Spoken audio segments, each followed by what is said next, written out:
If so, if you were around, I would have asked you those temptations. But kindly look at them in that Bible verse. Jesus, like any other person, was tempted. We, as children of God, also face some temptations. And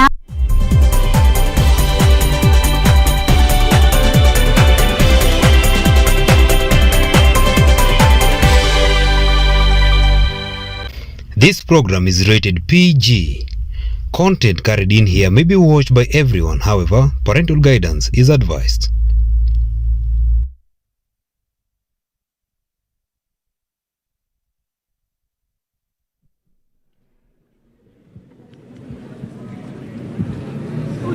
A very good evening, ladies and gentlemen, wherever it is that you're watching KUTV this Saturday afternoon. It is the 18th of June 2022, and it is my pleasure to welcome you at the Kenyatta University Amphitheater, where the 6th edition of the local fight night will be going down. This is the second time that this auspicious mixed martial arts event is happening right here at Kenyatta University. We do have a lot in store for you. To be precise, 10 bouts will be on the cards, and to make it even sweeter, we have crossed our borders. We have 3 fighters who will be all the way from Uganda.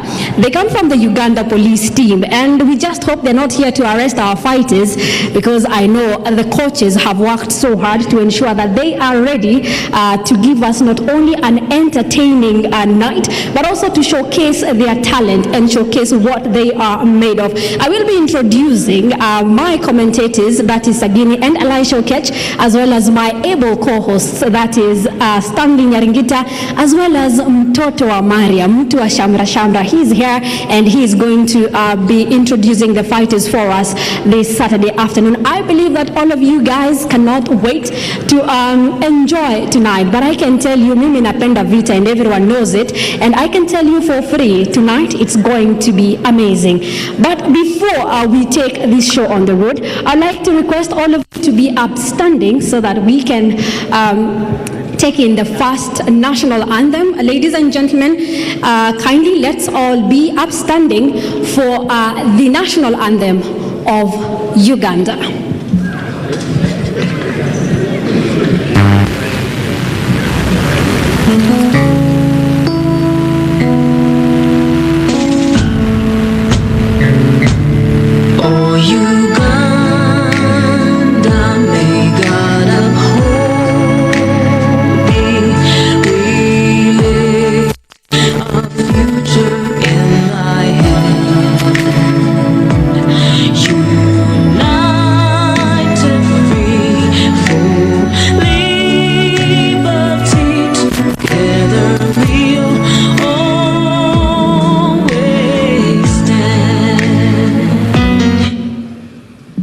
The national anthem of Kenya.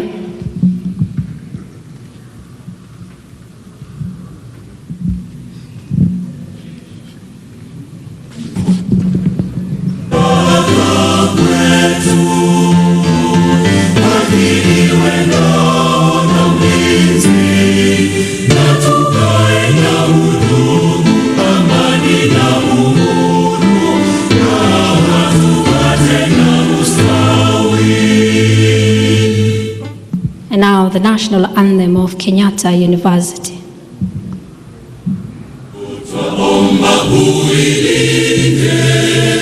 Jumuiya Afrika Mashariki, tuwezeshe kuishi kwa amani, tutimize na malengo yetu. Jumuiya yetu sote tulilinde, tuwajibike, tuimarike. Umoja wetu ni nguzo yetu, idumu jumuiya yetu. And finally, the national anthem of East Africa.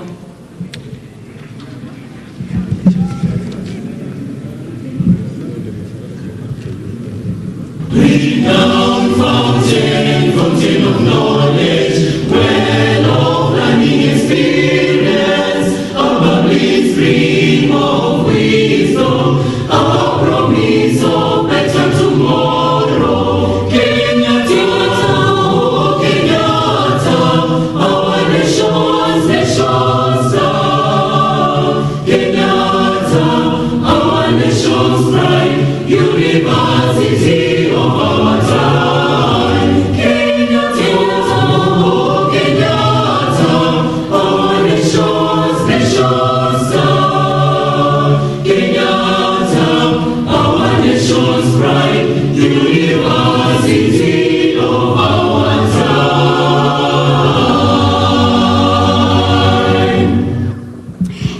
Thank you so much, ladies and gentlemen. You may have your seat. That was the national anthem of Kenyatta University. And as I told you guys earlier, we're expecting an explosion night.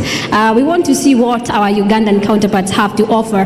But before we get to the first match, let me introduce our commentators for LFNE6. They are not new, the same old guys.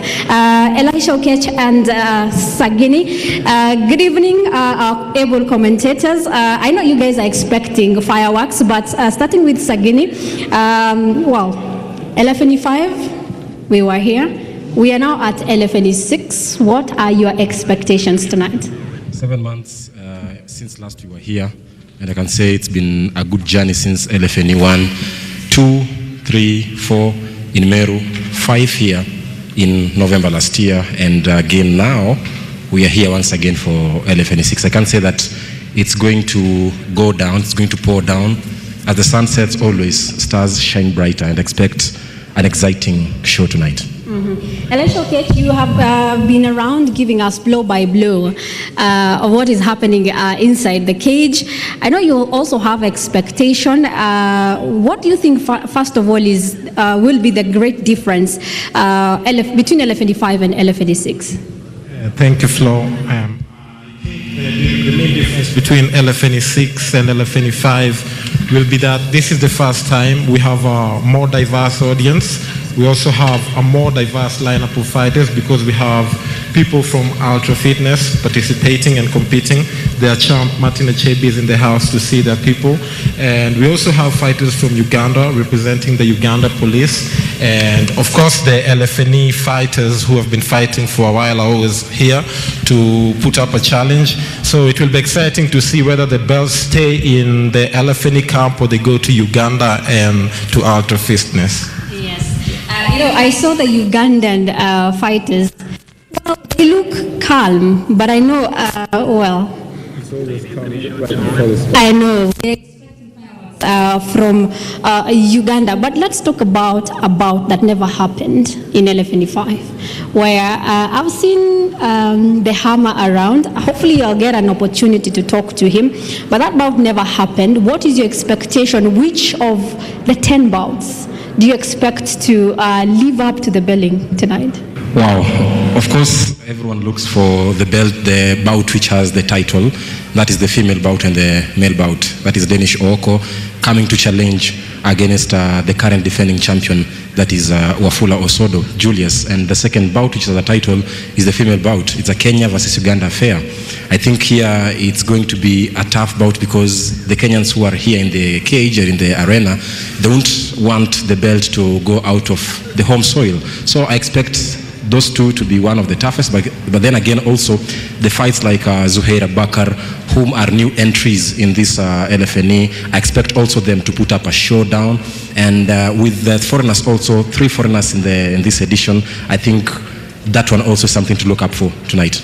Right. Big up to President Mr. Stephen Obwenga. We actually like that diversity, but I have a point to pick with him because we only have one ladies fight as compared to the last edition. I was hoping we would see more of ladies getting into this cage. Well, I know I have a reason to be here, but it would have been sweeter for me if I had fellow ladies to support. Your expectation, Felista Mugo has been very consistent, but now she's having an opponent maybe that she has no idea her fighting style and all that stuff.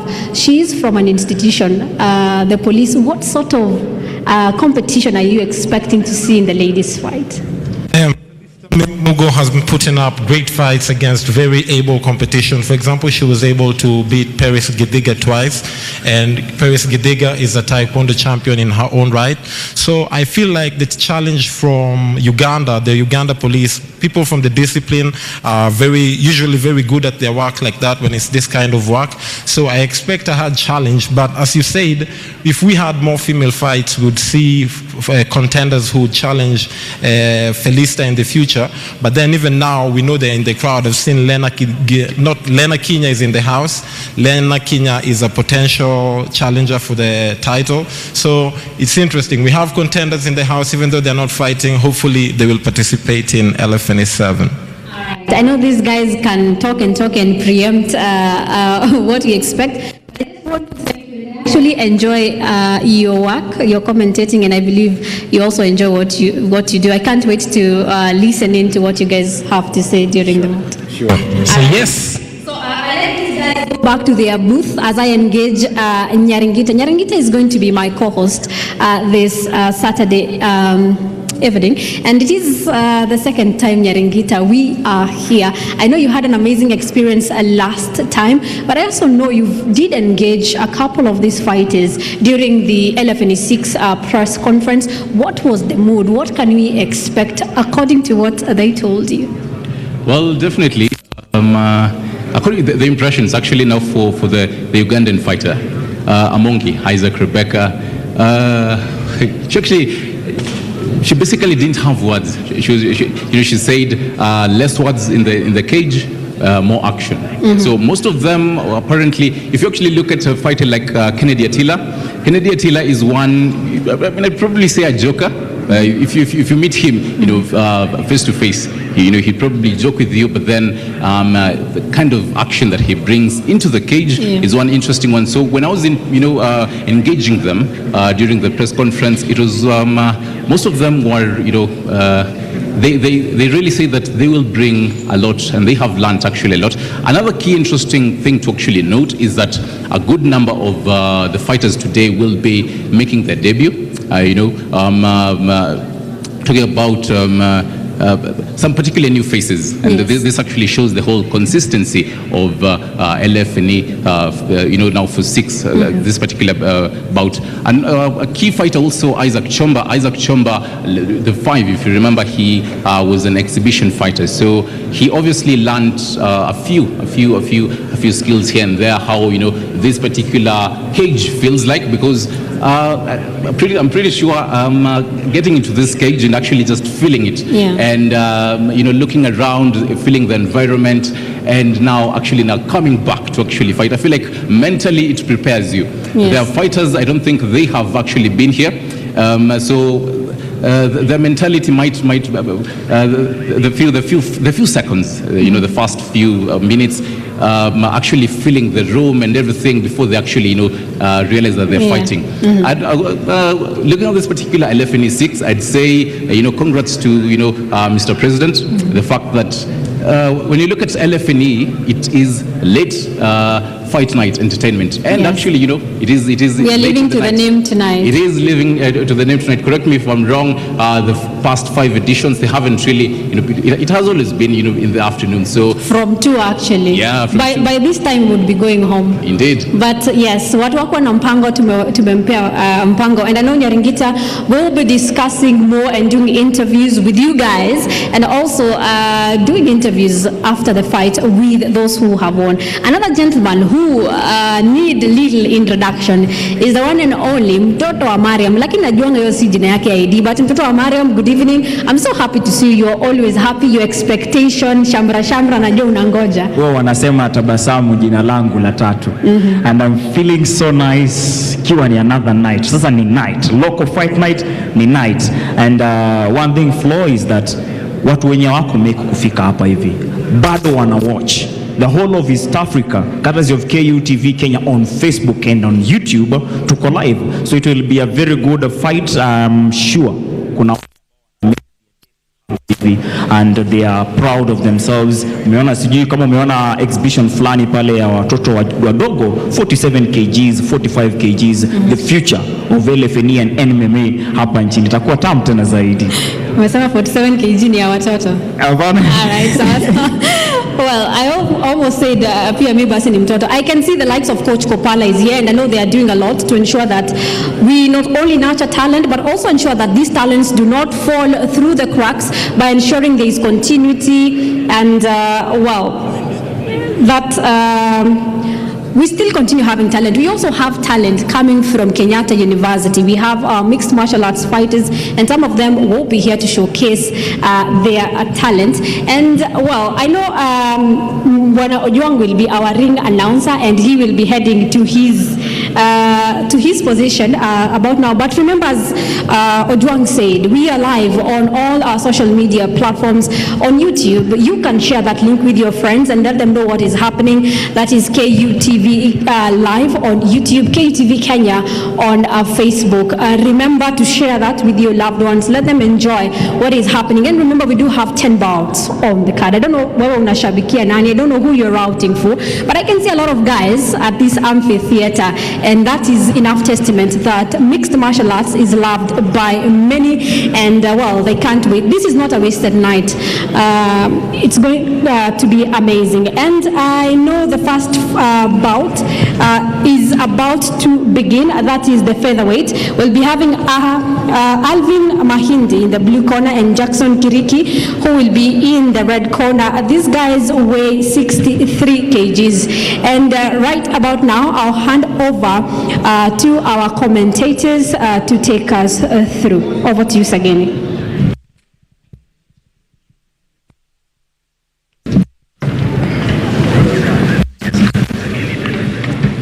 7 months, 7.5 months, 203 days since last we were here. For the second time in the history of LFNE, Africa's famous octagon is in Kenyatta University, Nairobi, Kenya, inside KU Amphitheater, in an evening where we set yet another record. As the sun sets, night comes, and stars shine brighter. The crowd loves their own, they love fights, and we get started right here. In the commentary box is a tag team of Jason Sagini, the sports archbishop, and Elisha Okech. Jason Sagini, happy to be here. Happy to be here with you for another episode of LFNE. Looking forward to the main event, but before that, we've already enjoyed the exhibition fights where we have had the younger kids participating, preparing, and setting foot for the future of LFNE. For the audience at home and the audience in the arena, welcome to LFNE6. This is the premier mixed martial arts franchise in the country. Look forward to seeing fighters from different places in the continent and different camps, competitive camps in the country. Jason, how have you been? Yeah, it's going to be a tough encounter here tonight. For the first time, we're going to have a night affair where, as I said earlier, that stars shine brighter at night. And it's so exciting because here you come to see that there are 10 bouts on the cards with 2 main title fights. That is the female encounter and a male encounter. Female encounter between Kenya and Uganda, Felicita Mugo against Rebecca Amongi from the Uganda police, coming out from One Zone MMA in Uganda. And right about now, we are going into bout number 1. That is Lfne Mahindi in blue trunks and Jackson Kiriki on the red trunks. Jason Kiriki is more of the veteran at LFNE, as we expect to see what's the competitor Lfne Mahindi, weighing in at 63 kgs, will offer for the LFNE veteran with over 2-3 fights. The audience seems ready for a murderous affair if their gestures are anything to go by. So we expect the fighters to be taking each other's throats by submissions. We expect the fans to keep waving at the other fans as we see Jason Kiriki walking into the arena in his Red Bull, white and blue.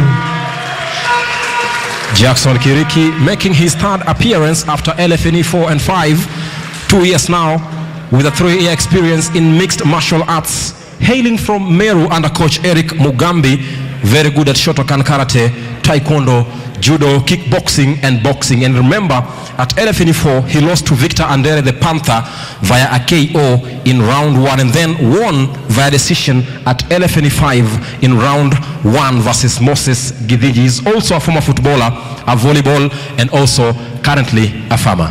Quite an athletic history there. We see Jason in the company of Eric Mugambi and the contender, the beautiful Lena Kinya, who also participates in LFNE.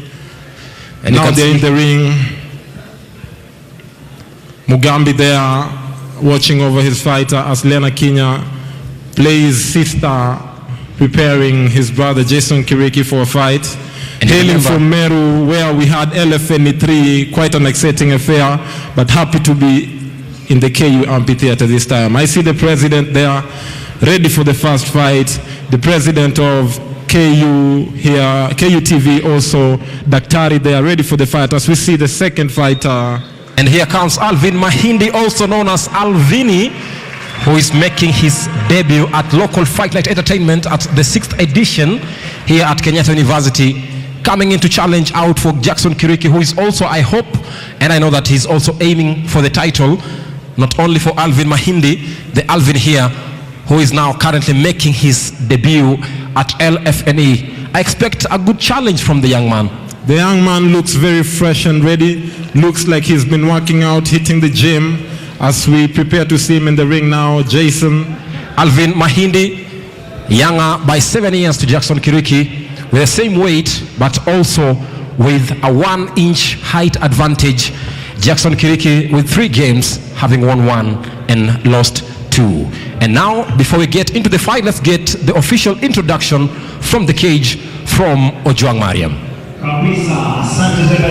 Introducing first the opponent, weighing 63 kgs, refu wake now ni 9 feet. Ujamaa ameweza kuparticipate kwa mechi 3. Moja aliweza kushinda kwa kishindo tena zaidi, lakini 2 zikamlemea na kwenda kwa jina Jason K. Ricky on the blue corner, aka the Eagle. Wapi makofi the Eagle. And now introducing his opponent all the way from Kenya. This guy is weighing 63 kgs. Alafu refu wake ni 170 centimeters. Huyu anapata kuparticipate in his first MMA match at local Fight Night Entertainment. Ladies and gentlemen, show love for Alvin Mahindi, aka Alvini.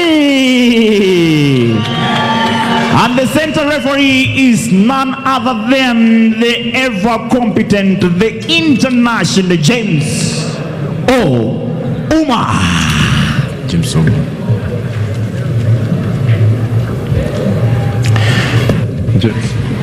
James Ouma is our referee.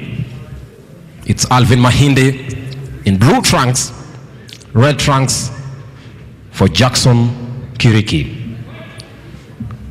The instructions there from the referee, the fighters going their separate ways. Round number 1, Jason Kiriki versus Alvin Mahindi. 3 rounds of fighting, 3 minutes each, featherweight bout. Here we go, round 1.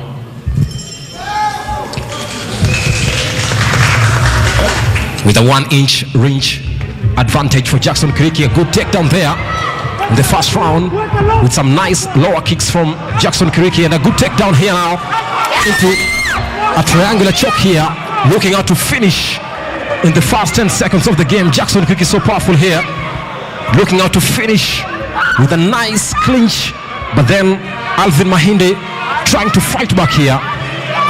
Mahindi has his head in the lock there in the guillotine, but he's likely to get out of the choke because Kiriki's arms are likely to burn out because of the energy he's using to hold his opponent's head. They are unable to secure a guillotine choke as they continue to grapple on the ground. Jason. Just 40 seconds into round 1, and Jackson Kiriki here, the Eagle, in a guillotine choke, and now unlocks himself. Alvin Mahindi, the debutant, trying to fight back here. Jason Kiriki now in full guard with Mahindi on top of him, raining down very good elbows there in the ground and pound. Kiriki trying to use the cage to his advantage so that he can stand up, but Mahindi is not letting that happen. Heavy blows going down, although the way Kiriki is holding his opponent, it is difficult for the ground and pound to transpire. Jackson Kiriki, first of all, he was in a very good position to finish, but then the debutant Lfne was able to unlock himself out of the guillotine choke and now into a top control. Now he's got the rear naked choke. Lfne it's over. He's got the rear naked choke. He will go to sleep if he does not tap out. The elbow is right under the chin. Mahindi's elbow is right under Kiriki's chin. This should be over, although Kiriki is fighting the hands. Quite some good work there fighting the hands so that Mahindi cannot secure the rear naked choke. Quite some resilience there from Kiriki. And you can see here that Alvin Mahindi is taking instructions outside the cage from his coach into a rear naked choke here. Activation mode should be activated for Jackson Kiriki from Nehru County. Almost unlocking himself, but then not yet able. He must be so powerful.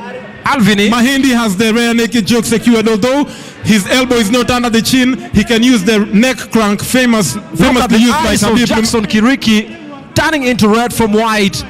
An exact show that the energy from Lfne is so massive.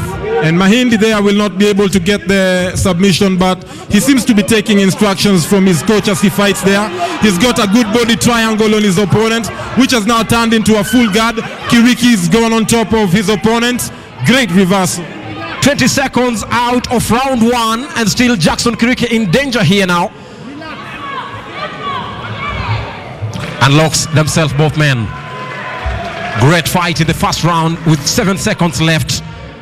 Referee there doing a good job ensuring that they retain the position that they broke from. Oh, amazing. Round one is over, and I can say that Jackson Kiriki had a good share in the first seconds, but then also Lfne, the debutant here, showing some good energy and some comeback fight to show that he also has something to offer. 50-50 affair in my opinion. That round can go to any of the fighters, each of them showing their grappling skills, none of them yet to show off their hands, although Jason Kiriki kicked off with a nice leg kick which destabilized his opponent. Jason Kiriki there taking instructions from Mugambi as his opponent gets watered down after a heated affair. Exactly, Coach Eric Mugambi with Jackson Kiriki. And if you look at the eyes of Jackson Kiriki turning into reddish, an exact showdown that the energy from the arms of Lfne were not so to be put down. Alvin looks quite calm, taking instructions from his coaches from Ultra Fitness team. He looks comfortable. He looks comfortable in his skin, comfortable in the fight, comfortable in the cage. And I don't know if Kiriki will respect him enough to let him be comfortable in his own turf. Amazing stuff there inside the round one as things unfolded here before round two. Here we go, round two. Featherweight bout. Jackson Kiriki, again, a good takedown.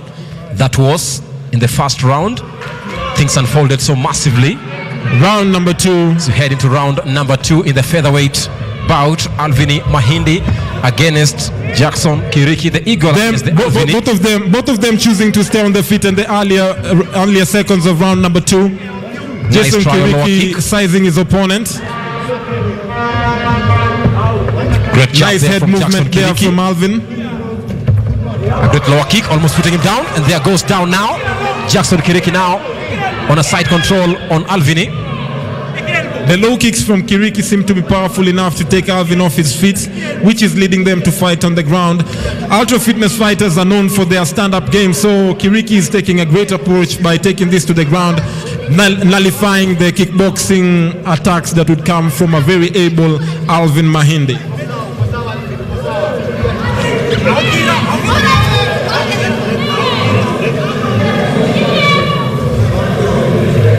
Unlocked. Lost his mouth guard there. It was kind of something so dangerous for Lfne. Timekeeper lose his mouth guard. Timekeeper forgetting to pause the time halfway into round number two. Eric Mugambi there telling Kiriki to use more of his elbows in the attack. Great coaching. A restart in the second round.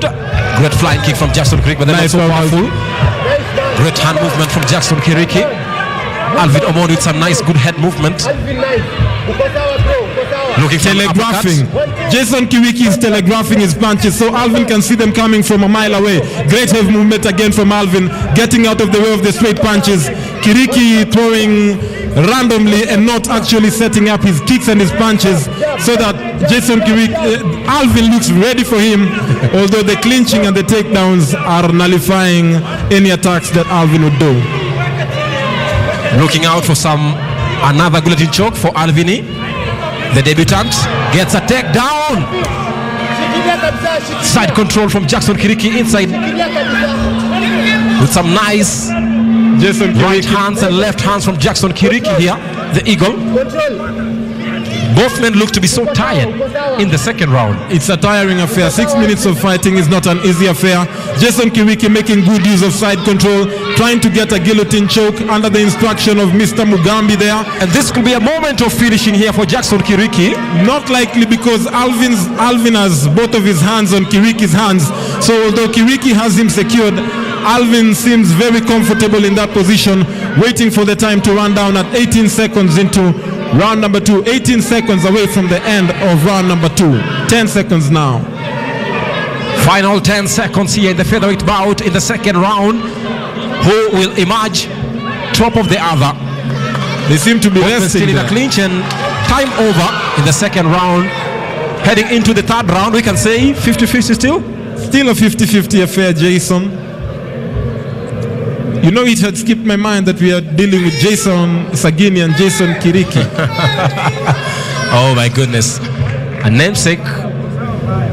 Earlier on in the second round, Jackson Kiriki trying some left-right hands there. Both men throwing their hands, but they're not able to target each other here. Good right hand from Jackson Kiriki. Tried a hook from Alvini, missed one, then into a clinch. They're trying to look for a guillotine choke from Alvini to Jackson, but then they're not able there. Looking into the third round, and you can say from Jackson Kiriki's lungs, he must have had a good show from Alvini. Yes, both of them are breathing heavy. Heavy breathing from the mouth from Mr. Alvin Mahindi, confirming from his coaches that is just round number 2. Seems ready for round number 3, but the heavy breathing could be a disadvantage for him. Mr. Kiriki is a well-conditioned fighter, more experienced in his third LFNE fight. Third round, the final round. If not a KO, a TKO. If not a TKO, a submission. If not a submission, a unanimous decision. Nice hand movement from Alvini into a clinch on the fence of the octagon. Looking for a takedown. He gets it. The blue trunks here. Alvini. Great strategy from Jackson Kiriki, staying off the feet against a dangerous opponent known for his hands and his kicks. Great punches on the floor of the octagon here from Jackson Kiriki. The blue trunks, but then Alvini also tries to fight back. Nice left. A good mount here. The similarity of the trunks, Jason, forces me to talk more about their gloves. Red gloves, blue gloves, easier to identify, with Alvin on the ground, Jackson Kiriki on top of him. And Alvin looks to have a dent on his left shoulder. Yes, he seems to have sustained an injury during training, but not an injury that can prevent him from participating. All these LFNE fighters go through medicals before they enter the LFNE cage. Time must be of essence here for both men. They seem to have the same skill of grappling and pounding on the floor of the octagon. A great show from both teams. Now the people from Ultra Fitness know what the LFNE fighters offer, as the LFNE fighters now know that the Ultra Fitness competitors are not a walk in the park. They are more like a carnivore in the cage, pacing up and down, waiting to hold down their prey, although both of them biting down on their mouth guards. Not much action there, with Mr. Alvin having his opponent in full guard. Alvin tries to make sure that he's in control of the game just to end the final 48 seconds or so. 48 seconds is a very long time inside the LFNE cage. And anything can happen here. Submission can be thrown at any moment. Massive ground and pound can be thrown at any moment, ending the fight. These are the things we expect in the LFNE cage. Great angles from our production team there. And this is a good position for Alvin to try and look for a triangular choke. But then Jackson Kiriki not letting anything loose. Final 10 seconds of the featherweight bout. Still on a ground and pound. It's over here. Time is over. And now still 50-50 for Lfne and the Eagle Jackson Kiriki in the first bout of the LFNE6 for Jackson Kiriki and Lfne Mahindi, the debutant. And we can say that it was so a quite fair affair. Yes, evenly matched. Both of the fighters gave what they had. As we can see there in the replays, Jason Kiriki was able to get a takedown while his opponent was able to put him in full guard, trying to throw a triangle there, but was unable to secure it. The coach from Ultra Fitness there instructing his fighter while he was on the ground. He was so good in takedowns from the first round, but then his power was not so enough. Then into the great sportsmanship there as the fighters shake hands, appreciating each other's work. These fighters end up respecting each other because once you have fought someone, that is an eternal bond. Sweat, blood, and tears involved. And now to get the final decision of the cage, Mariam Ojwang is with the official decision from the judges. Thank you very much. Bado tunangoja the official results. Kumbuka, we have more than 4 referees and timekeeper because everything is professional in here. At the center referee has been James Ouma. We have other judges, Kennedy Kopala. We have Peter Karanja. We have Alphonse Wanzala as a judge. And also we've been having Teresia Njoki as our timekeeper. Kumbuka hawa wote ni majaji na kila mtu akona zake zile ameandika na lazima hawahakikisha kwamba wanaziunganisha, alafu tupate mshindi ni nani. Mechi ambayo imekuwa hapo hivyo imekuwa ni tamu tena zaidi, imekuwa ni featherweight category, noma tena zaidi. Alvin Mahindi aka Alvini akiwa ana make debut, yani ilikuwa ni vita yake ya kwanza hapo hivyo. Kiriki mnamjua, ameweza kuparticipate kwa michezo kadhaa na yote imekuwa shwari.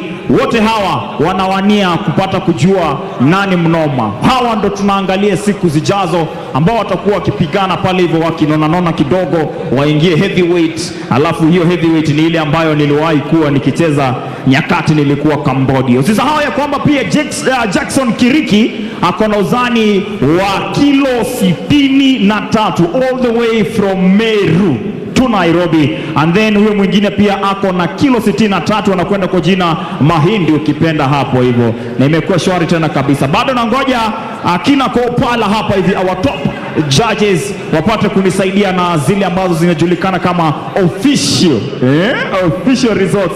Inakuwa shwari tena kabisa. Kama uko pale nyumbani ama uko hapa unapiga selfie, unapata kutaga pale hivyo sisi at KUTV_Kenya. Vile unaweza kutaga at LFNE6. Hashtag ni moja moto tena zaidi, hashtag LFNE6. Inakuwa shwari tena kabisa, inapata furaha tena zaidi. Yeah, still waiting for the judges na imekuwa shwari tena kabisa. Pengine inaweza kukupitishia uzani na urefu wa hawa magwiji ambao tumekuwa na hao hapa hivi. Na usisahau kama vile ambavyo tumesema ya kwamba mtu kama vile Mahindi hapo hivyo, najua kuna siku moja ataacha kujiita Alvini, ajiite the bone kama vile watu kama vile Iva the Boneless, alafu inakuwa shwari tena kabisa. Huyu Mahindi anakwenda kwa miaka yake imekuwa ni miaka 23. Just imagine, 23 years of age, weighing 63 kgs, height 170 centimeters. And now, ladies and gentlemen, introducing the winner, courtesy of the judges. Ladies and gentlemen, I don't know if you're ready for this. On the red corner with 72 points, give it up for Lfne Mahindi. And on the blue corner with 72 points, give it up for Jackson Kiriki. And now, as per the judge's decision, this match is a draw.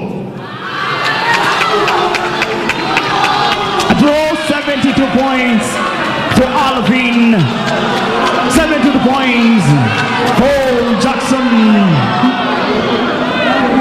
Inakuwa shwari tena kabisa. Nakuja kwenyu nisikize.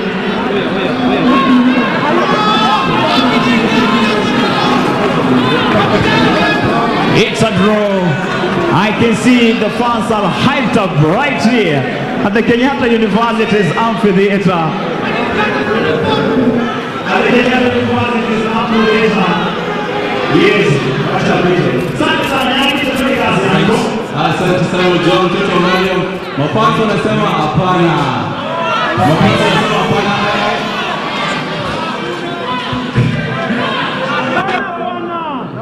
Haya, sawa basi hapa niko na Lfne.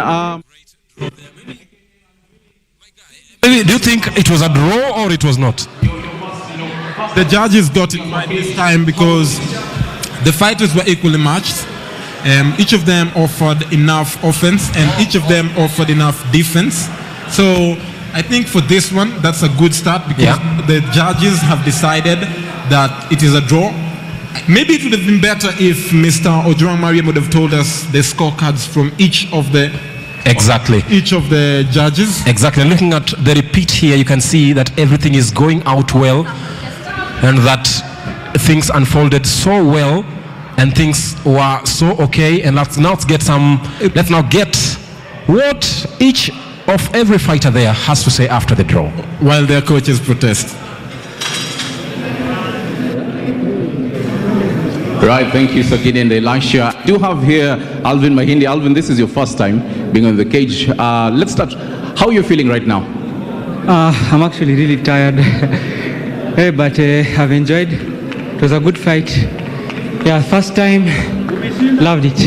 Let me ask though, were you expecting probably a draw? You know, how your expectations when you entered, that particular gate? I think my expectations was just to enjoy myself, give myself a good experience, and I think I've done just that. Right, thank you very much. I do also have the eagle himself. Makofi ya eagle bana. Jackson Kiriki in the red corner.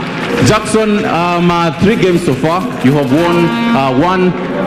How does it feel? The judges have said that it is a draw. Your expectations for this game, and how does it feel after this match? My expectation is to win that game, but I'm not really with that result. I'm not happy. Yeah. All right, conclusively, message yako kwa mafansai. My fans, I'm going to give you a good result. Don't mind about what happens today. Yeah. All right, thank you very much. Remember, this is LFNE6 coming to you live from Kenyatta University Amphitheater, coming to you also live from mainstream KUTV Kenya live on YouTube, KUTV Kenya, that is on Facebook. We're going to have the next bout, that is the bantamweight bout rather. That is George Itumo in the blue corner, Brian Serreta in the red corner. George Itumo with the age 26, but then all these particular details, our commentators Elisha and Sagini will be giving to you to them. Back to you, Sagini. Right. After the first bout into the second bout of the night, George Itumo, aka the Maverick, against Brian Serrete Brayola. Both guys are debutants, currently awaiting for both trunks to arrive inside the octagon to get to hear and to have an overview of the bantamweight second bout of the game.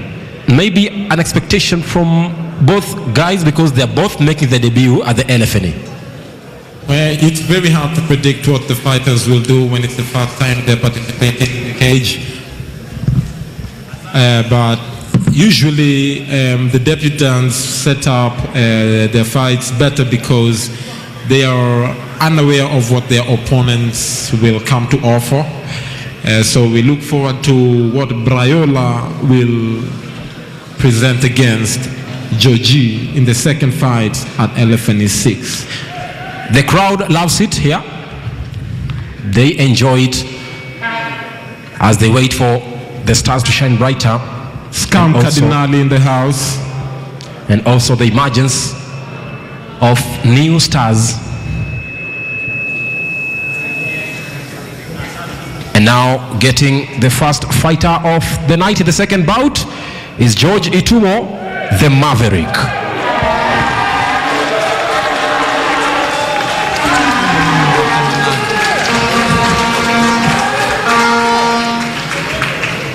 Here he goes, making his debut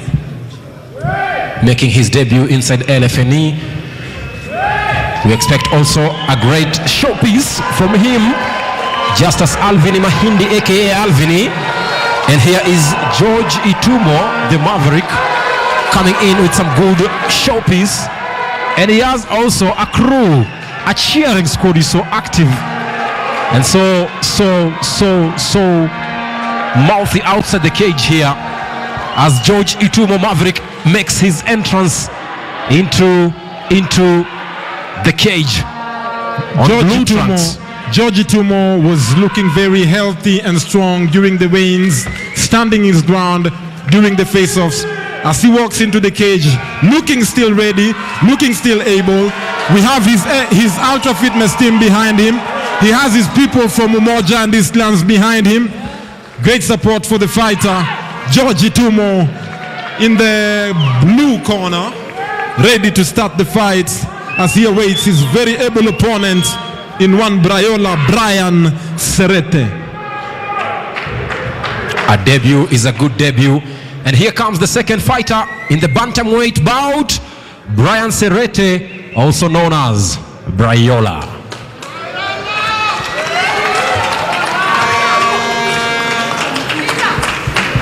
Coming in with a good art of work, a walking art of artistic here. Great prowess, great showdown. Accompanied there by the very able Morris from Ultra Fitness Gym. Morris there walking his fighter Brian Serete alongside his other heavy hitting coaches. Brian looking very ready. He was equally able and ready to participate during the face-off. So this looks like it will be a great debut for both fighters. Debut versus debut, always. No one knows how his opponent fights, and so we expect also a good showdown from both men, Brian Serete Brayola and George Itumo, the Maverick. The people from Ultra Fight Team look like they live in the gym, sleep in the gym, eat in the gym, and they also sleep and repeat the same in the gym. There we have the final. Here, Maverick, 4 years older than Brian Serete, with a 1 kg higher than Brian Serete, but then equal height of measure. Each man here with 4 games, and both men, George Itumo losing 1 with Brian Serete on 3 losses and 10 wins out of 13 matches. Brian Serete looking like a very experienced fighter, obviously fighting most of his fights in Taekwondo and kickboxing as is. And here we have the signature. And here we have the official introduction from Ojwang Mariam inside the cage.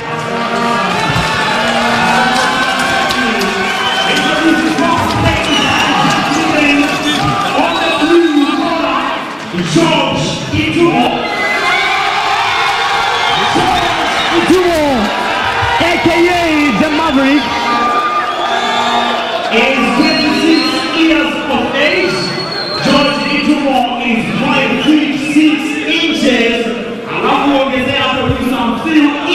stand ready. I will be aware to participate kickboxing fights, 4 of them, na kushinda 3 barika. Moja kwenye unaweza kupoteza hapo hivyo. George Itumo ameweza kufanya kickboxing na jiu-jitsu, ile kitu ambayo nilifanya pale Colombia. 62 kgs, ladies and gentlemen.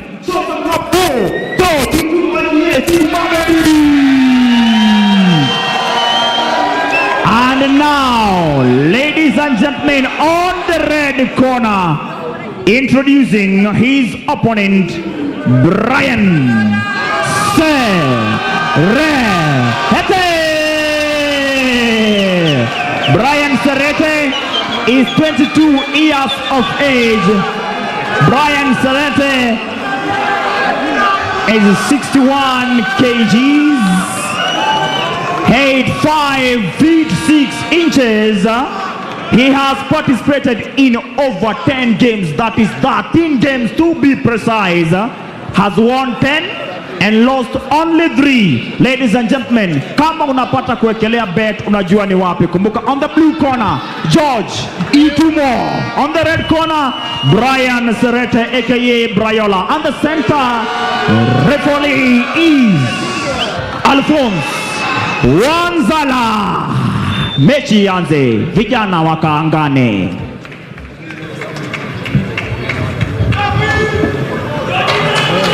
And here we have now the bantamweight bout, second of the day. Second of the day. Red trunks for Brian Serrete, blue trunks for George Itumo. Round 1, bantamweight, 3 rounds of fighting. Here we go. Great right hand from Brian Serrete with a great lower kick. Brian Serrete told George Itumo that he had better show up and show how there. He has a great lower hand there. Things are getting massive here. Almost a takedown. Not yet able. Clinch piece on the face of the fence for George Itumo here. Brian Serrete on activation survival mode. It's a killing spree from George Itumo. These guillotine chokes cannot be secured until the fighters lock their hands, Jason. As long as the hands are not locked, the fighter cannot get a submission via guillotine or any other form like a rear naked choke. As the fighters there keep it on their feet, yet they are clinching there. Looking for a takedown, and here we go. Great takedown. George Itumo they are trying to get into side control, which he has been able to do. No, he's still in half guard. Still in half guard there, Mr. George Itumo, securing his opponent's hand, and ground and pound is going down. Nice punches. George Itumo, the crown falling behind George Itumo here. Overturning the table here now is Brian Serrete. Serrete trying to use the cage against his opponent. His opponent there in full guard, although he's receiving heavy elbows into his chest. The crowd is going into a frenzy, enjoying the affair. On the floor of the cage. Now, wow, amazing energy from Serrete. Nice hand. Back on their feet. Great power. Great left from Serrete. Nice lower kick. Brian is able to secure his punches because he's throwing straight punches, while Itumo is throwing round up punches, and straight punches will always reach the target before the round punches. Great miss there. Some taekwondo there. Some Muay Thai skills being shown there by both fighters with the knees in the clinch. Serrete looking for a takedown. Nice knees. Nice knee on the mouth of Itumo. And they must be so careful not to commit any foul in that position. At this point in Kiswahili, I would say ninini, because it is knees, knees, knees for both of the fighters. Unlocked. Nice hand from Serrete. Looking for a takedown. Able to take it. It. Oh. Looking to lock end things in round 1 and it's over.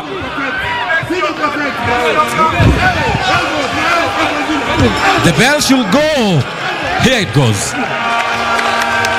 Oh, wow, wow, wow.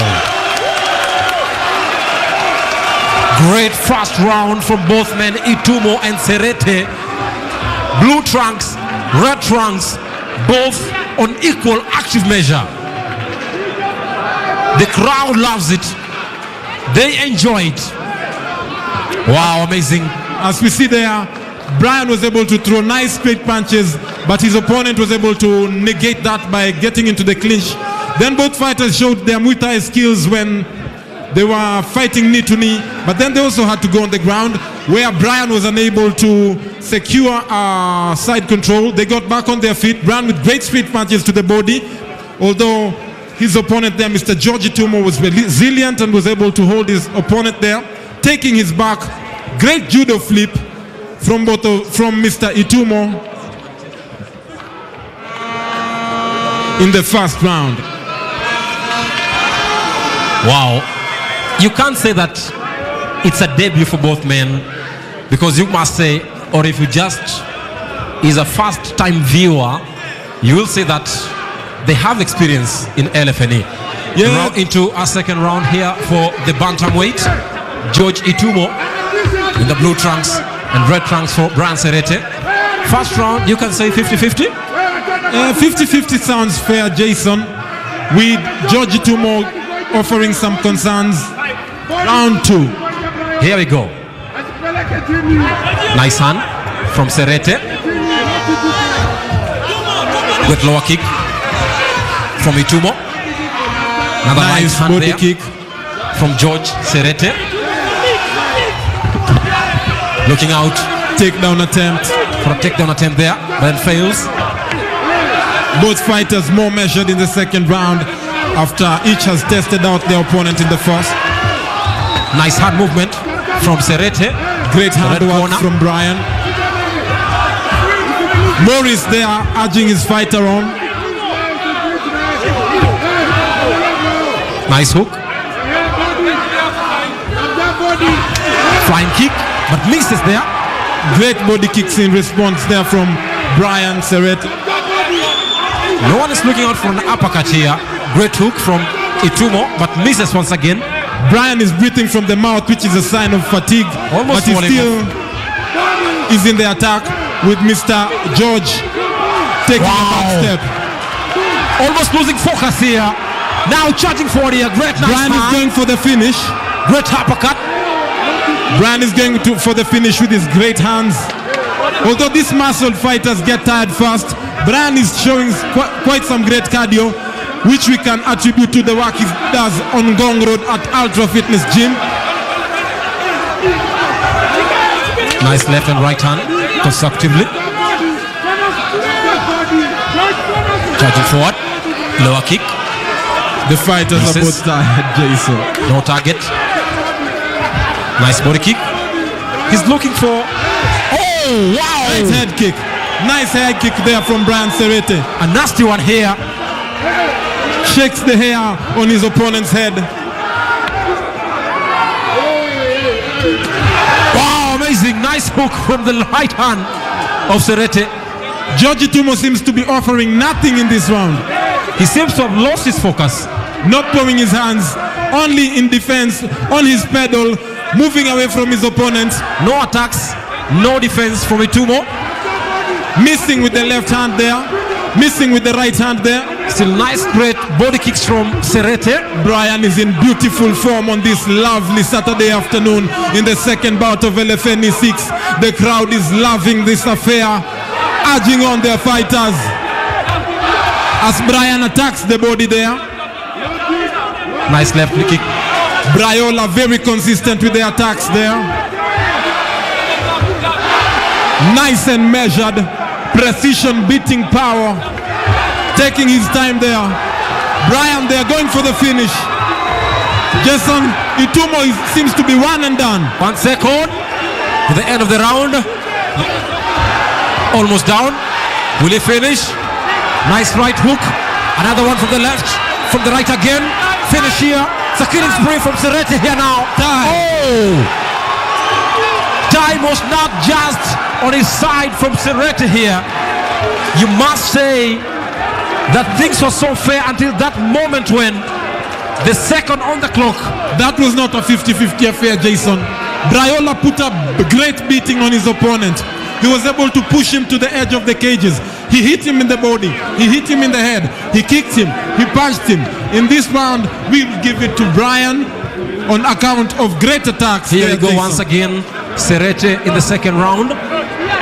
Itumo trying to protect himself here with some great body movement and great body kicks from Serete. Tried a kick there but then misses. Then Serete got him on the left. Another one on the left. Itumo looked to be so tired, not able to throw any attack there. The nice, great hand movement from Serete, looking to end things in the second round, in the final seconds, but then things were not so able on his side. Sorry, my boss. I was about to say that Mr. Itumo seems to present a body language that is showing exhaustion, which usually gives encouragement to the opponent as we go into the third round of this second fight at LFNE6. Amazing affair for both debutants. First round, it was 50-50. Second round, it was a Serete affair.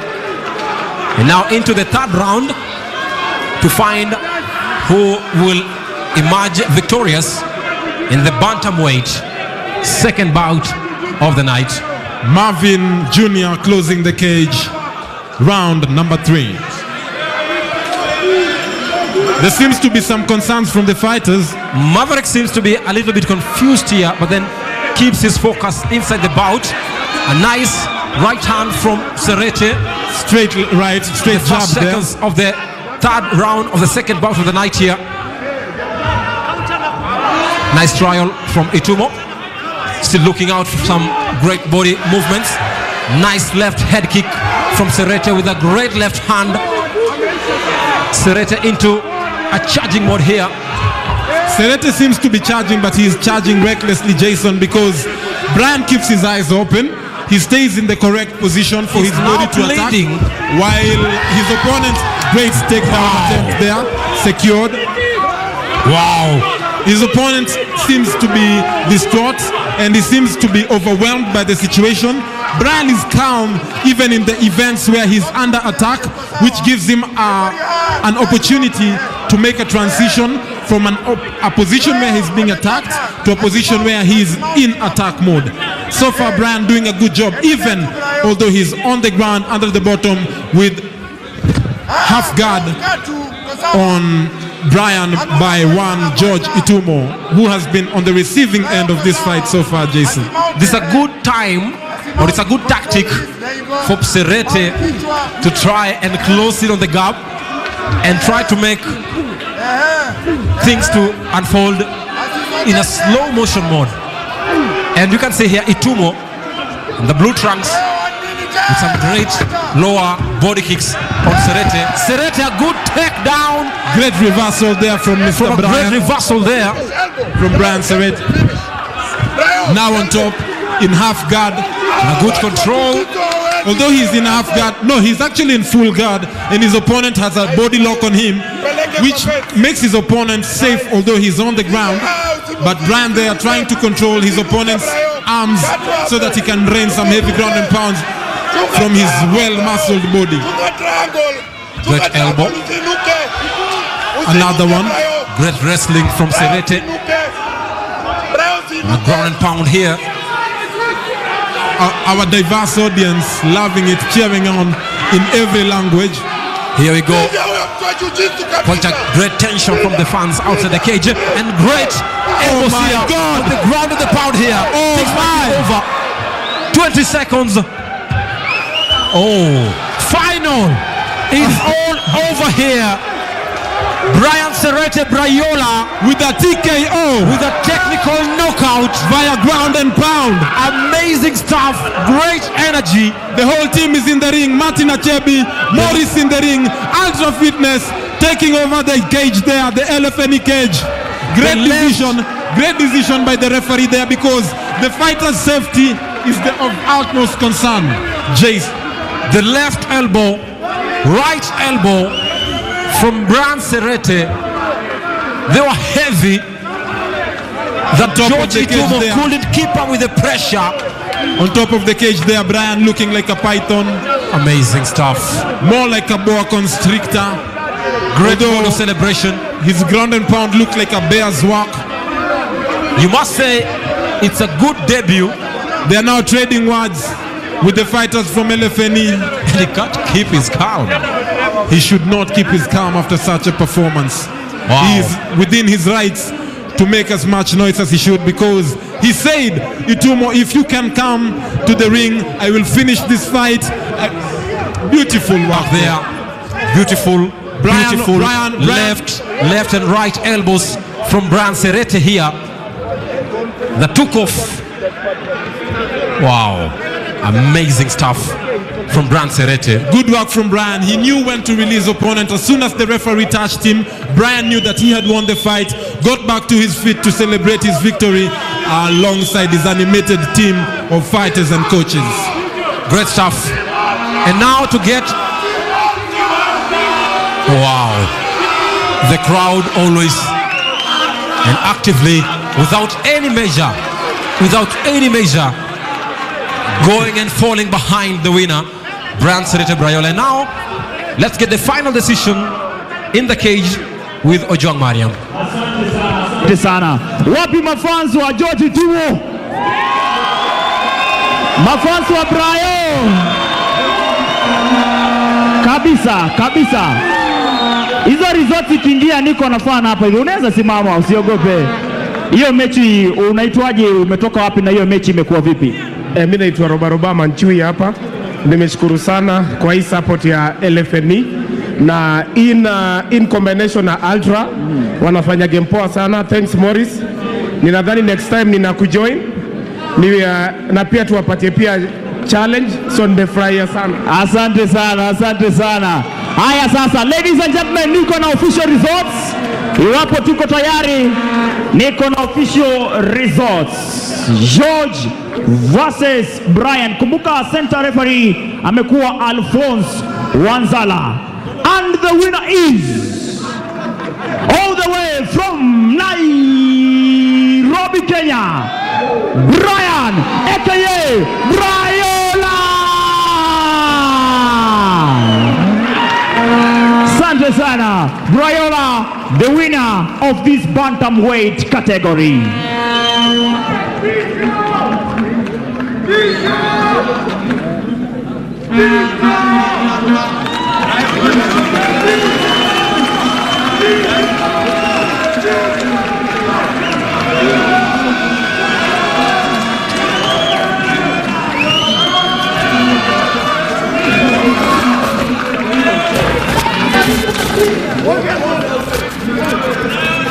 Kabisa, wapi makofi yake Brayola?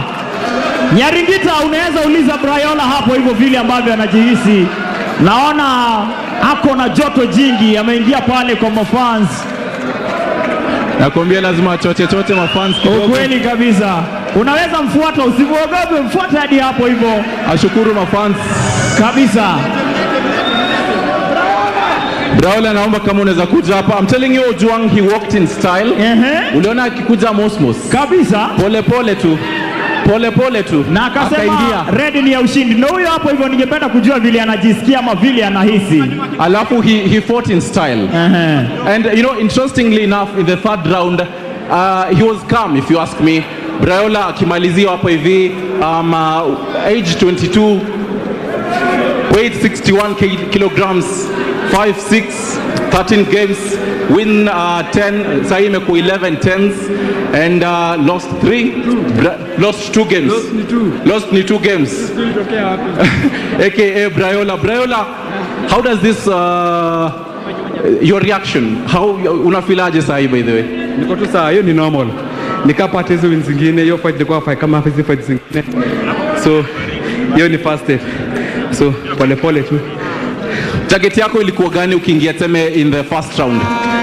First round ni venye waliongea but ilikuwa to teach game pole but nikasikia kona yake anasema msabini, nikasema oh, unataka tucheze hapo kwa game yani? So nilikuwa nataka kumpigia pale ya kupoa kwa game yake hapo chini, nilikuwa nataka kumpigia na ni bahati sijamsubmit.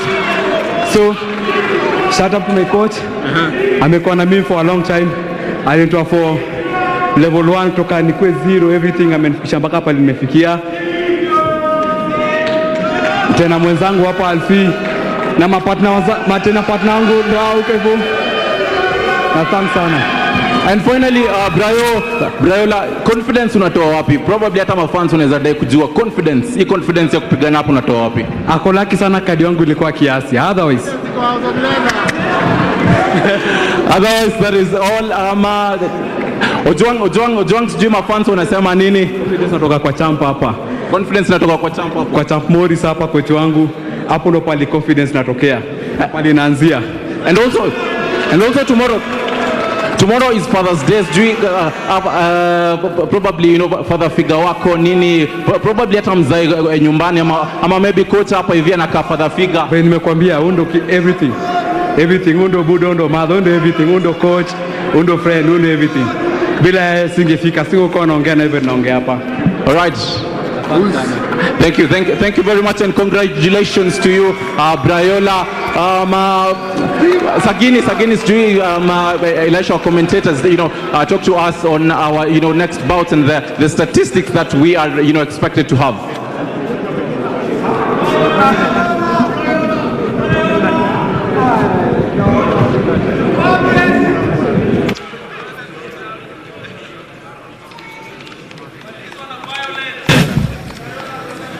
Great fight there, Brian.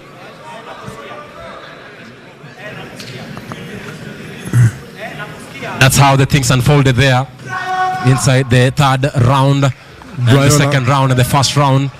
A great takedown from Serete, who emerged victorious after the fight here, and things were so great, and those left and right elbows on the ground and pound onto George Itumo was so nasty that he couldn't hold his breath to continue the fight. And at Great the end of it all, Brian Serete got it as the winner.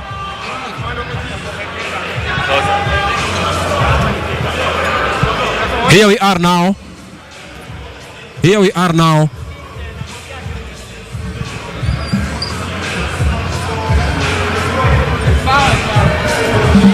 Here we are now inside the third bout of the night, which involves Angala Paul and Zuhair Abubakar.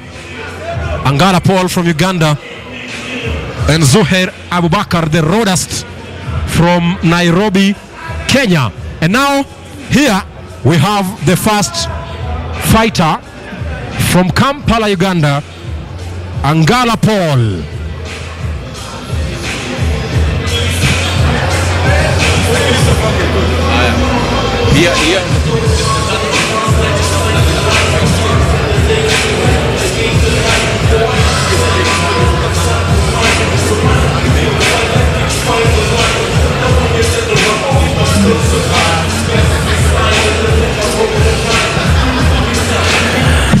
The first fighter whom I've just called in, Angala Paul, aka Mulo, from Kampala, Uganda.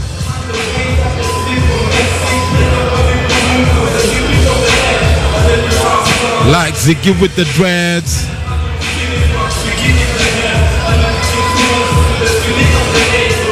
He must be from a far distance.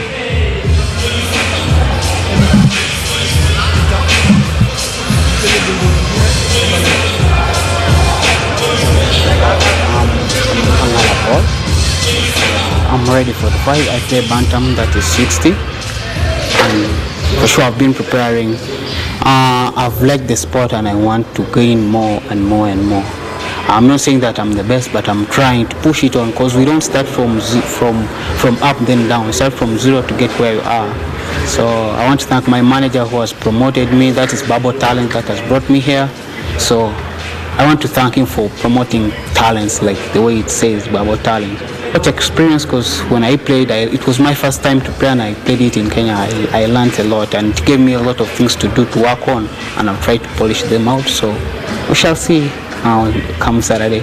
Only what I want supporters to come and support us. Even Ugandans who are here in Kenya, please come and support. We are Ugandans.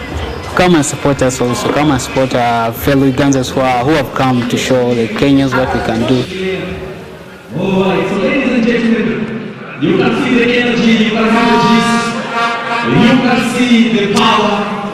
Please, I want to advise you all, do not practice this at home, because ladies and gentlemen, it takes years of practice to perfection for this to look whatever it's looking like.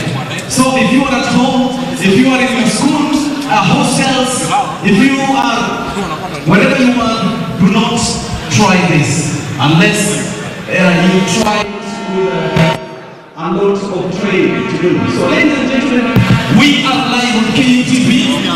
I want you to tune in on Facebook, tune in on YouTube, so that you can be able to catch this live. Thank you. Angala Paul from Kampala, Uganda. Very nice and very good in Taekwondo and K1 Karate, having fought 10 fights in K1 Karate. Started MMA at the age of 7 and is fully supported by his parents. Here is Sebo from Kampala, Uganda, Angala Paul.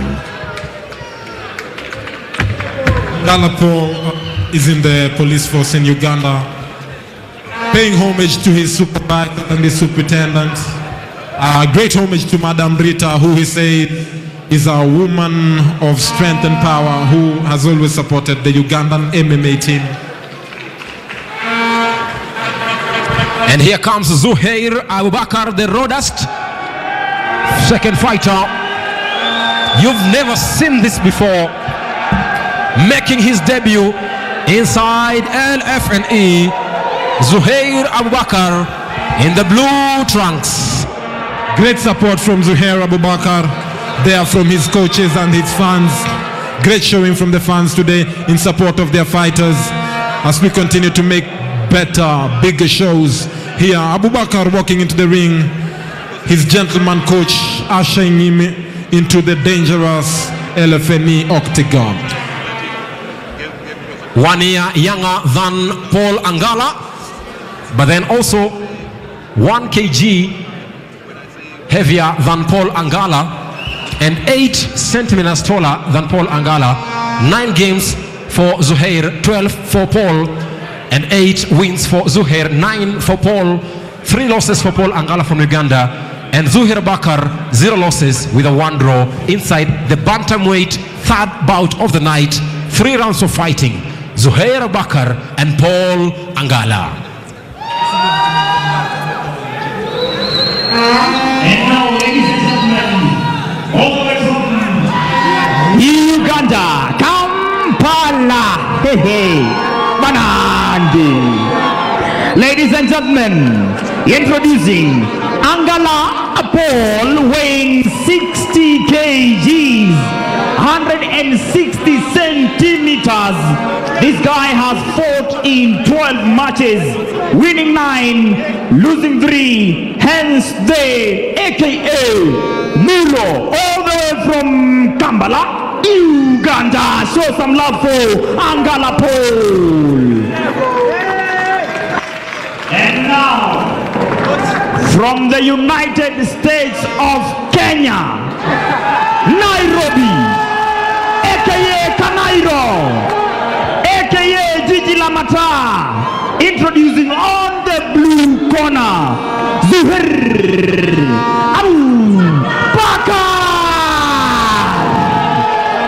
22 years of age, weighing 61 kgs, 168 centimeters of height, has participated in 9 games, winning 8, losing 0, and going pale ndani ya kabati ama drawing only 1. Ladies and gentlemen, the center referee for this match is none other than the internationally recognized LFNE's finest coach, Peter Karanja. Kabisa. Mabibi na mabwana, hii vita ni international, East Africa. Wacha wamenyane.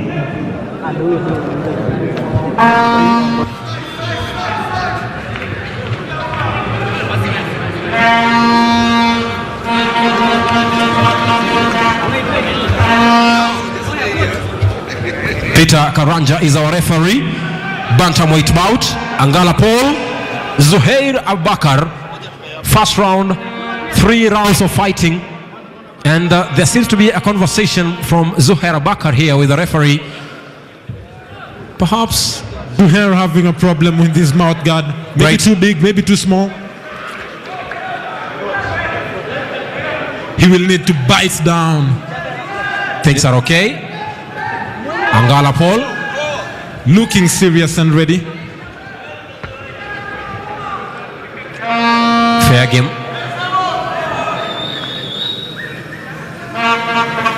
The mouth that still looks to be not able. Bantamweight, 3 rounds of fighting. Zuhair Abubakar, Paul Angala. Here we go.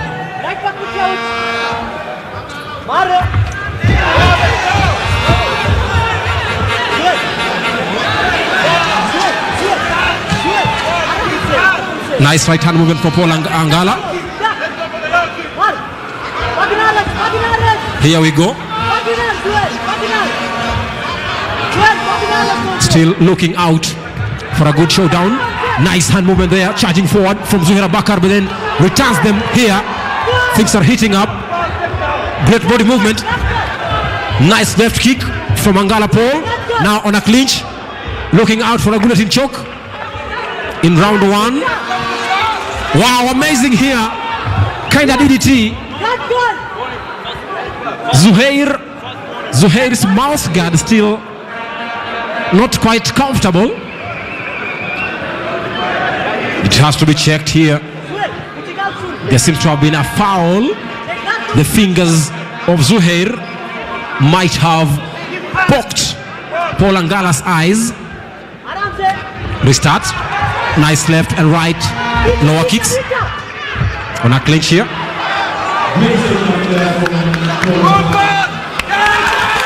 Wow! It's all over!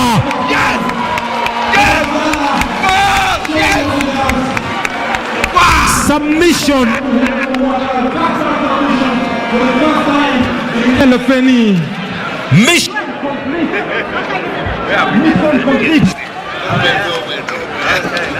A mission impossible comes to be possible. Mission complete for Zuhair Abubakar. Oh, Paul Angala with a quick submission the first round of the bantamweight. Look at this choke here. Not even 5 seconds, and Zuhair's hand was so quick to tap out. Quick enough for him to tap and save. His own life,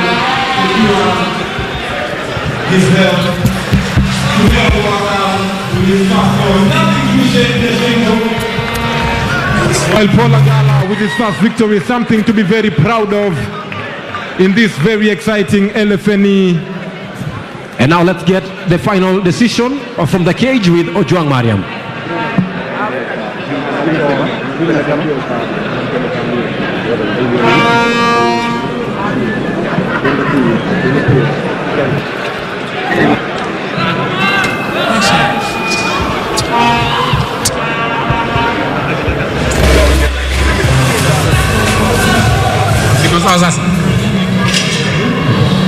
Yes, yes, yes. Nakwambia imekuwaje mafansi hiyo? Imekuwaje hiyo? Mafansi wa Uganda hoye! Mafansi wa Kenya hoye! Niko na mamia hapa hivi na amefurahi sana. Sijui anaitwa nani, ametoka wapi na mechi imekuwaje kulingana na yeye? Natoka Kampala, Uganda. Wapi makofi yake? Kabisa, she's overwhelmed, sidhani ataweza kuendelea. And now, ladies and gentlemen, in a match yenye Peter Karanja, LFNE's finest, amekuwa center referee. The winner via tapping out and knocking out is none other than Angala Paul from Kampala. Kwako Flo, I would like to know hawa wanasemaje na wanasikia vipi after hiyo mechi tamu. Flo? All right. A very impressive. Only 3 minutes and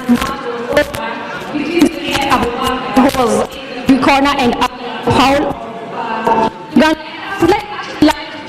Table. Kindly, if you can just join me over here. Well, you came to Kenya with a mission. You ensured that you have actually arrested your opponent. How was that match for you? Yeah, it wasn't a bad match. Yeah, I have nothing to say. I'm just excited about this. Do you feel like you had a worthy opponent? What do you make of your opponent? That question, I can't answer it. He's good. He's good. He's a good challenger. If he can stand with me and for all those rounds, he's good. I'm not underestimating him. He's good, but it wasn't his day. It was my day. So maybe next time it will be his day. Yeah. All right, that's quite impressive. Is this what we can expect from Ugandans? Of course, yeah, Ugandans. Actually, what you have seen I've done here, there are more who can do better than I do in Uganda there. Yes, we are lacking support from Kenya and Uganda. If you can connect together and bring the thing big. East Africa, let me say about East Africa, not only but Kenya, Uganda, worldwide. So that also those people know that we are here also great fighters. We are here also in East Africa, in Kenya and Uganda. That's what I want, that's what I'm praying for. So that also we go international. Yeah. What's next for you as a fighter? Where next after Kenya? Where are you heading to? My dream is if I can go to EFC or UFC, I'll be the greatest, because this is my dream. I love it. Being in the cage is what I want always. That's my passion always. Let me say. All right, thank you so much. Ladies and gentlemen, that is Angala Paul from Uganda. Amewakilisha ama hajawakilisha?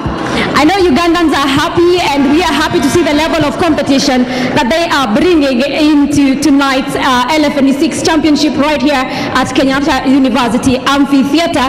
And we do have another match coming up shortly, but I don't know, Mtoto Mariam, where you are and if you have more reactions before we take the next match, where Chris Nzomo will be taking on Moses Githinji. This is a featherweight match with Chris Nzomo, the first time taking part in LFNE. Well, for Moses Githinji, he has been around for some time. I think this is the 3rd edition. He was there in Meru, he was here in LFNE 5, and he is supposed to be taking his opponent in LFNE 6. Sagini and Elisha, I don't know what you have on your end in regards to this particular match. Chris Nzomo, the brawler, against Moses Githinji, the Viper.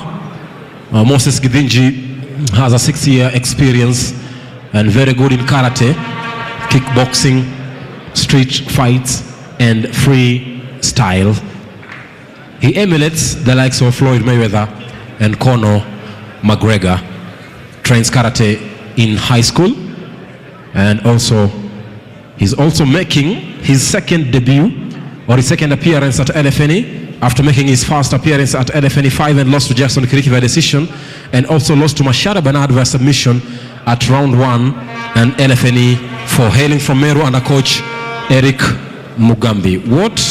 Chris Nzomo, the brawler, 5 years experience, great at kickboxing and boxing. His role models include Khabib Nurmagomedov and the great Cowboy Cerrone. He trained in college, but that was not late enough for him to be a participant in LFNE. He is yet to have a fight in LFNE. This is his debut.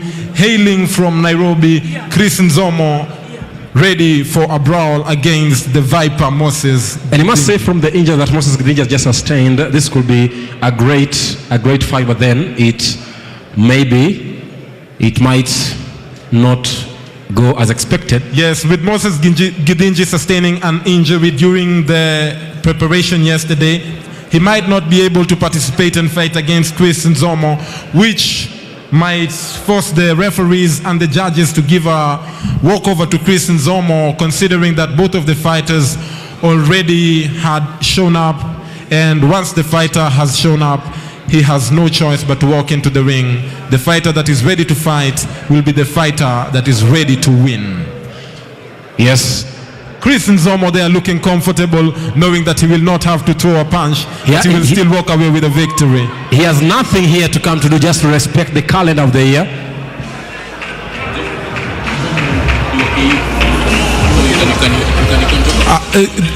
Chris Nzomo is a comrade here at Kenyatta University. Great bravado, bravery for him to be willing and ready to go into the cage, smiling all his way to the victory, knowing that he is getting a walkover alongside his coach, Kennedy Kopale there. Well prepared, but unfortunately an injury on the part of the Viper has forced him out of the fight, but he has no choice but to make the walk into the ring. Moses the Viper Githinji there. Here we go, Moses Githinji, the Viper.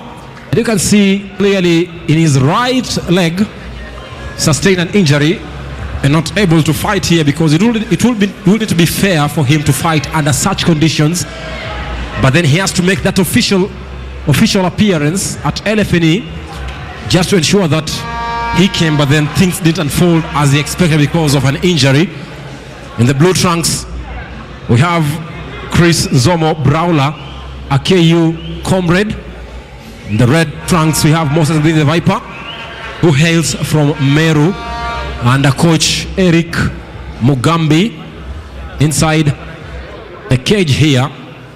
And let's get the official introduction from the cage from Maria Mojwa. Thank you very much. Asante sana, Bwana Asagini. And now, ladies and gentlemen, good evening once again, and welcome to another featherweight. This is a featherweight category match. Introducing first, on the blue corner, Chris Nzomo, 23 years of age, weighing 66 kgs, 5 feet, and some 7 inches hapo juu za akili. Well looked and built. Ameweza kupigana vita mbili, akashinda moja na moja akadraw. That is why he has an AKA, the Brawler. Wapi makofi ya the Brawler? And on the red corner, introducing all the way from USA, United States of American, Moses Githinji, aka the Viper, 23 years of age, 64 kgs, 177 centimeters, participating in 5 games, winning 3, losing 2. Ladies and gentlemen, introducing now the host of LFNE6, Florence Ndongo, with a special announcement concerning this particular featherweight category match. Flo?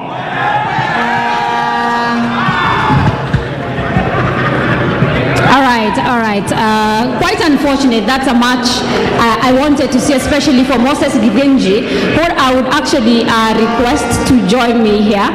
As you can see, he's limping, and we are all about our athletes, and we would not want to, they come first. Without them, we would not be having LFNE. Githinji, I know I saw you 2 days ago, and you are doing quite well. When were you injured? Okay, it was well until yesterday night as we were finalizing our training. I sustained a knee injury. I've been nursing the injury since last night, but up to now, I feel like the injury is still there. I cannot be able to play, but this is the match that I really was prepared for. Psychologically to participate, I feel somewhat broken about that. It's all right. We are wishing you quick recovery, and hopefully LFNE7 will see you bounce back much stronger. Actually, I would request the management if our match can still be postponed to LFNE7 together with Chris Nzomo. I apologize for that. It was not also expected on my side. But I hope with time we are going still to meet and play the match. Sorry for the inconvenience. No need to apologize. These things do happen. So what sort of entertainment can we expect or competition in LFNE7 if that match is going to be replayed? Okay, having been into the cage, this was my third time. I really felt that I was now ready. I've been with my coach for quite some time, preparing for this match, just like we've been doing over the years. And what I think and what I can tell Nzomo for LFNE7 is that things will not be easy. Like he also do something about it, train hard, even as we prepare to meet for LFNE7. All right, all the best, quick recovery. We'll keep tabs to know how you are doing. All right, that is Moses Gidenji. He traveled all the way from Meru for LFNE6. And now let's hear from Nzomo. Nzomo, if you can actually talk to Mariam or Juan, we want to hear what, how ready you are for this particular bout. Asante sana Flo. Maybe before tumpe Nzomo nafasi ya kuongea, we need to do this the official way. The center referee for this match has been the most talented, highly honored Kennedy Cole Pala, and the medical team in conjunction with LFNE, and the judges, all of them, Peter Karanja, Alphonse Wanzala, James Auma. The winner of this particular match by walkover is none other than Chris Zomo.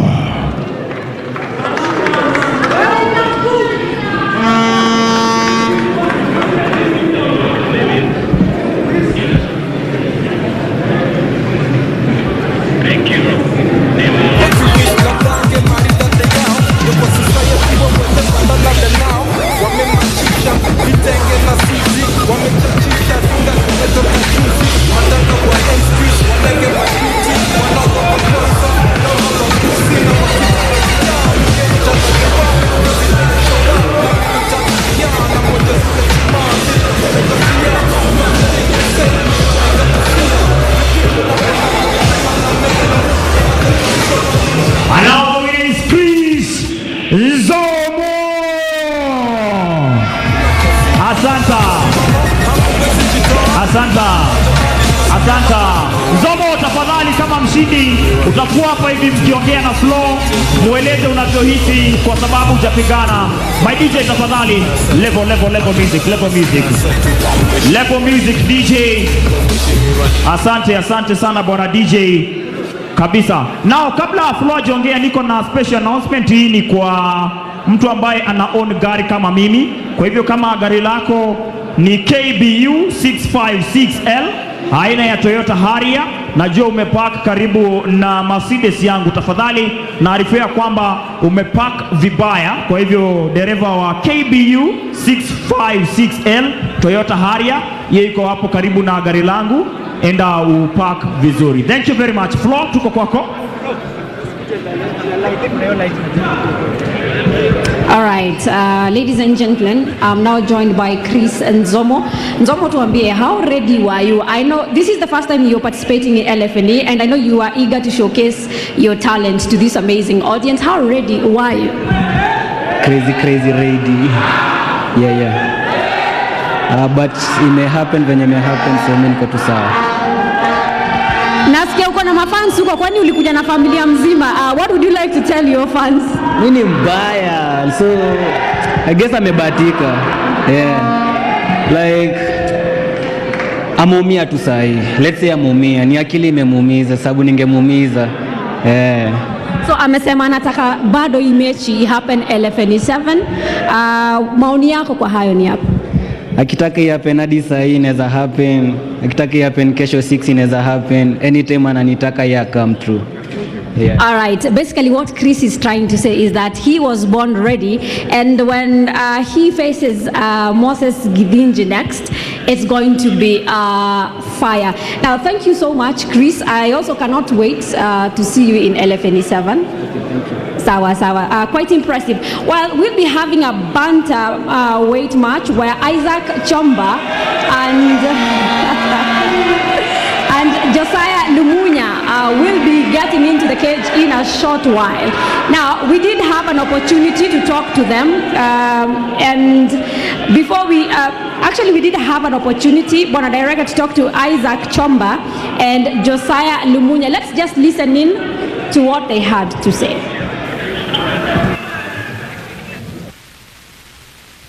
Ni Chomba Isaac, aka ni Freeman teacher. Ya coach niko para. Yo Kennedy Kupala. Tuanteni just fit gym.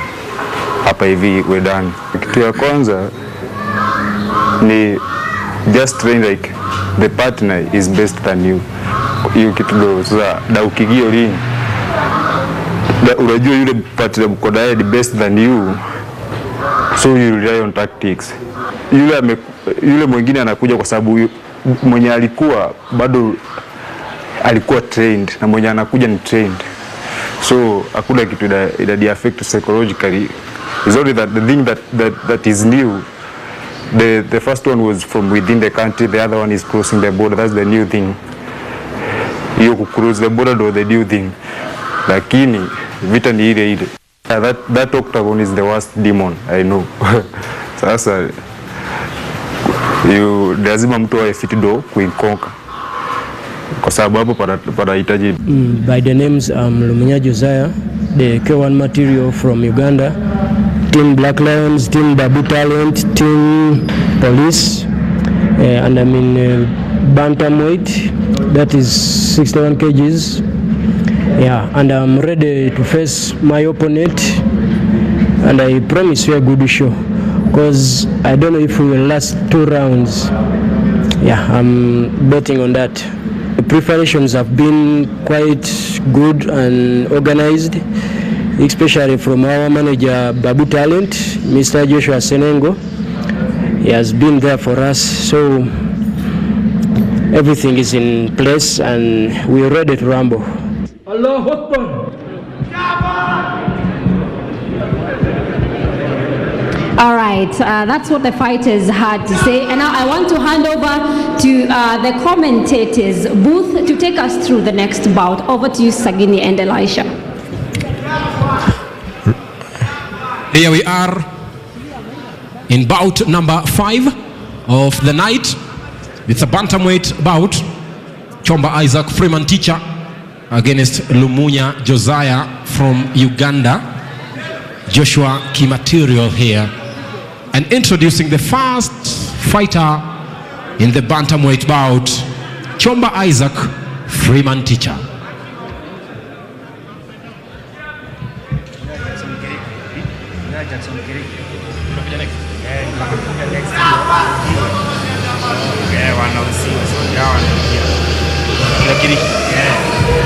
Right, here we go.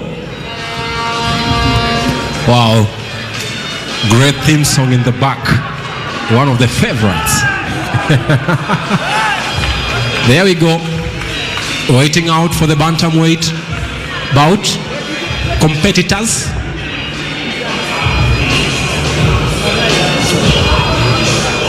Waiting for the fighter who will walk in to that John Cena soundtrack.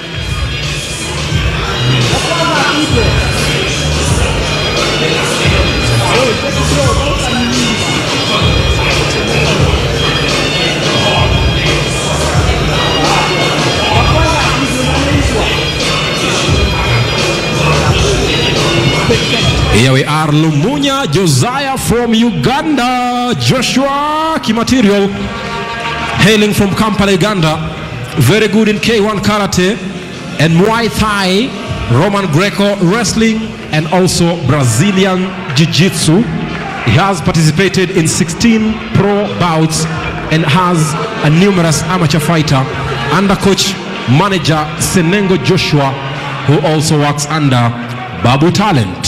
Lumunya Josiah at 22 was keen to give props to Superintendent Odosh Ronald, Inspector Malav Peter, and Assistant Superintendent Rita Nabos, who are all his superiors in Uganda.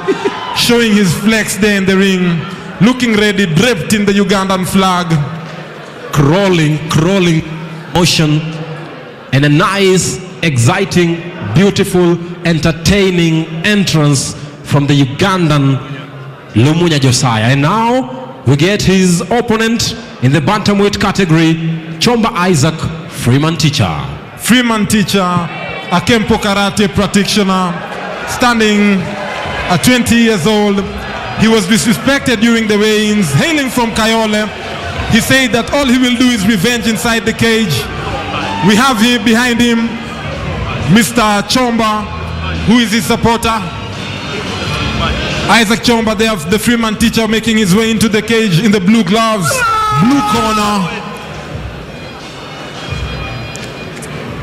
Great. And before we get into the fight, let's get the official introduction from the cage. But before that, Freeman Teacher, 2 years older than Josiah Lumunya, with a 2-weight advantage to Josiah and a 3-inch reach advantage to Lumunya. 4 games for Freeman Teacher, losing 2, losing 1, winning 2, and drawing 1. 14 wins for Josiah Lumunya, under 16 games, only losing twice. Before getting into the fight, let's get the official introduction from Mariam Ojwang. Thank you very much, Jason Sagini. Now, I will first introduce all the way from Kampala, Uganda, whereby we have the longest, the most experienced president in East Africa, H.E. Yoweri Kaguta Museveni, weighing 160 centimeters, weighing 57 kilograms, participating in 16 games, winning 14, losing only 2 at 22 years of age. Show some love for Josiah Lumunya, aka Joshina Kaiwan Material. And now on the blue corner,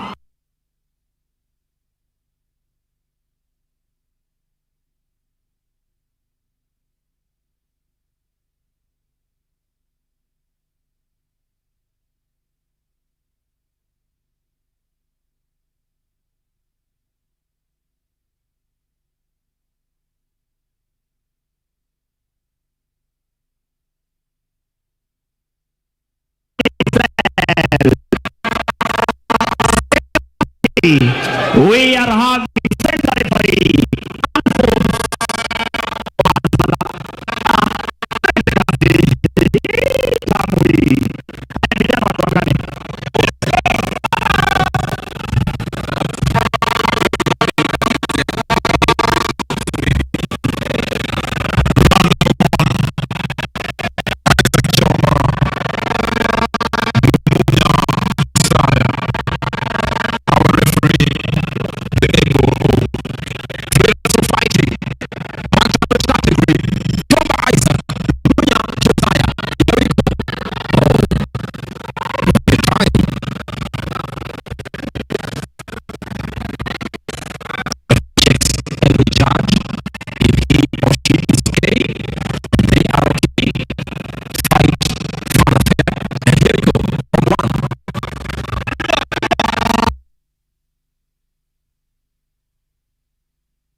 Patient and gentle as he makes transitions into a comfortable position, looking like he will get a triangle here. Chomba needs to be careful. Chomba needs to be careful, or he will get submitted. Great escape. Lumunya content to fight on the ground. Chomba asking him to get on his feet. Sagini. Nice hand height there. Good elbow. Great fighting there by Lumunya. Another one. Nice combination. Demolishing mode. Oh, it's almost here over here. It's that moment. Alright. Oh. TKO victory via Technical elbow to the knockout head from Lumunya, showing his experience. Great first round victory there from the Ugandan. He must have made his superintendent Odoch Ronald, watching from Uganda, very proud. Inspector Malav Peter is loving it from Kampala. Assistant Superintendent Rita Nabos must be dancing just like Lumunya is right now in the cage. First round TKO. Jason, that looked like easy work by Lumunya. Here we go once again, how things were. Oh my goodness. No mass, said his opponent.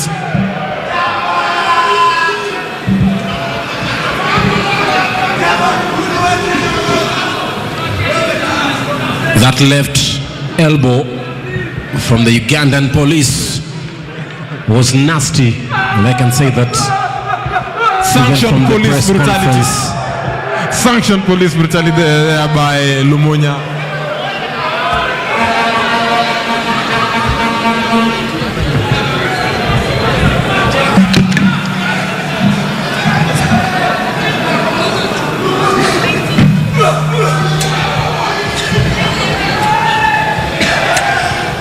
Amazing. This is how things unfolded. Nice hand movement from Josiah, then a nice nasty right elbow, which I believe that put off the energy from Chomba Isaac. And then look at this right knee. Oh! Actually, it was that knee that led to the end of the fight, because it was followed by a brutal elbow to the head. Wow. Then followed up with some nice right jabs from the right and left hand. And now let's get the official announcement of the winner from the cage with Ojwang Mariam. Thank you very much, Jason Sagini, and I have the official results from our judges. And in a match between Isaac Chomba of Kenya versus Josiah all the way from Uganda, ladies and gentlemen, the winner is via a technical knockout, Josiah.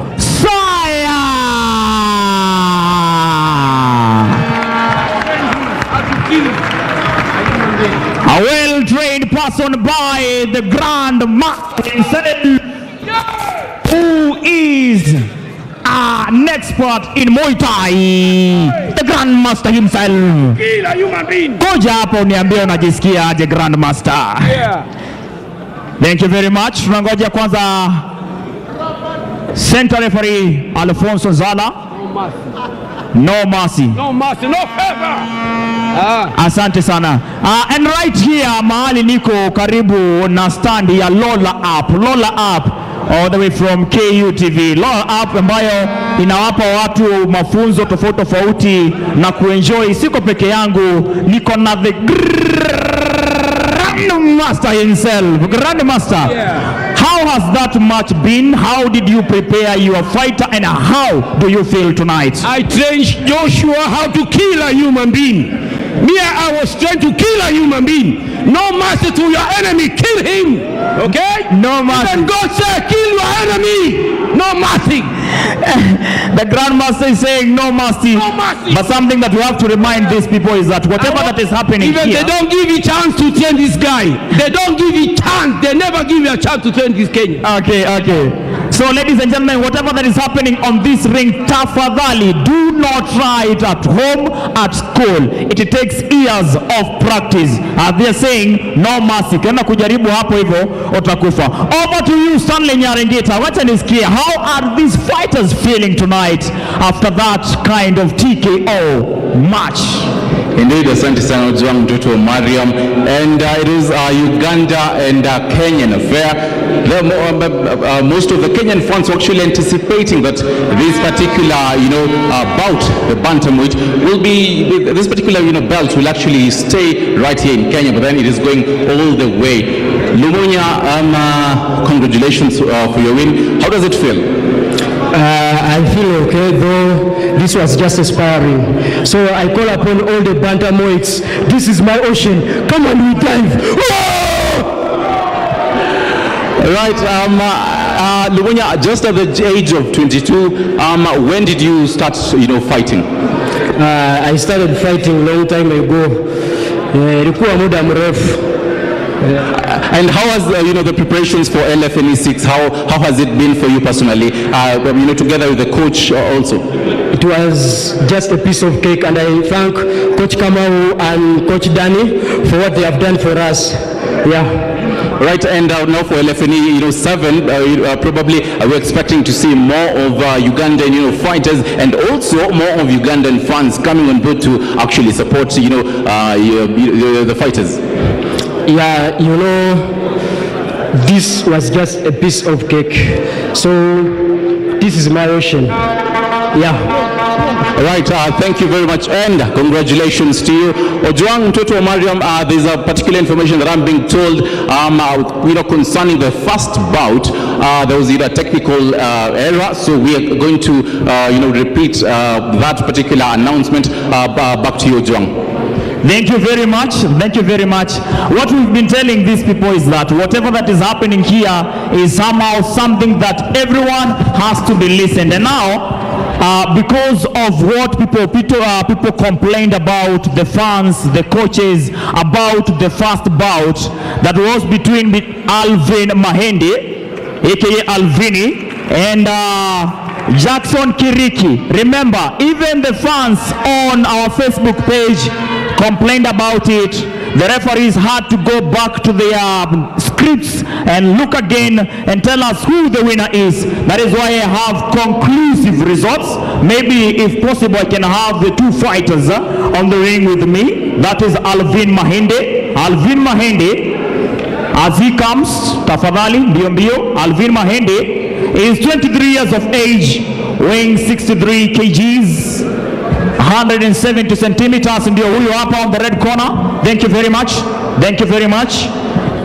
Lfne has not participated in any game so far. This was his debut, a very fantastic one. Was fighting against Jackson Kiriki. Jackson Kiriki, unaweza kuja hii side nyingine karibu na coaches wako. Jackson Kiriki huyu mnamuona hapa hivi ako 5.9 feet. Now the judges have given me new results, and on the round 1 itasoma zote, si ndio?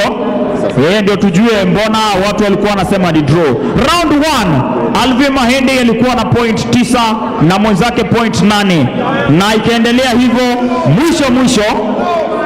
mwisho Lfne akapata 72%. That means Jackson Kiriki alipata 75. And the new results, ladies and gentlemen, in a match that was officiated by center referee Kennedy Kopala, the winner is Jackson Kiriki, all the way from Meru.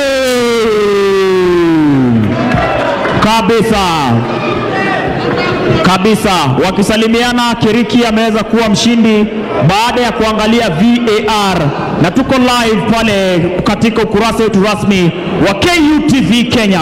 Right about now napata kurudi kwa commentators wanitayarishie mechi inayofuata utamu kama huo. Remember, if you have any complaints unapata kufika pale kwa main desk, alafu utapata kusikizwa na itakuwa shwari tena kabisa.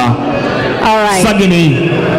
Alright, before tuende kwa Sagini, nasikia watu wa Meru hawako wamefurahia after Bout 1, and Kiriki and the coach are here. We just want to hear their sentiments before we get into entertainment. Kiriki, I know you were a very worried man when you walisema ni draw. Kwanza tuambie mechi yako ilikuwa vipi? Mechi ilikuwa ngumu kiasi, lakini tunilingangana kulingana na vyenye game ilikuwa. So kuambiwa eti ilikuwa draw, mimi sikuwa nimefurahia hiyo result. Na watu wengi pia walikataa, haikuwa draw. Ulikuwa umejiandaa kivipi? Hiyo draw haijanifurahisha, lakini kwa majudges nimefurahia kwa nini, kwa opinion yao yenye wametoa baadaye. All right, congratulations Kiriki. See you in LFNE7. Let me talk to Mugambi. Coach, I think you're the first person I saw who was very animated after ilisemwa ni draw. How did that, why were you protesting to begin with? Yeah, so first of all, I'm an MMA coach, okay? A professional coach and instructor. And so everything was as per how it's supposed to be, like the takedowns, the ground and pound, everything was on our side. So there was nothing like draw because we had controlled the game. Yeah, if a professional MMA coach or referee would have taken the points to Kiriki, that for sure. Yeah, but so people should learn MMA and see how it's done. Yeah. But you're happy that technical hitch has been cleared and your guy has won? Yeah, I'm happy because it is fair. It's fair. Yeah. Sasa coach, congratulations, you're doing a good job with the fighters from Meru. Hopefully we are going to see more come LFNE7. Yeah, sure. Asante sana. All right, that is Coach Mugambi. He was very animated and not happy about that draw in the first bout in LFNE6 tonight. Now we're getting into a rather interesting section of today's LFNE6, and I want to hand over to one and only MC Fungututi. If you can hear me, wherever you are, MC Fungututi, I'm handing over the program to you.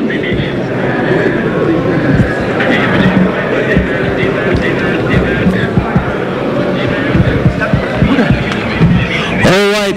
Wapi kelele ya LFNE Championship 6? All right, so ladies and gentlemen, are you ready for entertainment? Are you ready for some breather? We want to give you some breathalyzers. We want to give you some entertainment because we're going for a short break. Then we do some entertainment. The entertainment, trust me, is a good piece of entertainment. And tonight we are here. We want to do some musicians from across Kenyatta University and even Nairobi and the entire country. We want to give you some break so that you can be able to breathe a little bit. As we are going for a short break, you are free to walk around and buy some snacks and drinks outside here at the entrance. So ladies and gentlemen, don't worry. We are just going for a 30 minutes short break. And this short break, we are going to include some performances. Ati? Yeah?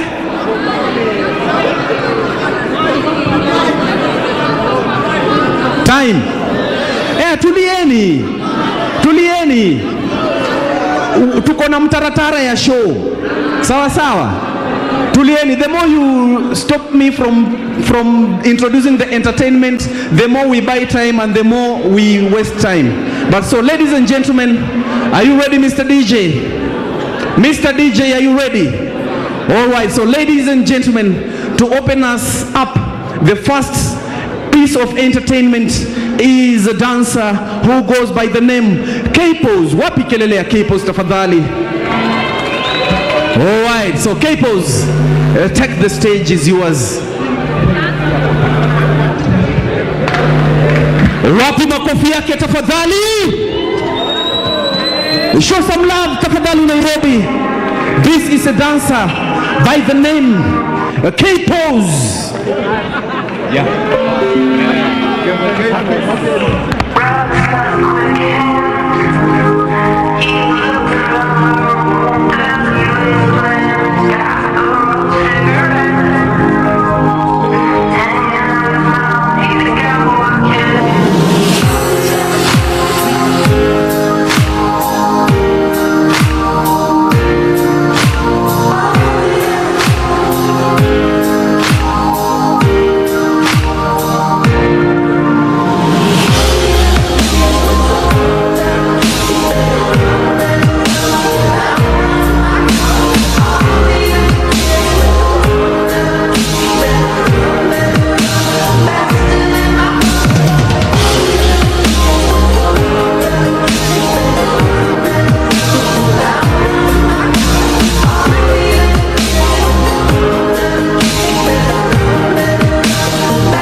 All right, this is all the way from Nairobi, Capos, the dancer.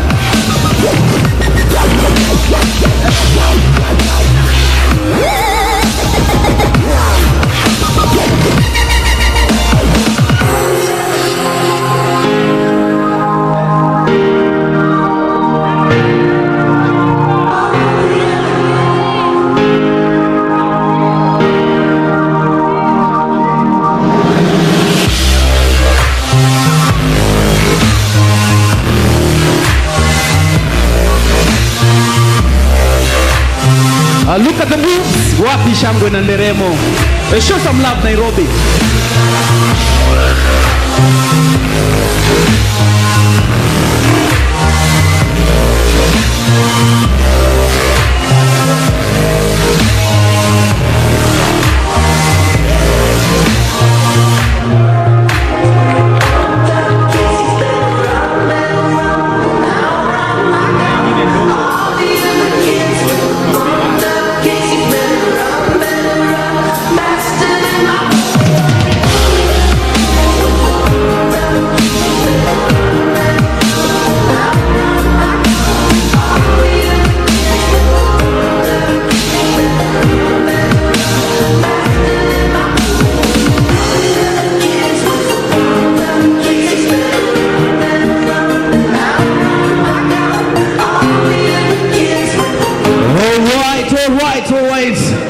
Wapi kelele ya Capos the dancer. All right, I'm telling you, this is what we got. This is only happening at LFNE Championship 6. And so, ladies and gentlemen, I can tell you, we are going to have mad fun. So, ladies and gentlemen, all the way from Malindi, this is my next artist who goes by the name Montips. Wapi kelele ya Montips, all the way from the coastal region of Kenya. DJ, give it up for Montips.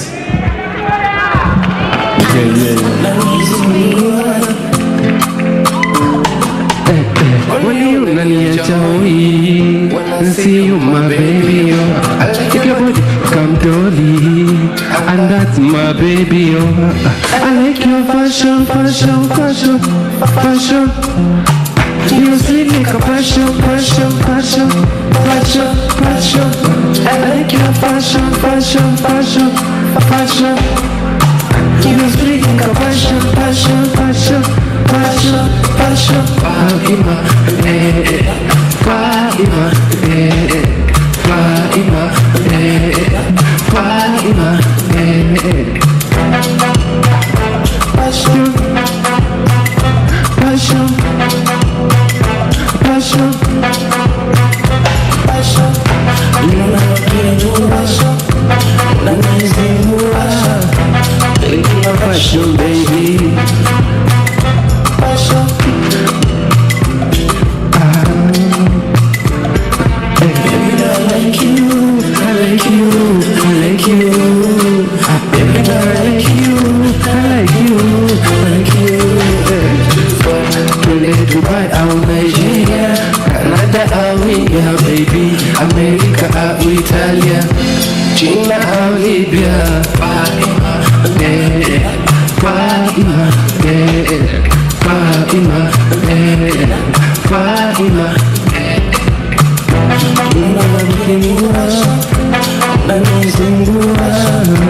Making my passion, baby. Passion. Baby, passion, my sweetie baby, penzi ni kupe, maproti ma passion, bigi bigi, chuka chiki chiki, rani kupe, rani passion. I like your passion, you speak like a passion, passion. Yo, mambo vipi? Mko poa? Are you enjoying the fun? Yo, it's your boy Montips Classic. Natoka Malindi. Najulikana kama toto la Kipwani, aka King of Love. Yo, ningependa pita kwa channel yangu at Montet Classic YouTube channel, subscribe. Kuna ngoma mpya inakuja, so usiku wa mwisho kuiona hiyo ngoma. Thanks.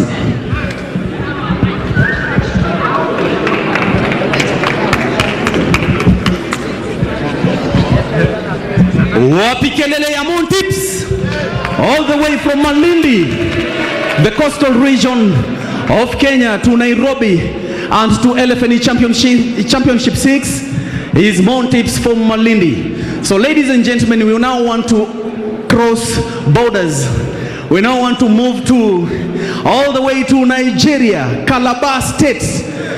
This guy has come all the way from Nigeria to Nairobi. He is a student at Kemu International University, and he is here tonight to give us some little bit of entertainment.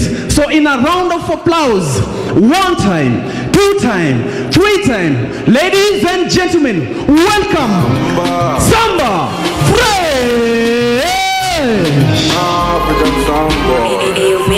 Oh baby girl, I don't go gaga. I show you love, but them I go scatter. If you don't come, oh baby, make you holla. Not because they kind of love when me get better. If you don't too much, I go they call holla. I go show them, say them I be my fella. One by one, them I go scatter. Because they kind of love when me get better. See, anywhere where you say make you go, I say, baby girl, you know go solo. I say, Shane na Tokyo, I be na Dubai. I say, baby girl, we go they go to. I say, all the girl I was about to man a booty. I say, broke up your back, make you wanna for the daddy. Them, ain't no fear running, no fear hide for the daddy. Move up, walk you for the daddy. I say, I know go man if you're mine. You make me so divine. See, make your body be mine. Anytime I go on, make you whine. I sing, say, go baby girl, I don't go. Yo, DJ, drop that shit. DJ. Yeah, ladies and gentlemen, it's a good time. Everyone is having a good time, I believe so. And I feel so good being around KU today. Yeah. I hope each and every one of us will enjoy this event. Yo, DJ. Let's go. Samba. I go by the name African Soundboy. I'm dripping. See, baby, I'm dripping. From Lagos down to Malaysia. We drip money, no be bloody. The visa no be the problem. We touching all the location. Samba. Yes, and it's where them they do nothing, but we give them the little like Tintin. Now we don't get time to do the ring, cause we get up for here like 50. Baby, come be my hero, cause you don't go there. You go be one and only rubber. And you know I get for my pocket life. You go be more than no be a rubber. Anything where them they do nothing, but we give them the little like Tintin. Now we don't get time to do the ring, cause we get up for here like 450. Fresh. I go by the name African Soundboy. I'm dripping.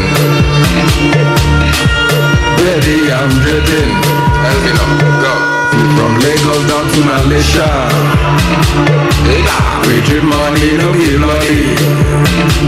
Fresh. The visa no be the problem. We touching all the location. Let go. Listen. Say that we know what me say, me a the champion. Say that we know what me say, me a the champion. Let go. Say that we know what me say, me a the champion. Drop it, DJ, drop it. Man, ladies and gentlemen, this is my latest project. I beg for your support. I'm still an upcoming artist. I need your support. I need your support everywhere on my social media handles and on my YouTube channel, please. The song goes by the name Amena by Samba Fresh.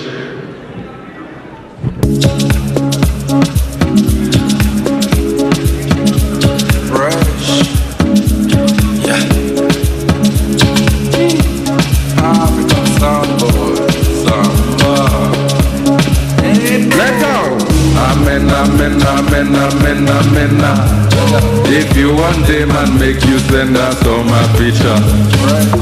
Amen, amen, amen, amen, amen. If you want them and make you send us on my picture. Let go. Amen, amen, amen. If you want them and make you send us on my picture. Amen, amen, amen. If you want them and make you send us on my picture. Hey mama sita na kuongelesha. Mimi nataka nyinyi wote wasita. Na mimi sina milioni sita. Na niko na ya milioni. Wapi kelele ya Samba Fresh all the way from Nigeria, Calabar State to Nairobi. My brother, my Nigerian brother, waiting they happen. You the craze? All right, so ladies and gentlemen, we want to go in the same spirit and design, in the same nature that we've been doing this. I now want to introduce this artist. Some of you have known him. He's been an enigma when it comes to music industry. He has brought up a remix of Ndovuniku ndani ya KU. This is one of the most amazing musicians who have been brought and bred here at Kenyatta University. So ladies and gentlemen, on the count of 1 time, 2 time, 3 time, help me introduce to you Jomo Noti. Makofi yake tafadhali. Jomo Noti. Oh yeah. Jomo Noti. I believe in you. Please run. Oh yeah. I believe in you, homie, I believe in you, and now you do your thing on my support. Hey, I believe in you, homie, I believe in you, and now you do your thing on my support. Cause I believe in you. Homie, I believe in you, and now you do your thing on my support. Bro, tukiwa watoi, kumbuka tukicheza share matoi. Hizo masiku tulikuwa mechanic specifically wale wa manda. Ra! Vamos man. Ka unapenda maisha yako sema ra. Ka unapenda maisha yako sema ra. Sema ra wewe si useme ra. Sema ra wewe si useme ra. Niko Nairobi na niko Thika. The same time simu nashika ni bashi meshika. Wengine ni bibi hatuna, wengine dini madili, wengine tuna uamuzi muhimu buda. Ujana ni moshi mimi noti soma leve roll. Mimi mdosi na nina pochi soma do we roll. Una worry kuna ngori menda so minimal. Na mimi na mori ya ku worship that's so biblical. Oh yeah. Jump. Oh yeah. Oh yeah. Oh yeah, oh yeah, oh yeah. Oh yeah. Oh yeah. Oh yeah, oh yeah. It's John Norris. Niko Nairobi na niko Thika. The same time simu nashika ni bashi meshika.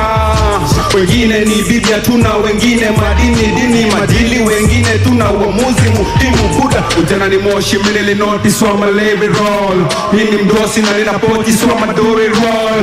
Una worry kuna ngori ndaso minimal. Mimi na mori ya ku worship that's so biblical. Fika tu kwa Bash TV na saka msichana mrembo. Tufanye harusi pokea wengine waanze kushuka ni birthday. Monday, Tuesday, all on Friday. Bakama unakuwa mpaju mimi lazima ni pay. So ka unapenda maisha yako sema ra. Ka unapenda maisha yako sema ra. Sema ra wewe si useme ra. Sema ra wewe si useme ra. Mindo kali kama fala wengine wapambi mindo fali.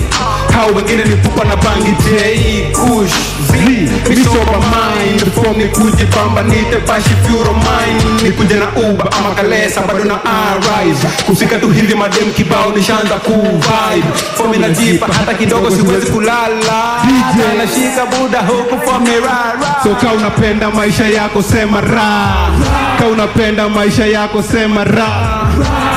Hakuna kuvaa kuficha uchi mudunga ni uwe look safi drippy neza jaza tank up olezo na high low high never siplika na niko high yo cause I'm a Nike boy tell him. Na kama sio Nike mu flex on them J's mupenda Balenciaga Timberland baby running. Oh yeah, oh yeah, oh yeah, oh yeah. Hakuna kuvaa kuficha uchi mudu ngani uwe look. Blue stuffy drippy neza jaza tank up. Olezo na high low high. Never siplika na niko high. Yoko zama Nike boy kelem. If it ain't Nike then I'm facing on them jet.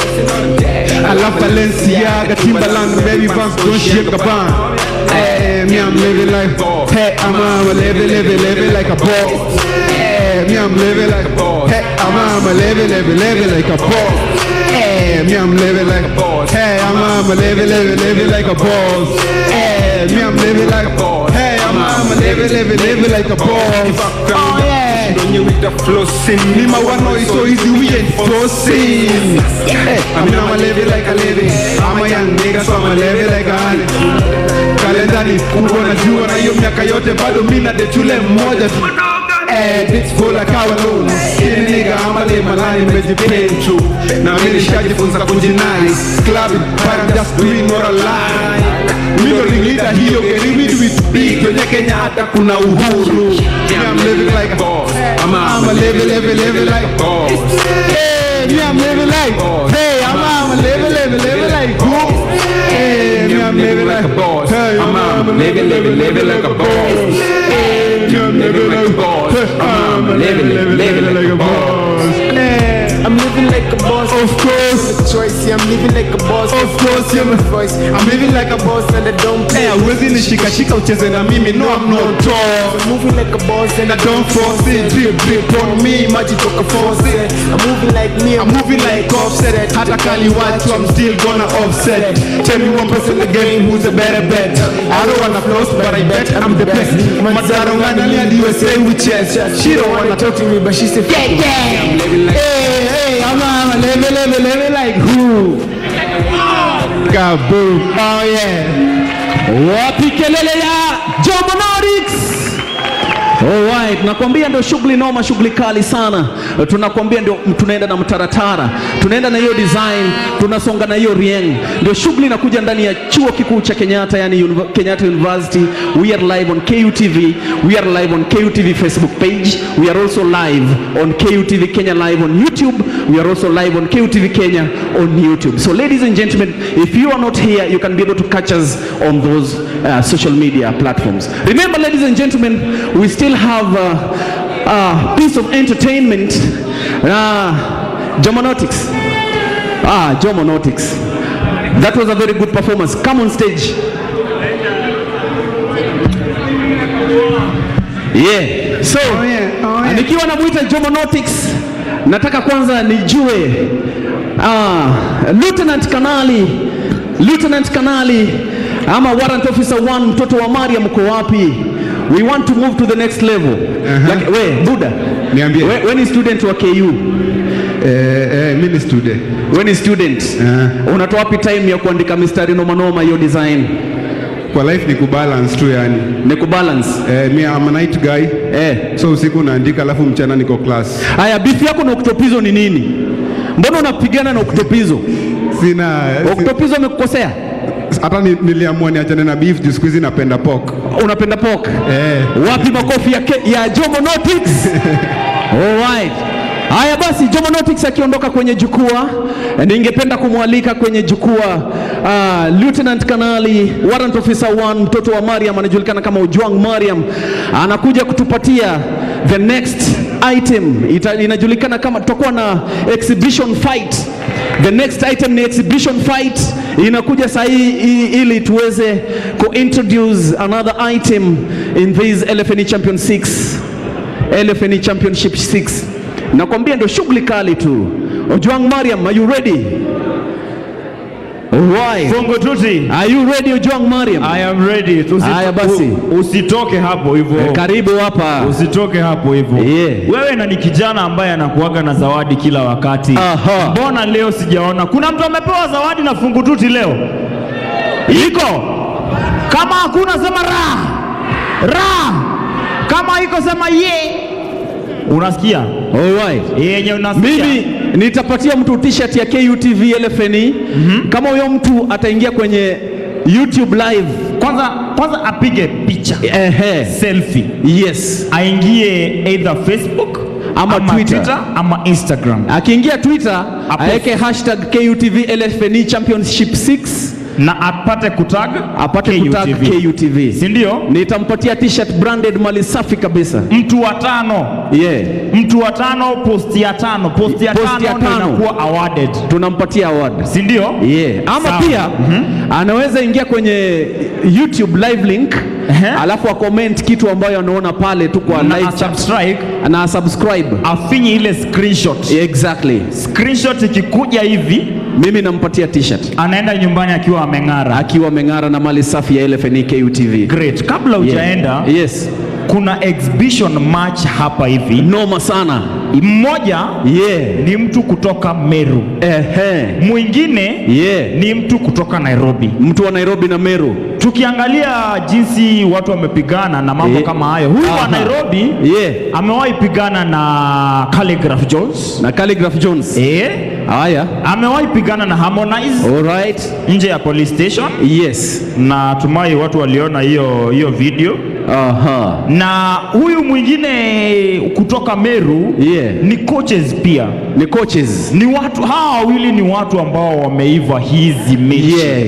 Na all I'm waiting for ni my commentators kwa sababu it's an international match. It's a fight for a name. Hiyo ni international match. Eric Omondi versus Eric Chomba. Eric Omondi ni mtu ambaye amejaa joto. Amepiga chuma. Akajenga misuli. Sijui kama umemwona juzi pale nje ya parliament. Yes. Amekikula jua. Alright. Hiyo siku hakuwa na demonstrate. Hapana, alikuwa party ya tizi because of LFNE6. Kama coach wake ambaye anakwenda kwa jina Eli Sketch. Yes. Ama Elisha ukipenda, alimwambia lazima ukue umekula vitamin D ya kutosha. So amekuwa akifanya tizi. Aliweza kupata exhibition match na Harmonize. Wakati Harmonize alikuwa hapa Kenya na ingawa aliumizwa mdomo. Ako tayari. Team ya medical team ya LFNE wanasema ako tayari for tonight's match. Na hiyo ndo mechi ambayo tutaanza nayo. Sasa vile jinsi unavyoniambia saizi inamaanisha yani they have been training. Na wamepitia hiyo training yote na makoches wameangalia. Wamekuwa na 4 months. Hali ya afya iko shwari. Na ndio maana hadi tunaambia watu vitu ambazo unaona hapa ndani usijaribu. Mimi nilijaribu. Nini ilifanyika? Ni vile mimi unajua nilikuwa mwanajeshi Cambodia. Okay. So niliporudi nilikuwa nimenona kama wewe. Alright. Mimi nimenona. Wewe hujanona. Wewe umenona zaidi. Sasa mimi nafikiria mimi nilipigwa mafuta ikamwagika. Ndio kwa maana uko hivyo, right. Lakini ngoja hakuna haja ya unone. Na bei ya mafuta imepanda. Sasa hii bei ya mafuta imefika shilingi ngapi? Sasa hizi ni shilingi 160. Lakini kama umenona unaweza tumia yako tu. Hapo shwari kabisa. Na gari itaenda. So I'm waiting for my director. My director anakwenda kwa jina Boniface Otieno. Alright. Na ngoja signal yake. Lakini kabla tujaendelea Ojwang Mariam, hapa hivi nimepatiwa wallet. Wallet ambayo ni ya mwanafunzi wa chuo kikuu cha Kenyatta. Anajulikana kama Kipto Enoch. Kipto Enoch. Ukiwa umepoteza wallet yako, tafadhali unaweza tupata hapo nyuma kwa tent. Kwa hivyo Kipto tafadhali make sure anakuona. Asiponiona basi mimi sijui itakuwa vipi. Itakuwa shida kwake. Labda atateseka kidogo. Kweli kabisa. Yes. So right about now umesema tunapatia watu t-shirt za KUTV in conjunction with the LFNE. Na kitu ambacho wanafaa kufanya ni kuingia pale kwa YouTube live yetu, KUTV Kenya Live. Na nikiwa hapo hivyo naona watu wamejaa. Naona Jenga Mburugu anasema let's go George. Huyu ni jamaa wa George Itumo, sijui kama unamkumbuka. Naona Mason Juma all the way kutoka Mombasa anasema anafurahia show tena zaidi. Ni on the sport LFNE usiku. Namuona Ken Kamau anasema early stoppage. Hii ni mahali mtu alikula knockout. Alipigwa knockout moja noma sana hapo. Ukweli. Namuona Blaze Hala. Naye unaweza salimia mtu hapa, hivi ndivyo watu hupatana. Sijawahi kuelezea vile ambavyo nilipata bibi. Nilipata bibi kwa local fight night, ilikuwa ni LFNE6 ile ya Kayole. Nikamlet kweli huko Kayole. Wapi kelele ya Kayole? Wapi kelele ya Kayombo tole? Why? Lakini kitu ambacho unafaa ujue Kayole, ni kwamba security starts with S. Si ndio? Sio U. So by kupata dem LFNE2, LFNE4 tukaenda na yeye Meru. LFNE4 ilikuwa Meru. Akapata jaba sijui venye kulienda, nikarudi nikiwa single. Tulikuwa pale Muthara Primary School ndani ya Tigani ya kule Meru. Haya, basi hapa kwenye Facebook kuna mtu anasema dancer, I like the moves. Kulikuwa na yule dancer alikuwa anapiga moves hapa Kalikali, anajulikana kama K-Pose the dancer. Kuna mtu amesema pale Facebook, I like the moves. Alafu pia kuna mwingine anasema Paul was the best fighter, no one like him, big up Paul. Wapi kelele ya Paul? Kabisa. Kabisa. Asante sana bwana Fungu Tuti. One more coffee ya Fungu Tuti one more time. Alright. So and right about now my official commentators wako tayari. Wanakwenda kwa jina Jason Sagini na Eli Sketch. Na wanataka watuletee ama watuintroduce hawa watu hapa hivi. Alafu tukifika tunapata kuambia vile ambavyo itakuwa. Right to you ama wako Jason Sagini.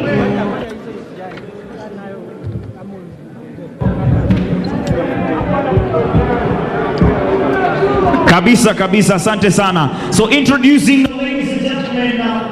Tangu tu ni kuhakikisha mazao watu wamekaa na wameunderstand hii vita ni aina gani. Ndio kuna vita mob, kuna reso, kuna boka, sasa kuna hii. So kazi yangu tu ni kuhakikisha mazee audience wamelewa, wamekaa, wameenjoy, na pia tume promote culture ya hii ni kama UFC, ndio tumepromote culture. Vijana wako talented huko nje mazee. Watu wanapenda martial arts. Wa Kenya fans. Sasa tuna need ku encourage sasa athletes. Hiyo ndio kitu tunafanya hapa. Juu ukienda saizi Instagram, TikTok, mazee makina desenya, watu wana trend huko. So Wakenya wanapenda sport. Wanapenda, ukiniuliza saizi ni football, hizo martial arts, rugby inakuja namba 3. Watu wameipenda sana, so tunaisukuma mazi. Juu ni real, ni mixed. I get. I find it more real. It's not wrestling si real. Ama na choma. Alafu najua boka iko na rules, iko na restrictions. Alafu Afrika tunapenda ngashona vile tu fight esto. Tukiwa watu hii. Una fight na hapa. Yaani ni everything. Sasa watu tungoje utuonyeshe skills. Yeah, skills. Mimi ni mnoma sana. Mimi ni coaches. Mnoma sana. Mimi ni mbaya. Kabisa. Wapi makofi ya Eric Omondi hapo hivyo? Inakwenda kwa jina Banda Studio hapo hivyo. Alikuwa anasema vile ambavyo atafanya mtu, na ni yeye mtu ambaye nita introduce wa kwanza. So ladies and gentlemen, introducing the challenger of featherweight category, weighing 63 kgs, all the way from Nairobi, Kenya, President of Comedy Africa, Eric not oh my God, not oh my gosh, Omondi!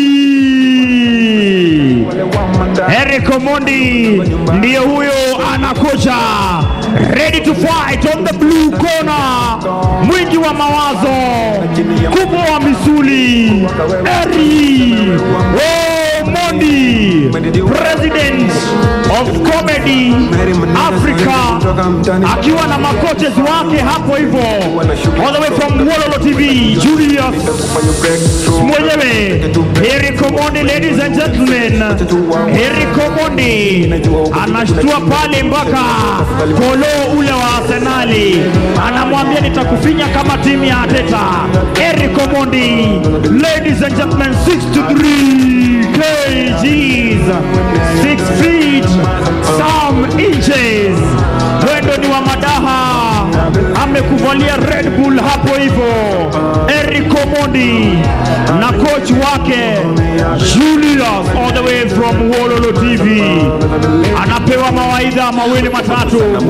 On the blue corner, Eric Omondi, featherweight category, wingi wa mizani. Cheki misuli inavyotikinya, cheki mafuta yalivyo, cheki ndevu, cheki beads. Anasema ni bidwa. And now introducing his challenger all the way from Meru, Kenya, weighing 65 kgs. Ladies and gentlemen, Eric Mugambi.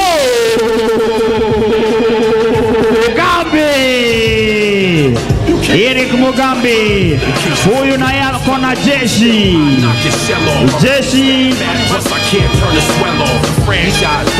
jeshi na Fila Wokovu, jeshi la Meru. Eric Mugambi, namuona hadi pale Lena Kinya on the red corner. Eric Mugambi. Thank you very much, ladies and gentlemen. This is an exhibition match. And once introducing first the center referee, the African champion. Ladies and gentlemen, you know him well. Coach, referee, outstanding man, Mau. And now, on the blue corner, with his coach Julius. Anateta pale, we have some pitches, watu watoke. Mrembo, tuko na mrembo, round 1 ndio inapata kuanza. On the blue corner, we have weighing 63 kgs. Once again, ladies and gentlemen, President of Comedy Africa, Eric Mondi. And on the red corner, introducing all the way from Meru, 65 kgs, Eric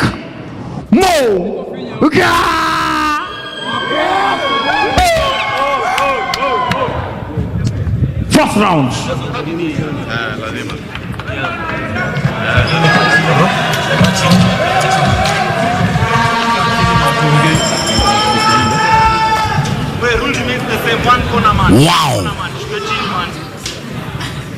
Wow.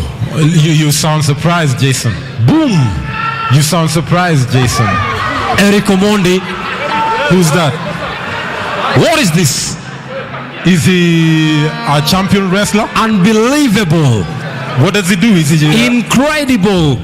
You seem surprised, Jason. Oh my goodness. Who is he? The unexpected just got expected. I know Eric Mugambe, but who is this Eric Omondi, Jason? Oh my goodness. You won't believe it. What won't I believe? Eric Omondi. Look at those body kicks. He calls himself the president of comedy in Africa. Is he also the president of MMA? Wow! On a ground and pound now, Eric Mugambi, a coach. Eric Mugambi with the attack on the president of comedy. You say, oh! He did it like Shawn Michaels. Wow! He did it like Shawn Michaels. Boom! Triple F. I expect a DDT here now. Okay, this is getting interesting. Anytime now we can expect Mr. Mwenga to pull a markman and get into the ring. A takedown? Oh! Eric Omondi half guard there by Eric Omondi, who is able to reverse the position. Good body kicks. Nothing funny about what he is doing now, taking care of business. The king of comedy looks also to have some fun inside the cage. Is it fun inside the cage? Sign like a fine comic.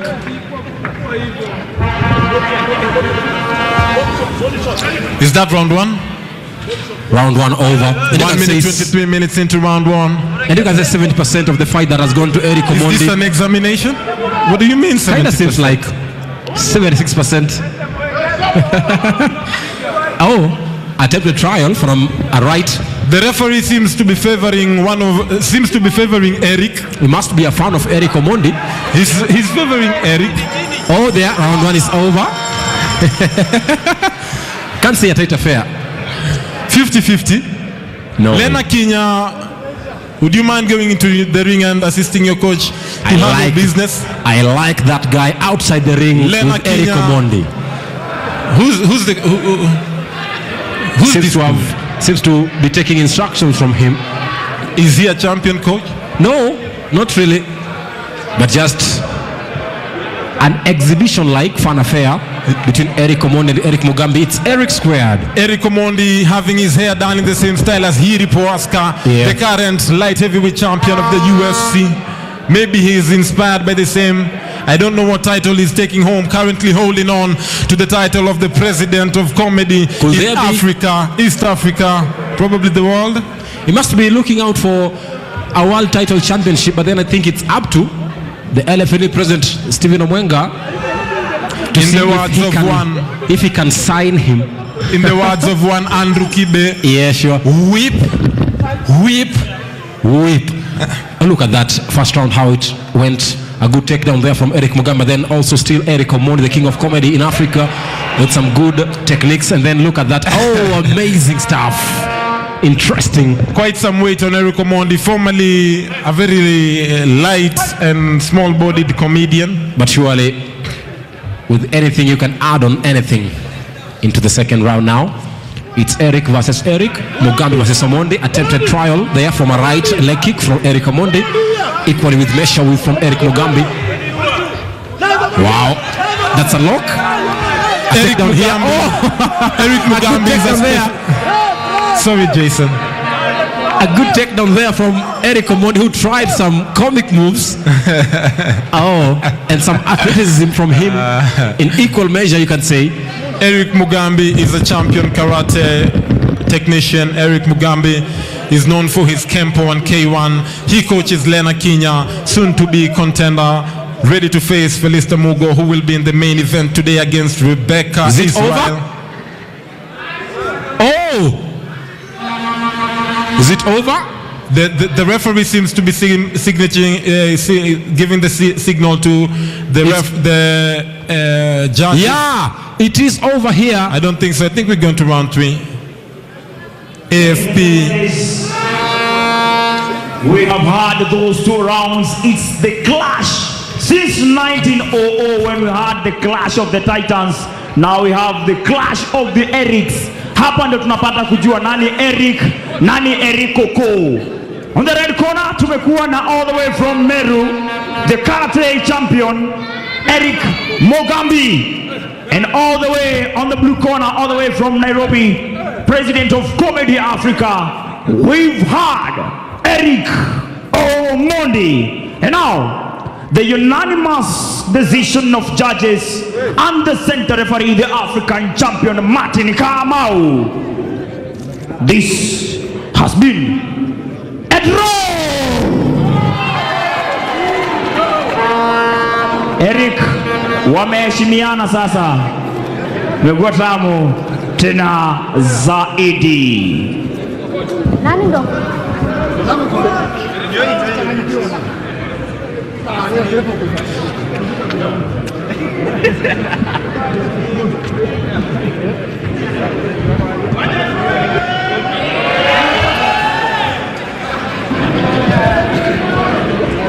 Oh yes, it was interesting. It was fun. Very interesting affair.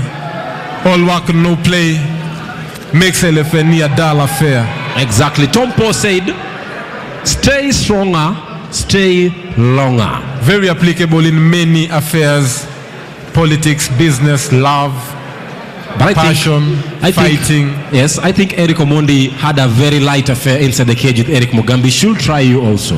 He should try Mr. Odino. Do you know the hammer? Is that mismatch? In 1 second. I don't think if Eric Omondi will be existing in this world of earth. Here we go now before getting the 6th bout of the night. Let's go to the cage with Florence Ndongo. All right, thank you so much, Sagini and Elisha on the commentary booth. That was an entertaining match. 2 Erics, one is a coach, the other one is a comedian. Quite amazing. Now we do have, we are kicking the second half of LFNE6 championship tonight, right here on KUTV. We are live on KUTV and also on our social media platform, that is on YouTube, KUTV Kenya and KUTV Kenya Live, and on Facebook we are at KUTV Kenya. So tell a friend to tell a friend and share that link with with your loved ones so that they do not miss out on what is happening. 5 more matches are on the cards, and in the 6th bout we have Amos Eboso in the blue corner who will be taking on James Kioko. I know you guys, this is a welterweight match, and I know you have been enjoying yourselves, but still we have a lot in store for you, including one bout that will have 2 ladies, one from Uganda and our very own Felicitas Mugo take to the cage. Felicitas Mugo is somewhere, I just saw her, she's ready. She has been preparing and she can't wait to get into this cage and do her thing, and we are routing for her. When it comes to the Ugandans, they have actually arrested 2 of their competitors, and we are hoping that Felicitas Mugo will save the day and afanye mambo the next match, welterweight, Amos Eboso will be taking on James Kioko. You can talk to us. We'll be reading your feedback. Ojwang will actually be reading your feedback on our social media platforms in a few. I want to hand over to the commentary booth to take us through the next welterweight bout. Over to you, Elisha. James Kioko, nacheza Kembu Karate. I started the year back 2014, so niko na experience ya like 8 years.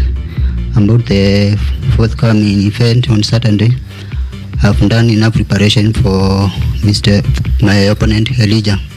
I've seen him play boxing, kung fu, so I know what I need to do to win him. Ndugu yangu Mr. Amos Eboso aka Lion, being double sure that this coming Saturday unakutana na James Kioko aka the Warrior, and nimeprepare ya kutosha mimi na kutoa na kushinda, but anyway tukutane kwa cage Saturday. There we go, James Kioko, also known as the Warrior, who will be coming to fight against Amos Eboso. James Kioko is a new entry at LFNE, making his debut, but Amos Eboso, the Lion, is not making his debut today, but also still making his 2nd appearance at the LFNE Championship 6th edition. Waiting on the first challenger here, Amos Eboso, the Lion, as he makes his entry into the jungle alongside the heavyweight champion at LFNE, William Odino, Amos Eboso. There we go. Amos Eboso, 1 year ago, made his debut at LFNE5 in a title fight versus Julius Wafula and lost via a decision. He's great in Muay Thai, Kung Fu, Taekwondo, kickboxing, hailing from Kangemi, and started MMA in 2020. And you know, the Lions are always brave, willing to fight, hunters, protective, energetic, and strong. Here is Amos Eboso, the Lion. Amos Eboso put up a good showing at LFNE5, where he faced the very able Wafula, the fisherman from Kayole, the holder of the welterweight title, scheduled to fight today, but not yet. Right now it's Amos Eboso. And I expect here that Amos Eboso will also try to fight for a place in the title championship, because he lost to Julius Wafula at LFNE5, the same venue. But so I expect him also to put up a good fight that will also make him to be on the way or on the run to get the title fight that he lost to Julius Wafula at LFNE5. Do you think one fight would be enough to send him to a title match? Because we have other contenders like the Panther, who knocked out his opponents. We have other contenders like Wechuli in line for the same title. Do you think one fight is enough for him to go straight to the title fight? He must be convincing with his game in the first round, second and third. He must be convincing to understand that he must put up a show 150% and above to make sure that he convinces the management of LFN that he also needs to make a title fight soon after losing at LFN5. And here we have now his challenger, James Kioko, the Warrior, as he comes to make his entry inside the octagon. James Kioko making his entry into the LFNE octagon for the first time. A freestyle wrestler fighting out of the eastern part of the country. He says that he likes to stay away from the politics. Wow, all he does is shine at what he does. James Kioko, the Warrior, ready to put up war here against Amos Eboso. He looks very calm, very quiet, As I said earlier, this always calm right before the storm. Maybe a storm is coming as Marvin Jr. ushers in. And you know, they always say that the most James calm Kioko. people are the most dangerous, they are the most vicious, they are the most violent and excellent. And so I think here, for this quiet guy, James Kioko, against Amos Eboso, I also expect a good turnout fight here before the round one. And let's get also the stats to see who is older than the other. And James Kioko, 3 years older than Amos Eboso, with 1 kg heavier than Amos Eboso, with a 2-inch reach advantage to James Kioko. 9 games for Amos Eboso, winning 6, losing 3. James Kioko, 10 bouts, winning 7, losing 3. And before getting into the fight, let's get the official introduction from the cage with Ojwang Mariam. This is the welterweight category. Introducing first in the red gloves, all the way from Kangemi, watu ambao wanapitiaga Kangemi wakienda Uluyani na Uluoni. Ladies and gentlemen, 30 years of age, weighing 72 kgs, we give you James Kioko, aka Warrior. Wapi makofi ya Warrior one more time. And now, all the way from Nairobi, introducing 27 at the age of 27, introducing 73 kgs man and an animal, Amos Eboso, aka the Lion of Nairobi. The center referee, a referee who has gone all over Africa, has been to Mogadishu, Malawi, Mozambique. I give you, ladies and gentlemen, James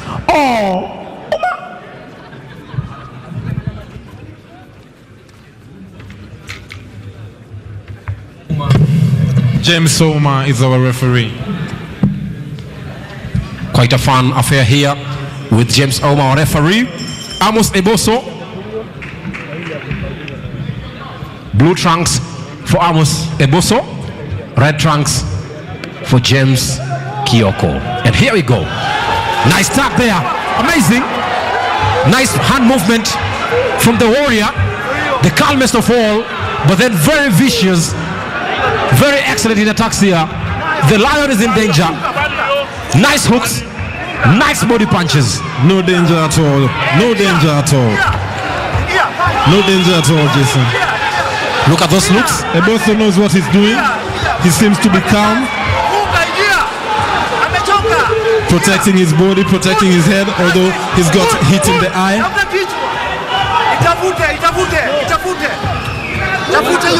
James Kioko choosing to make it a street fight, while Eboso keeping calm, and it's time for him to start returning fire. Stay strong, stay longer is the motion inside the cage right now for Amos Eboso. A clinch there.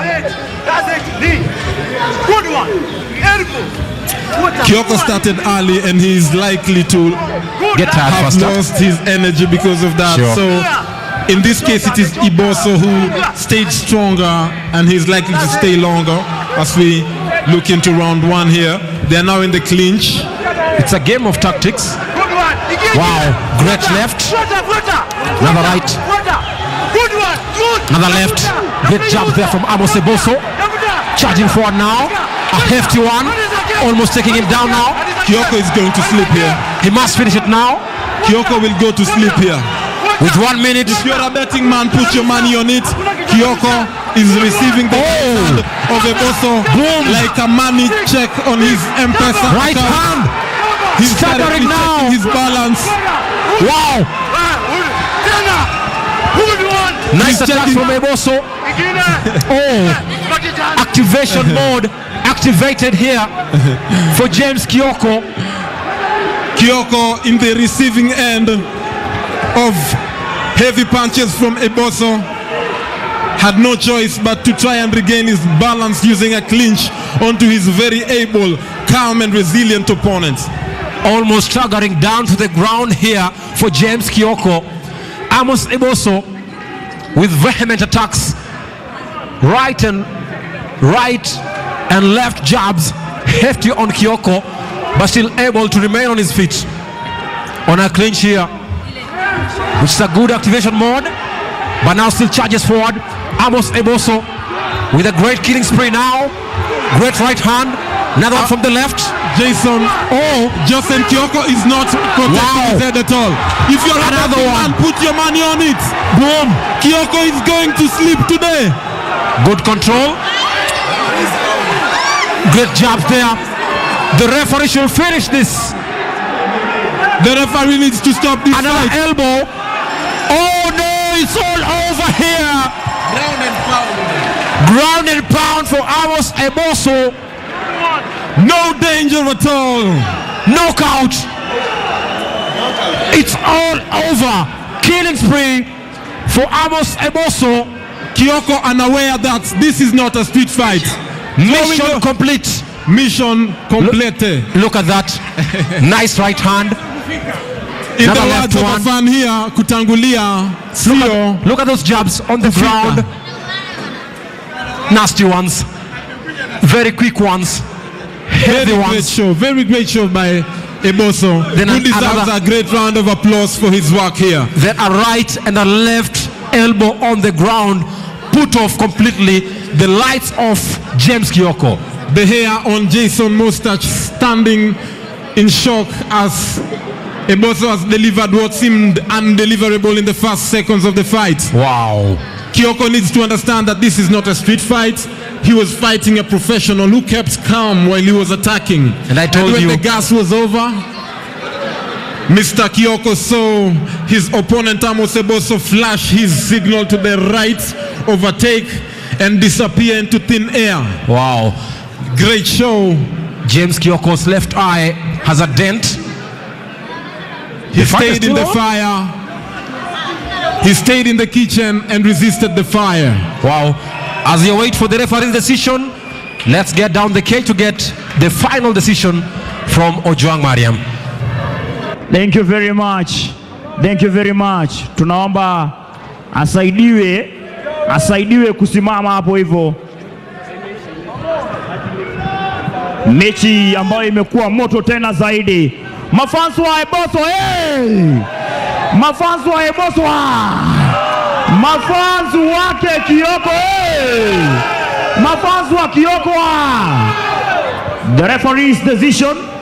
Remember after this, yule atakuwa akiongea na Stanley hapo nje, tujue anasemaje. Referee's decision via a knockout. The winner is the animal and the man, Amos Eboso, aka the Lion.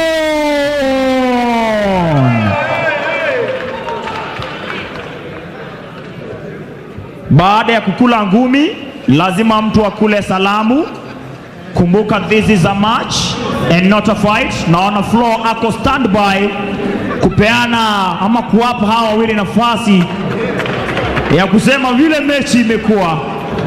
Flo, wakifika kwako pale Facebook, watu wanaendelea kuongea na wanasema imekuwa mechi moto. Namuona Max Miller Ayuma anasema the Hammer, mtu wa power, big up in your number one fan. Hammer, wapi mafansi wa Hammer? Namuona pia Hillary Bon anasema Bon Hillary aka Van Dam anangojea mechi ya Kennedy Atila aka Praying Mantis. Kwa sasa napata kwenda kwake Flo apate kuongea na mshindi wa siku ya leo ambaye si mwingine ila ni the man and the animal, Amos Eboso aka Lion. All right, asante sana mtoto wa Mariam. I'm now joined by Amos Eboso, who just won on technical knockout in the welterweight category match. And well, if you remember, those guys who are here in LFNE6, Eboso actually lost to the eventual winner, that is Julius Wafula. But today he has actually carried the day. Eboso, congratulations. Tuambie mechi ilikuwa vipi? Hapo mwanzo your opponent alikuwa kidogo anaonesha alikuwa na vishasha, but table stand, but mechi ilikuwa kivipi kwako kwanza?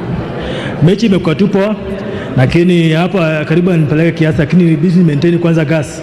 ukisha maintain ndo unaingia vizuri sasa.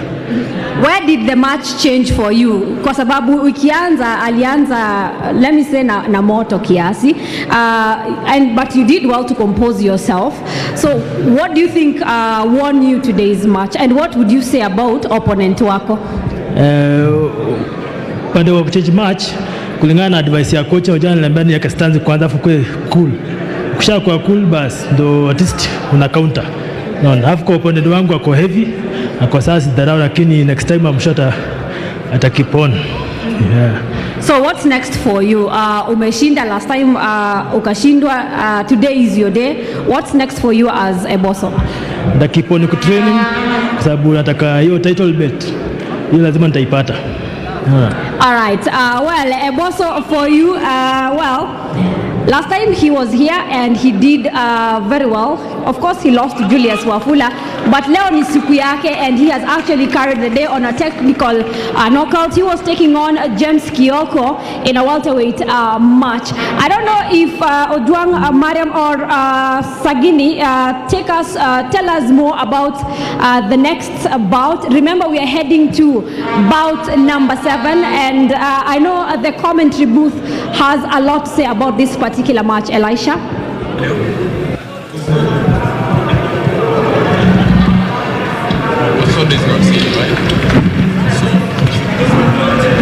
Here we go once again. I can say it was an exciting performance there from Amos Eboso. As I said earlier, I think he needs and is eligible for a title fight in the future. And after getting that 6th bout, we're going to the 7th bout. Javan Buyu against Javinci. That is Javan Buyu against Javinci. Hector Molias Deras against Javan Buyu Javinci. Both men here, they're making their debut inside LFNE6 at KU Amphitheater. And let's get now the first fighter from the red corner, Hector Molias, also known as Deras. Mimi naitwa Hector Molias. Mimi ni mkaaji wa Kayole. Coach wangu ni coach Peter Karanja. Mimi ni huwa na Kempo Mantis Karate. Kuna venye nimejipanga. Hiyo nilicheza LFNE championship 2. Hiyo peke yake nikapata kashida kidogo.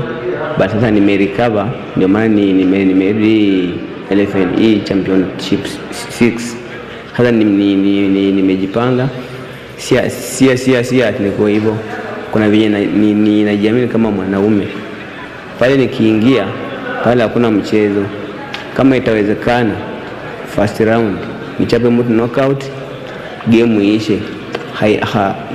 Mimi sasa kujua alienda wapi, amecheza game ngapi, it doesn't matter. Wewe kama ni mwanaume ni mwanaume, kifo ni mara moja. Sasa opponent wangu jana, mimi sitaki kuficha mali huko. Najua sasa unaniona. Haijalishi umeenda South Africa, umepigana game ngapi, sitaki kujua. Wewe kuja kama umejipanga Saturday, unaenda kupigana na mwanaume. Hector Molias there, hailing from Kayole, Nairobi, Kenya. Made his first debut at LFNE2, but then missed LFNE3, 4, 5, and now comes back again at LFNE6. And now, as he makes his entrance from the changing rooms, Hector Molias Deras, with a very hilarious call out there. He said he does not care how many months his opponent has trained. He does not care how many fights his opponent has fought. He does not care how much time it takes his opponent to win a fight. He is here to beat his opponent here. We can say he's a don't care in a way. He does not care. From the look of things of how he did that interview, you can say that he knows what he's going for. But then, from the look of things, just as James Kioko, who came in as a warrior, but then was so calm, expecting some vicious attack, but then it didn't happen. For him, it's almost equally the same chance, but then we also expect another good show. The fans love it in the cage as we wait for the entrance of the first fighter, Hector Molias. Everyone has a plan. Yeah. Until they get hit in the mouth. Yeah, that's sure. Mike Tyson. And Mike Tyson must know a lot about fighting. So I don't know if the plan to not care is a plan, because he will be fighting an opponent who maybe cares. So we're yet to see. Waiting for the first. Ras taking his time. The people here love it. They are anxious, tension building, capacity building, moments inside their minds, trying to find out Hector Molias, is he available? What is going to put up inside the cage? They are silent, just as we are, enjoying the show, having it at their hands, knowing that is the first LFNE night experience, and they can't wait for the flyweight 7th bout of the night to happen tonight here. Javan Buyu Da Vinci against Hector Molias de Ras. Javan Buyu walking in here.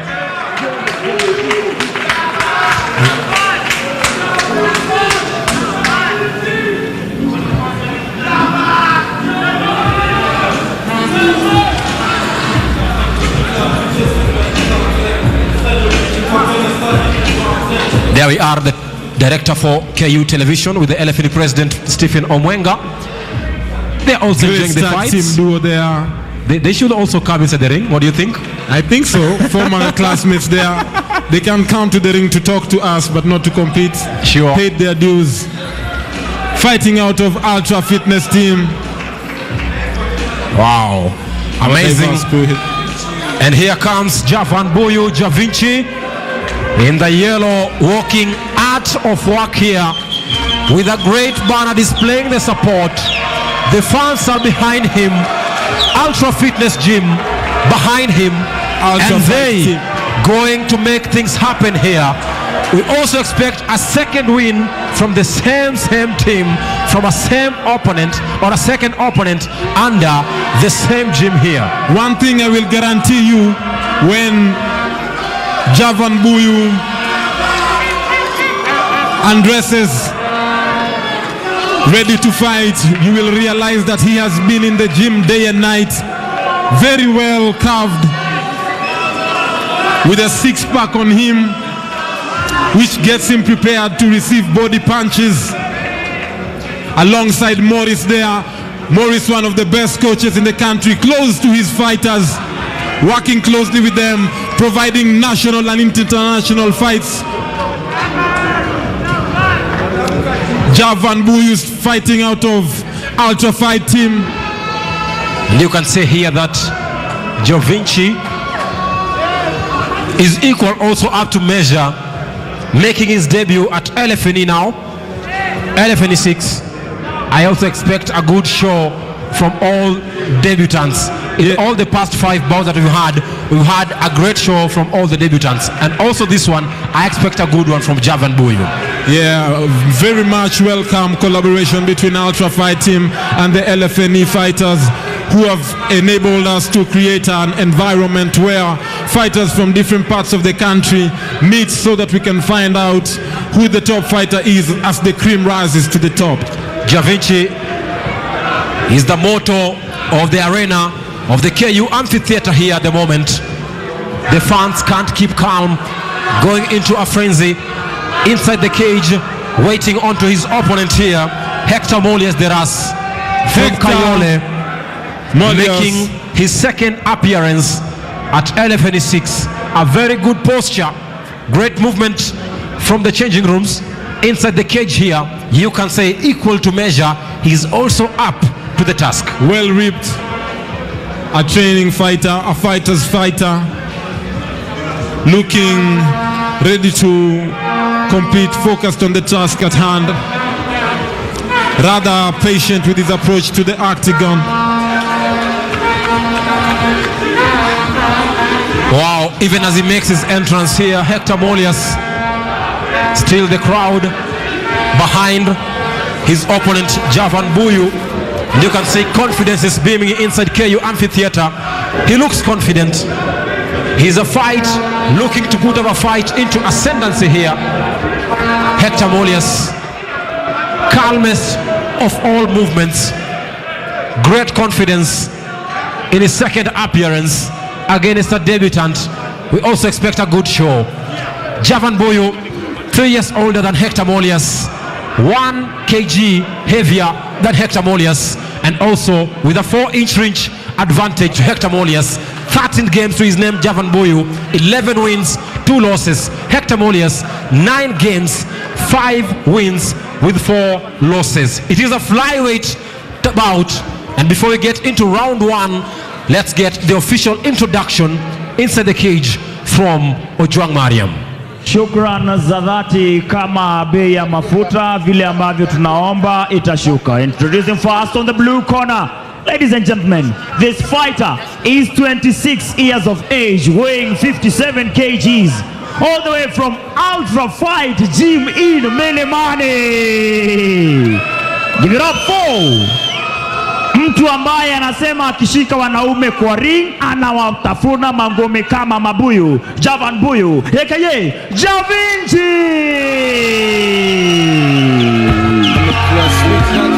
And his challenger, ladies and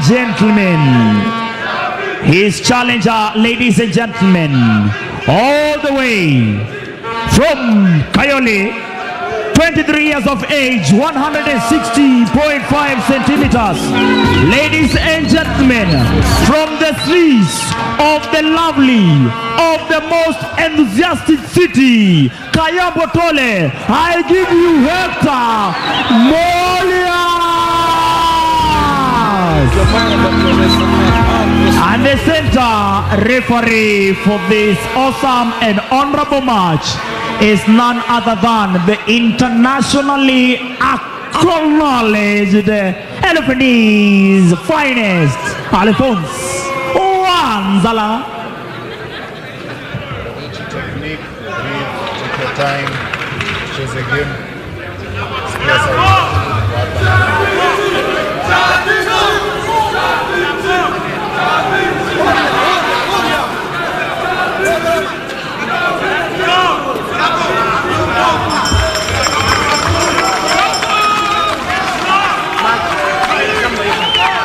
Relax, Baba. Relax. Relax.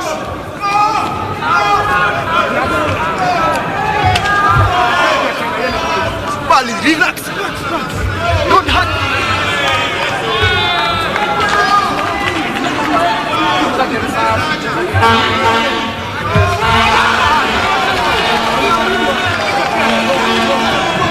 Here, round number 1, 22 minutes and 32 seconds to go.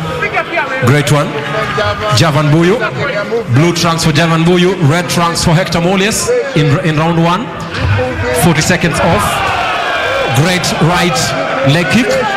Unexpected high kick there. Amazing. He feinted the left jab into he feinted the left jab into the right kick, which blinded Molias to the oncoming attack. Quite good strategy there from Javan Boyu.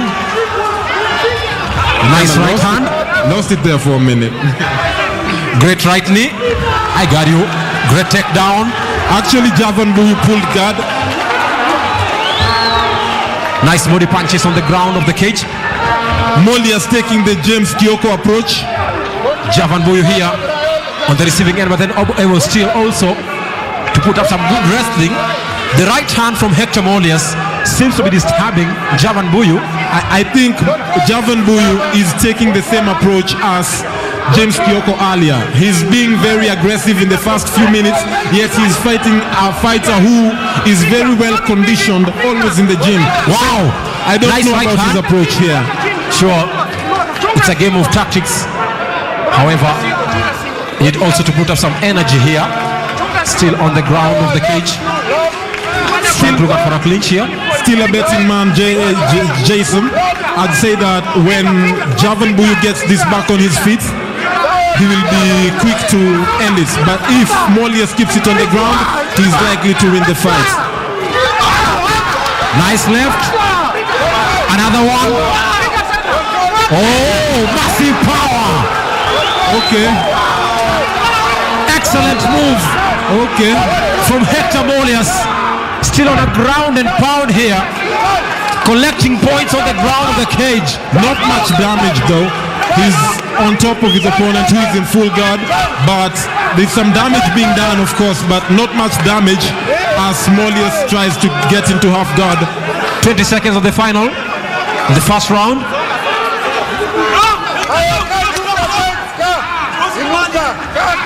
Javan Boyu resisting, trying to get back on his feet, but not explosive enough. 5 seconds. Still on the ground.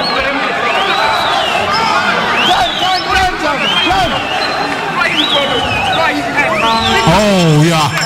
It's a 50-50 affair, you can say.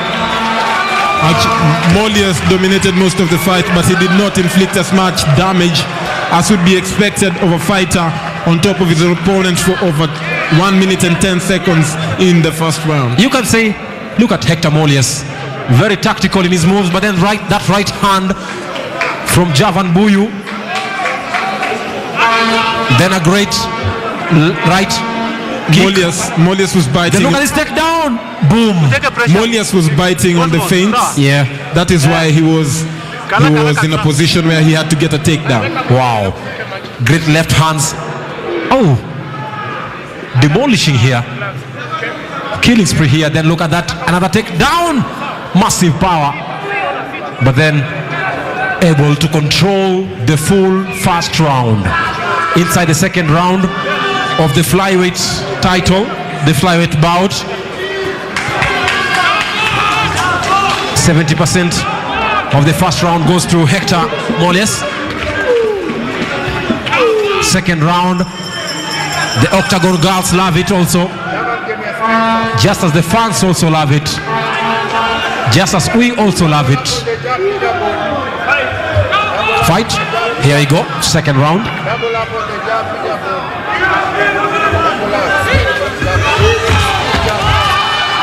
Great start. Great sprawl there by Javan Boyu, resisting the takedown. Molius there holding on his opponent's shots. The referee quick to that. Great job. Knees to the head. Nice leg kick. Nice left jab. Javan Boyu ready to get this to the next level. Nice retreat. Nice. Catching it out for a submission. This is a good one here. Javan Boyu will put an end to this. His opponent needs to tap out or he will go out. Somebody bring some oxygen here for Hector Molius. The referee should not interrupt this. No. Why did the referee interrupt? It was a good position to finish for Javan Boyu. The mouth guard was off. No, what did the referee do? Why did okay. The referee knows what he's doing. The mouth guard had fallen, so they are getting back in the position that they were. Fair. Good job there. Fair work there by the referee, who is keen to his work. Nice refereeing.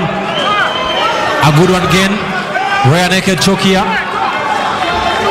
Great job there by the referee, who noticed the mouth guard missing from the opponent. 1.5 minutes in the second round, and this Molius might be the moment.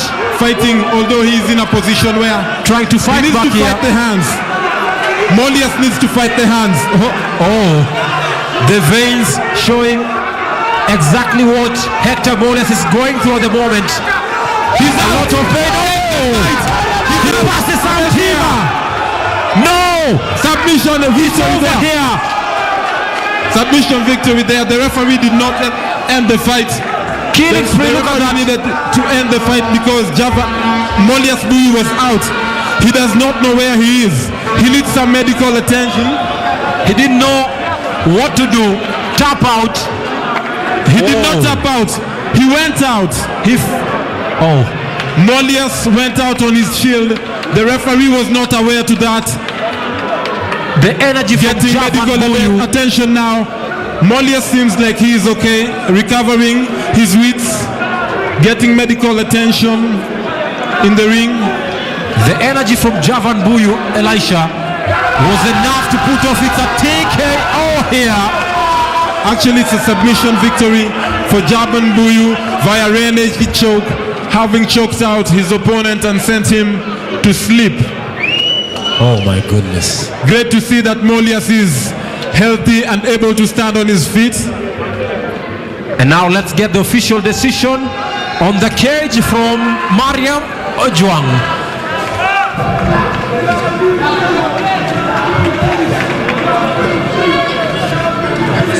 Mariam Ojwang still not ready. Concerned about Javan, concerned about Molius, sorry. Still consulting also here, and Javinci, I can say, oh, great energy from Javinci. Great sportsmanship there. Great sportsmanship. I just seen Javan Buyu go and hug his opponent after the victory. He started it earlier enough in the first round from those punches. Nice body kicks. Then tried a rear naked choke there in the first round. It wasn't successful. Hector Molias able to fight back. Javan was already looking at the referee like, I got this Have done. mercy. Have mercy on my opponent. I got this done already. So, but unfortunately, it's a cage of no mercy here. Although great work on Javan Buyu because he released his opponent before the referee signaled for him to release. Yeah, he released his opponent on time, so his opponent was safe. Great sportsmanship by Javan Buyu after displaying great work. Great work from the referee also. Yes. Earlier, returning them to the position that they were in initially. Before, yeah, great work by everyone in the referee. Great show of professionalism there. A clap for all of them. And now let's get the official decision from the cage with Ojwang Mariam. Asante sana. From our judges, ladies and gentlemen, in this flyweight category, the winner via submission is 26 years of age, all the way from Ultra Fight G Milimani, jamaa wa kukulatizi na mabuyu, Javan Buyu Javinci.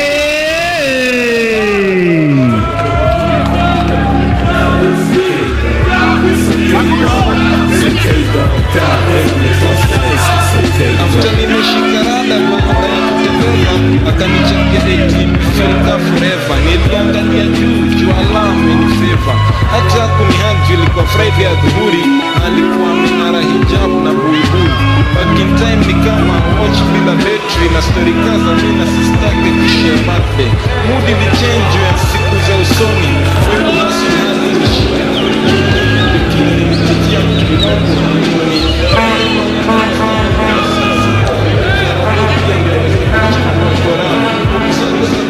Right, Javinci, right there from Ultra Fight team. Possibly the Ultra Fight team has, decided that they're going to, carry all the particular belts and everything.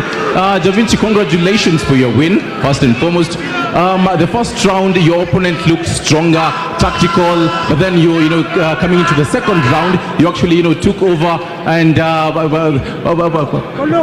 for that particular, decision by the referee, taking it over, how does that feel? Actually, the first round, it's normally for learning, reading your opponent, and now the second round it's when you execute your techniques. Yeah. Team Ultra, Red Army, Javinci, Yeah. Another question. Right, and moving forward, we are expecting to see more of you from the LFNE now 7 possibly. Yeah. Right now I'm the head of this weight. Anyone willing to come, you're welcome in the ring. Yeah. Right, thank you very much, and congratulations once again. Ojwang, sijui pali huko kama tunaweza pata reaction ya mafans. Stanley Nyaringita, right about now niko katika Milimani na niko na mtu hapa hivi anataka kupeana mawili matatu kulingana vile game imekuwa, lakini kabla sijaenda kwake, unaweza simama, kabla sijakuja kwako pale Facebook namuona Marcus Neville anasema finally Javan, go hard champ, let the opponent go home. Kabisa, kuja hapo tuambie mbona unasema you are bad. Simama hapa. Ojwang, yes. So unaitwa nani na wewe unatoka wapi na mechi imekuwa aje? Wewe ni fan wa nani? They all know me. Wanajua I'm Martin Achebi, the African champion welterweight from Ultra Fitness Gym. Mechi imekuwa aje kati ya Javan huyu ambaye ni Buyu Javinci ukipenda na mwenzake? It was an easy fight for us. We were just giving him time for the first round, and what we were doing is just try to we were trying to read his Asante mpenzi mtazamaji, Ile kilami yote alikuwa ametoka nayo US, Britain akipigana imeishia KU. Sasa ndo huyo anakuja Kiswahili. Twende sasa. Javan amefanya kazi poa sana. Tulikuwa tunapatia opponent wake time. Round ya kwanza tulikuwa tunamsoma. So round ya pili angemaliza rounds. Hiyo fight ilikuwa ishe. Na Javan buyu. Asante sana, asante sana. Asante sana. Mafuzo na furahi sana. Yana kita. Kabla Javinci hapa anataka kusema mawili matatu. Javan Buyu ni fighter from Ultra Fight Team. Nafanya fighting as a career and also I'm a trainer. Unaweza come ni kutrain Muay Thai and boxing pale Ultra Fitness. Thank you. All right, thank you very much. And also the next bout, Sagini, will take over an interesting bout, the 8th bout on the card. Stephen Ochuli against Kennedy Attila. One interesting bout. Our commentators, you can take it over.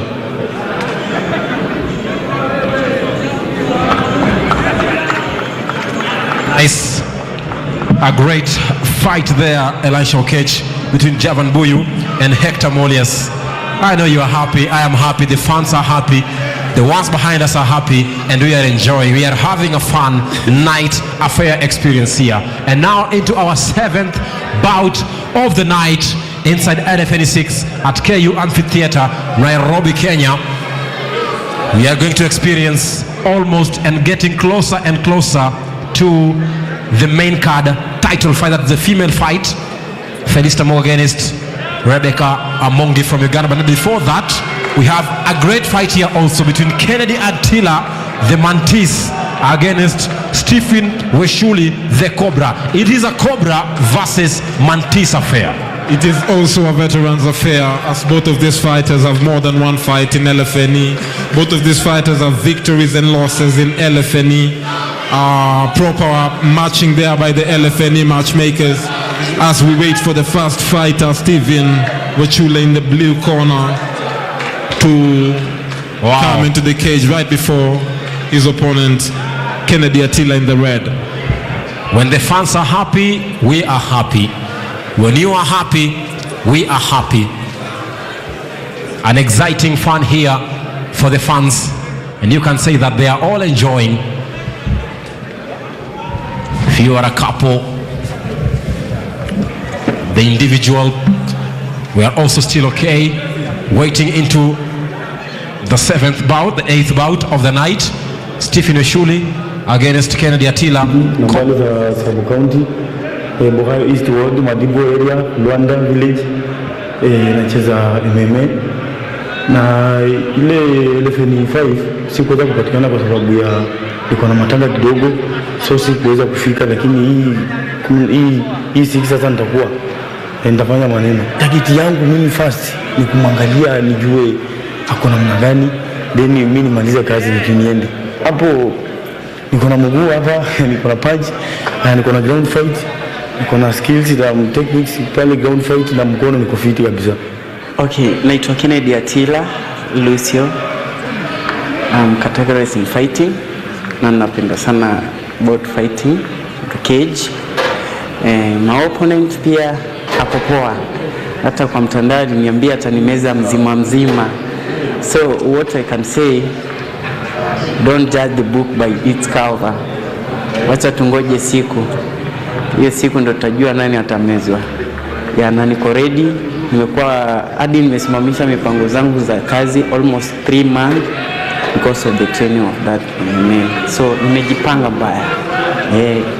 Kuliko ile ya Boyka itakuwa times 3 kwake. Kwa mafans wangu na wale wako nyumbani naweza waambia hii vita sio rahisi, lakini mimi siwezi wa let down. Siwezi waangusha, hata wale wa mtaa siwezi waangusha. Mtajua tu kweli ile nilikuwa napiga ilikuwa muhimu. Great intros there. You've heard from both of them as the fans wait for the two to come inside the ring. Kennedy Attila, the Mantis, and Stephen Weshuli, the Cobra. It is going to be a tight affair here in the lightweight category, and you expect also a great show from both of them. They aren't new inside the cage. And here is Kennedy Attila, the Mantis. Here is Stephen Weshuli, escorted by also another Stephen Weshuli at LFNE6 in Meru. He won via submission versus Samuel Kalawa, the killer. He joined mixed martial arts by watching television. He emulates Israel Adesanya, the current UFC middleweight champion, and Stephen is good in boxing and ground fighting. Got his name from Kung Fu since Cobra is known for joint distractions and submission. Cobras are only shy and retreating and only aggressive if provoked, intimidating with opponent style of play. Stephen Weshuli making his third appearance after debuting at LFNE2 in March 2021, 1 year ago, 3 months now. This match had been scheduled for LFNE5, but it fell out. So it is a rescheduled match. Yeah. As we wait for Kennedy Attila in the red corner. Both men not making their first appearance, and here is Kennedy Attila, the Mantis at LFNE4, won via decision against Simon Joseph. Praying Mantis has got a style of street fighting under coach Walter Alumira. He is making his third appearance after debuting at LFNE4 1 year ago. Has been practicing MMA since 2017 but had 3 years out without competing, with good history in street fighting in 2018. He is good in spinning attacks, round of kicks, born in Eldoret and raised in Nairobi. Both of these fighters know a lot about each other, so it will be a fight of the wits. They know their opponent's strengths and weaknesses. As Attila walks into the ring there, looking as ready as his opponent. Great one there.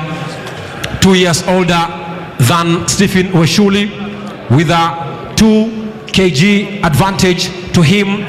170 inches higher, taller than Kennedy Attila. 2 games for only Stephen Weshuli, 11 for Kennedy Attila, 5 wins for Attila with 6 losses, and out of 2 games he has won 2. That is Stephen Weshuli, the Cobra. Now Mariam Ojwang has the official introduction of the lightweight category bout. Kabisa, kwa hiyo lightweight category, introducing first on the blue corner, 25 years of age. This guy has lived a quarter century. Ladies and gentlemen, weighing 68.4 kgs, all the way from Kisumu to Kayombo, Tole 1960. Show some love for Stephen Weshuli, aka Cobra. And now, slowly but surely, introducing on the red corner, Oni jamaa wa maombi, Praying Mantis. Ameomba Afrika, Afghanistan, America, na sasa akaenda American, na sasa ako KU Amphitheater. 27 years of age, weighing 70 kgs. Ladies and gentlemen, I give you Kennedy Attila, aka Mantis. And the center referee, LFNE's finest, mdogo wa kimo, mwingi wa mawazo na ujuzi na tajriba. Ladies and gentlemen, I give you none other than Peter Karaja. Twende kazi.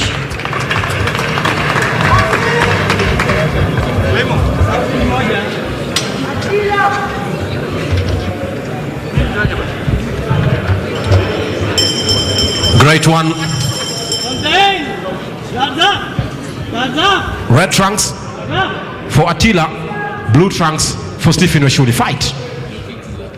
You can expect these fighters to test each other out before they start attacking, because both of them understand that they are facing an opponent who has been preparing for them for more than one fight. That's more than 6 months. So rushing into the situation would be fatal. As they say, fools rush in where angels fear to tread. Great trials from both men. Still on a teasing motion. or a mode if you like. Nice left and right jab from Attila in the red corner. Great poking kicks from using the Mantis style of attacking. Left jab, right feint, great combo, lands. Slow but sure, it's turning out to be a great fight. Confidence beaming on both sides. Move in. Fake getting. The crowd silent. Attila controlling the center of the cage. Nice trial from both men. Nice great axe kick there from Wechuli.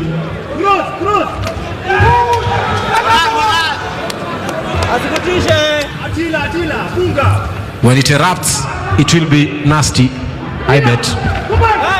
Nice jab from Attila. Take it down here. On Achilles remote now for Attila. Punches. Oh, boom. Another one. Able to unlock himself and is up on the feet. Wechuli receiving heavy hands there. The fighters still facing each other. Wow. Great replay there. That right jab there stabilized completely. If you go back, Here we go once again. Great punches on both sides. Although they are winging, none of them is as accurate as they should be.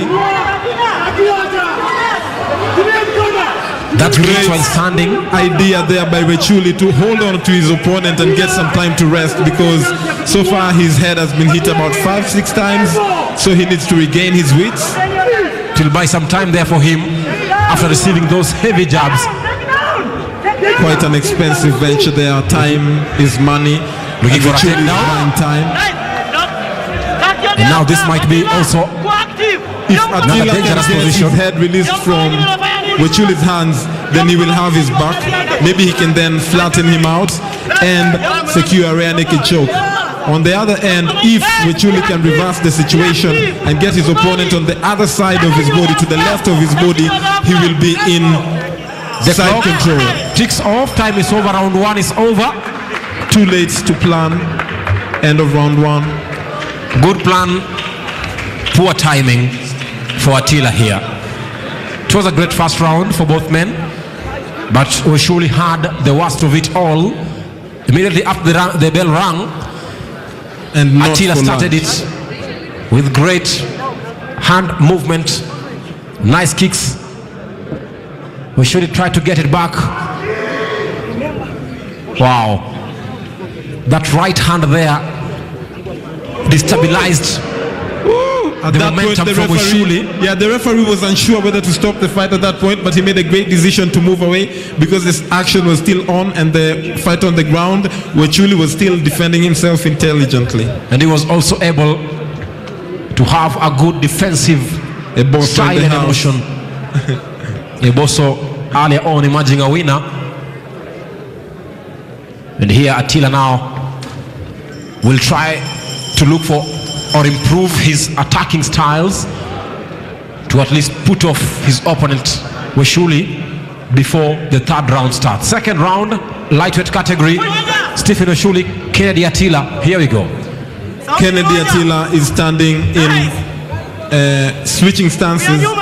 Kennedy Attila is standing in orthodox while his opponent Wechuli is switching stances. We'll see how that works out for both of them. Wechuli is not careful enough in this fight. He's turning his back. Oh, it's getting bad for Wechuli. It's getting bad for Wechuli. He can't take any more of these hits to his head. He needs to move his head around. He's losing balance. Nice jumping kick there. Patient approach there by the Mantis. A feint one. The right hand on Attila is firing off. Wechuli seems to be at impossible speeds. Oh, the speed of Attila here is going overboard on Wechuli. Again, that clinch will try to buy out some time. Mr. Karanja there looking closely at the action, Simon Joseph ensuring that both of the fighters are not holding on to the cage because that is an offense. And you see Simon Joseph outside the ring also trying to tell Attila, try out some punches on the lower body kicks of Kennedy Attila. Yes, Simon Joseph is also an LFNE fighter, so he's aware of the situation within the cage, which places him in a good position to have an opinion and to advise the fighters. This fight has started at an exciting tone, but they are currently losing it because they have opted to clinch. Some blood there on the floor. Halfway in the second round, it's getting bloody here. I believe it's Kennedy Attila. Calvin in the mix, a dent, advising his fighter there. Nice takedown. Wachuli has the Gallatin choke, and he will end this fight here. Oh yeah. Oh. The referee should do something here because he doesn't look in a good position to continue because his nose is raining here. His nose is bleeding. He needs to receive some treatment. Not really. He can fight with a bleeding nose. He knows the game, but he needs to secure back his mouth guard, and the fighters can then go back to the same position that they were in. None of the fighters should be touched yet or cleaned yet because we're in the middle of an ongoing fight. What these fighters should do is go back to their corners. Marvin there with some cleaning duties. Calvin there with some advice for his fighter on duty. Second round, 46 seconds to go. Here, a restart by Simon Karanja. Good job. Nice spinning hook kick. Oh, beautiful. But it did not land. Great feint for an axe kick. These fighters seem to have too much respect for each other at this point. They don't like what the opponent is doing to them. Neither does Attila like what Wachuli is doing. Nice job. Not kick. Wachuli like Attila's work right now. Look at those kicks now. They seem to have the same format of the game. Yeah, they have the same form. It's something like a mirror match out of Mortal Kombat. Hands down, small feints, minimal movements. They're both breathing from the mount. And the time is over here. 2 seconds to go. Docile round. Oh, and the bell goes here in the second round. We have to get the winner inside the third round. The second round, we must say, it was bloody. But then it was an exciting round here. It was an exciting round, but the fighters lost confidence as the fight went on. They gained confidence when they were both attacking, and when both of them here, Wachuli was receiving the right hand from Attila, and he decided to repay him with a kick to the head, securing a guillotine choke there in a bloody affair. The mouth guard fell off, and Simon Karanja there making a good decision to restart the fight. It's a no mercy affair. The fans can't believe it, but they have, because this is mixed martial arts. Anything can happen. Earlier on, as Tompo was saying, it's no mercy. You come to the ring, you come to finish and kill. Third round. If you can take a training day, then you can take a punch. Exactly. Both fighters now getting their coaches attending to them. I'm curious to understand what the coaches are saying on Attila's corner, because the approach that he took did not work, yet it kept him in the fight, but it did not work because he did not finish the fight. And Wachuli was able to resist the punches even though he was almost knocked out. Third round coming. Remember, it's a rematch after meeting at LFNE6 where Mantis won via submission of an armbar in the third round. No chance for anyone here to cry mommy. Stephen Wachuli in the blue trunks, red trunks for Kennedy Attila. It's a fight to the death. Third round. 3 minutes of fighting. Still bloody, but not so dangerous. Nice trial kick there from Wachuli. Another one from the right and left. Teasing end here. Great right hand. Nice body kick. Attila is not using his left jab. He's not using his forward hand. He's only using it to hold his opponent and never throwing it. As you can observe. Almost staggering. A clinch here will save and buy some time. Wachuli hits Attila's head to the point that it snapped back like a baseball cap.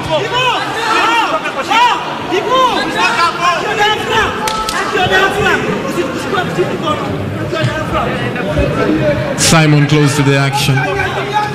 Still getting bloody and bloody.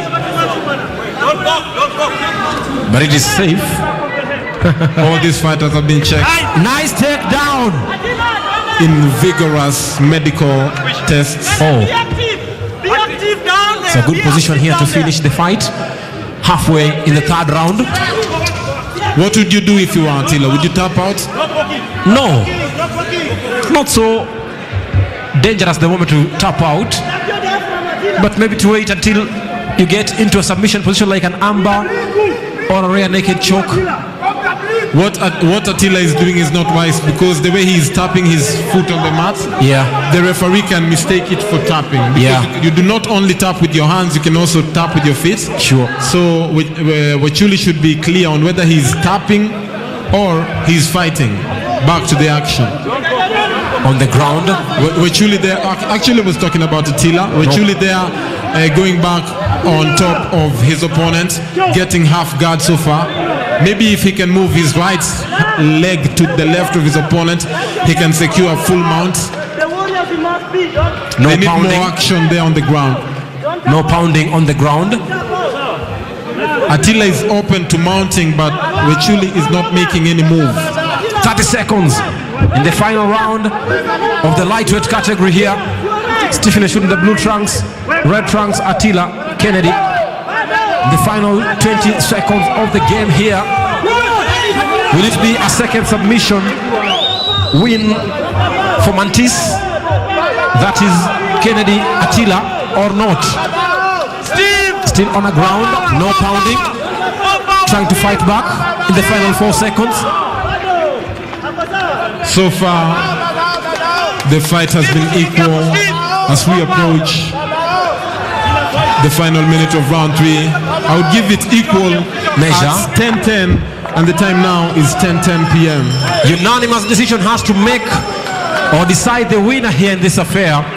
No submission win for Mantis again after winning at LFNE6 where he won via submission against Stephen Wachuli in an armbar position. This time round it will be a unanimous decision from the judges. So let's get maybe a split decision. Some fighters some of the judges might think that one fighter won over the other. Look at how it unfolded. A good right hand there from Attila. Then that would be a split decision. Then another left from Wachuli. A nice right leg kick. Tried some spinning back kicks here. Missed on them. Loading on his hand like a hammer. He threw jabs here and there. Got one on target out of 3. Then got into a great takedown there. Looking out for a rear naked choke. Not able to get it. Got into a side control that on top. On a top control here. Then still not yet able to find a winner. And then now let's get the final decision from the cage with Ojwang Mariam from the judges. Asante sana Jason Sagini and Elijah Sketch.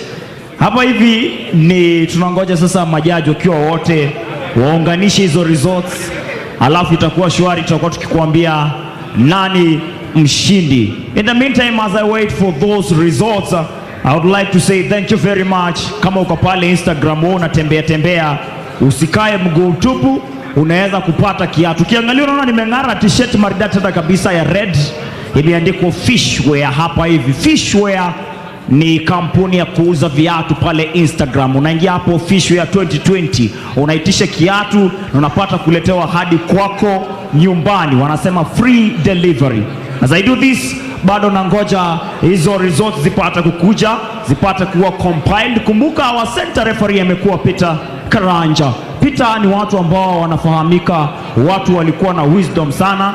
Kama unaweza kumbuka vizuri katika Biblia yako, kitabu cha Mathayo, Marko, Luka, wote hao waliweza kutaja Peter, na Peter ni mtu ambaye anapenda kuku. Siku ambayo iliweza kulia mara 3 alimkana Yesu, lakini siku ya leo hako hapa hivi kuhakikisha kwamba anafanya mambo yawe shwari kati ya hawa wawili. Hawa ni watu ambao wameivia Kenpo Karate. Hapo hivyo wameivia Kenpo Karate, watu kama vile mtu ambaye ako na miaka 25, Stephen Wechuli on the blue corner, amefanya karate hapo hivyo Kenpo, na vile vile Kennedy Atila praying mantis, hata yeye ni mtu wa Kenpo karate.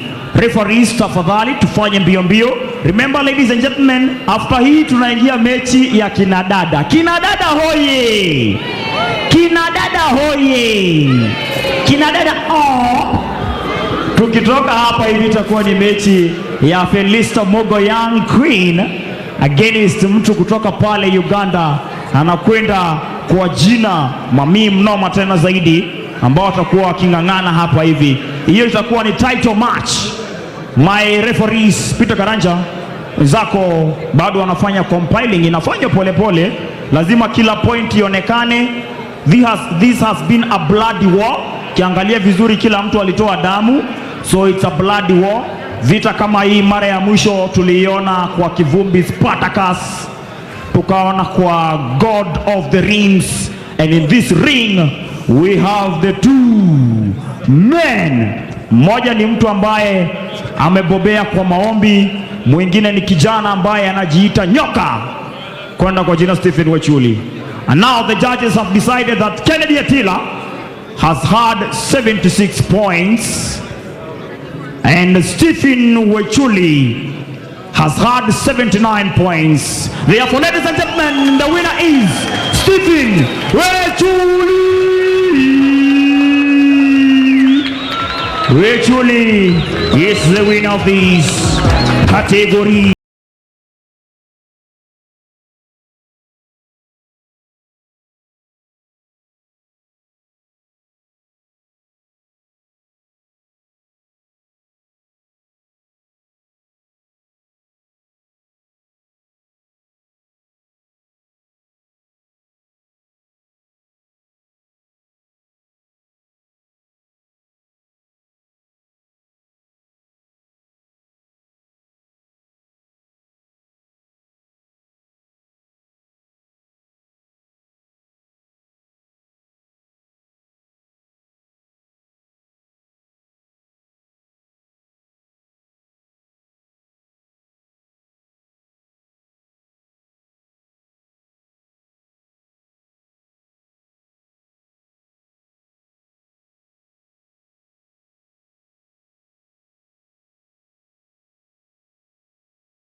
Joined by the winner of that particular fight, Stephen Wechula. Well, he calls himself the Cobra, and this was a highly anticipated match given what we saw in LFNE6. But Wechuli, finally umeweza kushinda mechi ya leo. Ulikuwa umejiandaa vipi? Unajua wewe unakanga, wewe ni mtu mpole. I've interacted with you a couple of times, but you seem to be a very dangerous man on the cage. Ulikuwa umejiandaa kivipi kwa mechi ya leo? Okay. Habari ya watu wote jioni.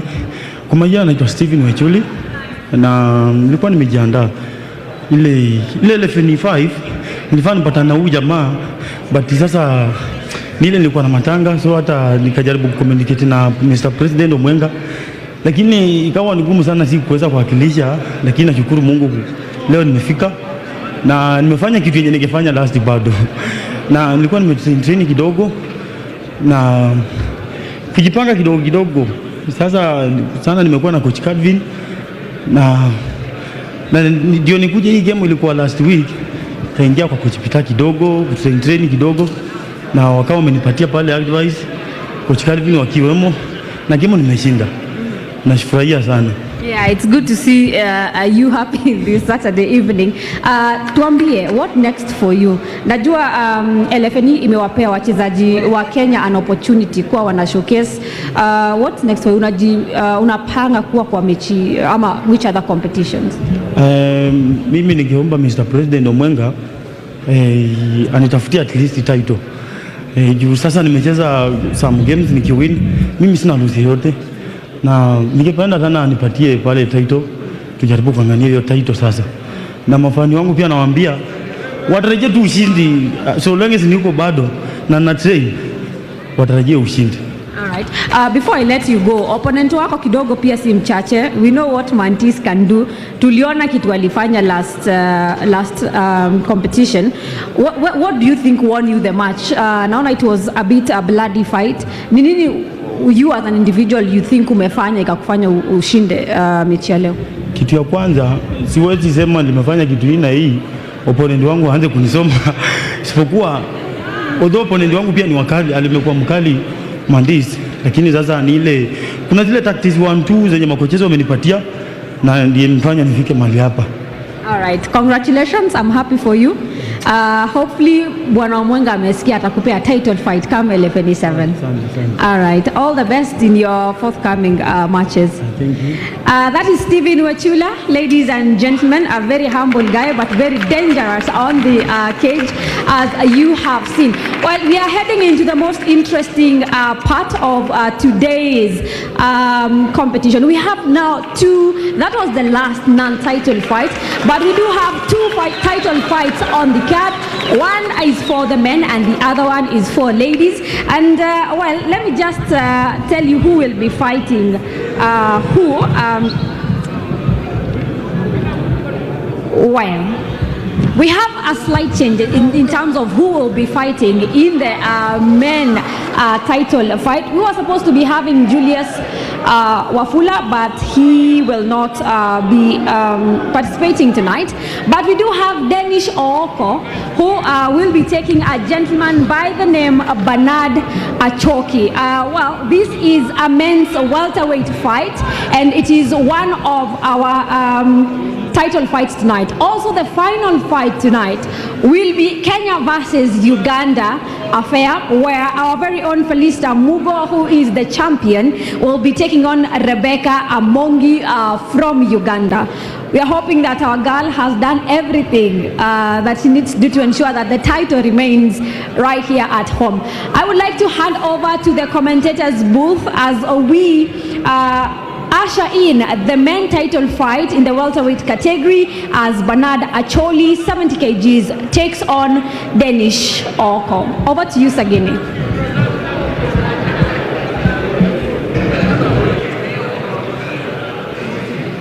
Here we go once again into a match that was scheduled to be a title fight, but unfortunately the title holder, Julius Osodo Wafula, also known as Billy Blanks, not able to be available tonight, and hence his opponent Danish Ooko the Wolf will have a new opponent, that is Bernard Achoki, before the main card event of the night, that is the female bout.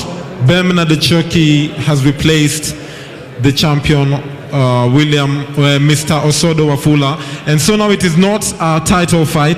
The title will be stripped from Wafula because he did not appear for this fight, and there will be a vacant fight which Mr. Danish Ooko will be a contender for, considering that he has made the show while his opponent has been a no-show. And remember, Julius Wafula Osodo won this title at LFNE6 in Meru in July 2021. And that is after beating Danish Ooko at LFNE4. And at LFNE5, he also beat Amos Eboso via split decision. And he was aiming to win this title for the third time and retain it for the second time. But then tonight, that would be possible. But the impossible can't be possible because Julius Osodo Wafula's position is taken by Bernard Achoki as he awaits the entrance from both men, Bernard Achoki and Danish Ooko the Wolf. In a welterweight category fight, the fans in the cage or in the arena building tension, awaiting the entrance of both fights as you await the first fighter to make his entry. The tension during the main events and the title fights is usually very high. This reminds me of that time Kingi was facing Odino. The tension was so thick in the air you could cut it with a knife. I got goosebumps at that time. Yes, these title fights are quite a hectic affair for the fighters. They get quite nervous. I've been backstage with the main events, Felista Mugo and Israel Adesanya. No. Rebecca Israel. The fans inside the arena, I'm a fan of Israel Adesanya in some way. The likes of Francis Ngannou, the likes also of Israel Adesanya, Francis Ngannou. You can see William Odino there, the heavyweight champion, the Octagon girls ready to mash up the event. And we are also ready as the fans also are awaiting the entry of the first fighter here. We don't know whom it is, either it's Achoki Bernard or Danish Oko, but we'll know shortly as we wait to get to, as we get closer and closer to the main fight of the day, that is the female bout title fight.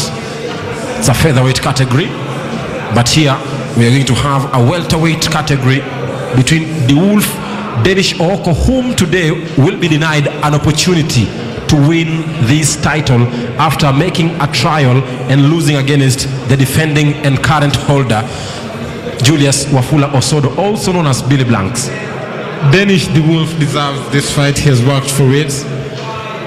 So we're expecting Bernard Achoki to be the first fighter to the ring.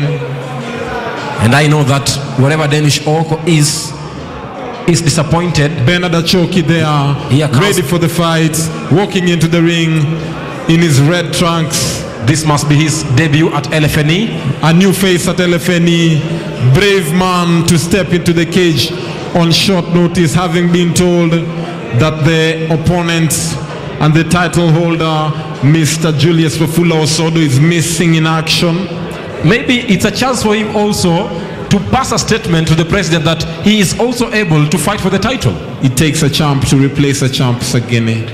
Sure, as he makes his entrance here, in his debut, looking ready, no tension, makes his entry inside the octagon here. Bernard Achoki going to face off with the Wolf, Danish Oko. It's rare that we see a fighter smiling on his way to the cage or while in the cage. Some do smile. A smile does not hurt, but a punch does. Sure. And that is Bernard Achoki as we await now. And here comes the title challenger, the Wolf, Danish Oko from Nairobi, Kenya, on the red trunks. Denied an opportunity here to defend or to fight for the title, but then he has a fight also to put up. Once a soldier, always a soldier. A fighter should always be ready for anything, at any time, at any moment, at any price. Equally and brave. Danish Oko is ready here. Equally brave of him to accept an opponent on short notice. Some fighters would never take an opponent on short notice, but not Danish Oko. He's ready to fight for the belt, so he's ready to fight anyone, and he's ready to prove that right now, walking into the ring in his red and black trunks. Mr. Danish Oko looking very aggressive and ready for this. Not a smile from him, unlike his opponents. Just like a wolf never smiles. Time for business. It's time for business here. With his coach there, Kevin, aka Bolo. Round one of the fight is a welterweight category. Danish Oko, the Wolf, red trunks for him and blue trunks for Bernard Achoki. And here we go. Kabisa, introducing us in this title fight on the blue corner. Weighing 67 kgs all the way from Kangemi Lionheart Gym, ladies and gentlemen, aka Bernard Achoki. Anasema akikushika anakupiga machoki. And now, ladies and gentlemen, introducing on the red corner, the man who has been fighting for this mshipi. Wanaume ambao wanatoa trouser washinde mshipi. Introducing Danish Oko, aka the Wolf, 27 years of age, 70 kgs, ready to make it happen. And my center referee, ladies and gentlemen, is that guy in the Bible, that guy who was called Grice. And after the third one, he said, yes, I'm ready for LFNE6. Peter Karanja, ladies and gentlemen. Round 1, fight.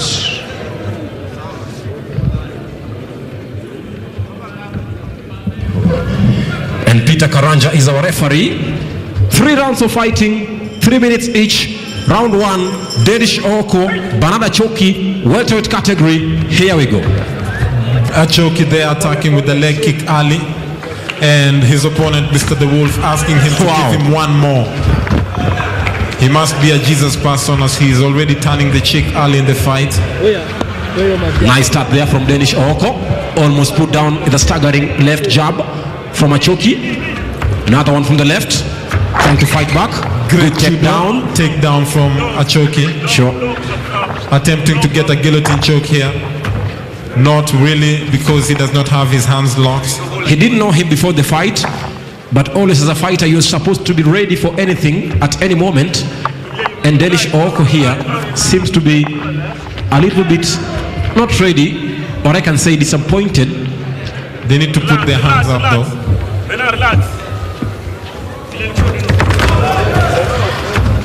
Nice hand movement. Great return from Achoki. Under the close eye of Karanja Simon. A clinch will try help here. Both men trying to use their knees. The novice, the new entrant into the competition is holding the cage. Maybe unaware that that is a violation. I haven't seen any uppercut so far in this 7th bout. You've seen a nice head kick there. Yeah. Nice takedown. Takedown off a single leg. On the receiving end. The ground and pound is underway. Nice reversal. It gets reversal there by Oko to take his feet. Now the top control here. He needs to get his hooks in. He needs to get his hooks in to flatten out his opponent and get a rear naked choke. Nice rear naked choke there. This might also head off Banana Choki here. I hope Mr. Karanja is more attentive. Almost tapping out. Nice, don't get bigger than this in Nairobi, Kenya. Danish Oko. Great work by with a finish in round 1. Rear naked choke. Tapped out. Mr. Achoki Bernard tapping out. Opting for that. He had only one mission. Pass a statement to Julius Osodwafula. Statement passed. Mission complete. It's a rampage mode here. Look at that.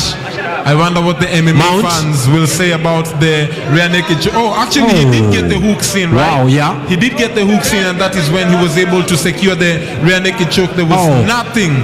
There was nothing that Achoki would do to get himself out of that position.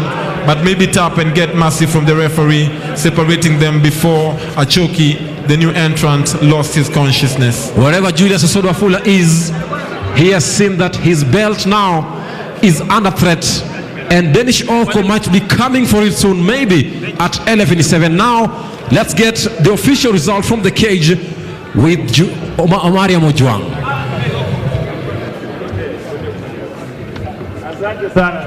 Asante sana. The cage is full of activities. Hapo hivyo nasikia mtu akisema bado mechi hata haijaanza. Ladies and gentlemen, the match has been a title fight.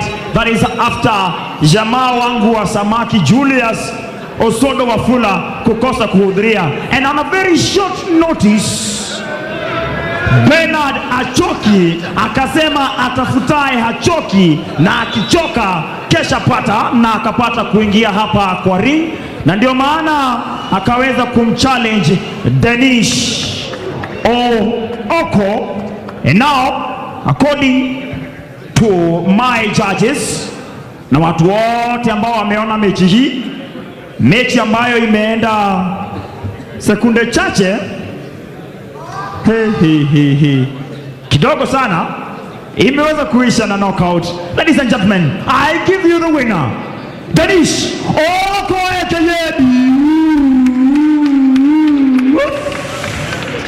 Makovia once again. Stanley Nyaringita, Dennis Ouf anakutafuta akuelezee mbona hii mechi Imeisha dakika chache hivyo. 1 minute man pale.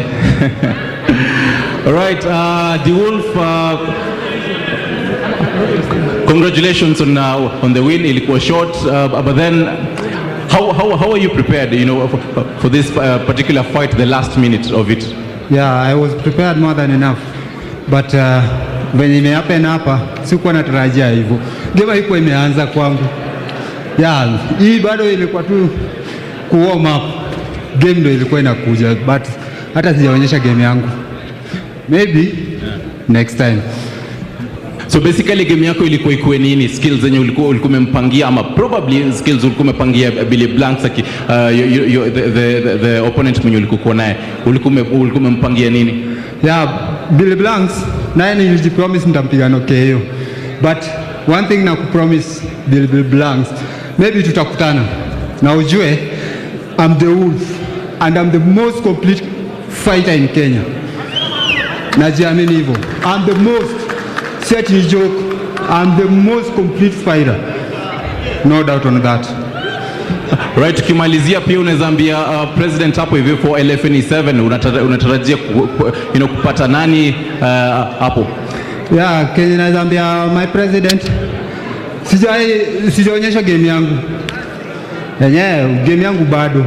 Yeah, game ndio ilikuwa warm up, but I promise you will get the best from me. The best, and I mean it.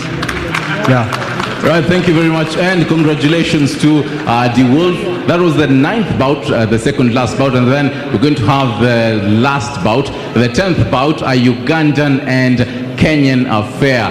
Definitely, when talking even to our commentators, Elisha and Sagini, they will definitely tell you this is one key interesting fight. The Ugandan fighter, the Kenyan fighter Felista Mugo in the blue corner, aka Young Queen, and then in the red corner, Ugandan warrior Rebecca Amongi. She is a pro MMA fighter, 0 losses. This is going to be an interesting, fight. Back to you, Elisha and Sagini. But then we can, have some teasers before we actually, get into those particular fights.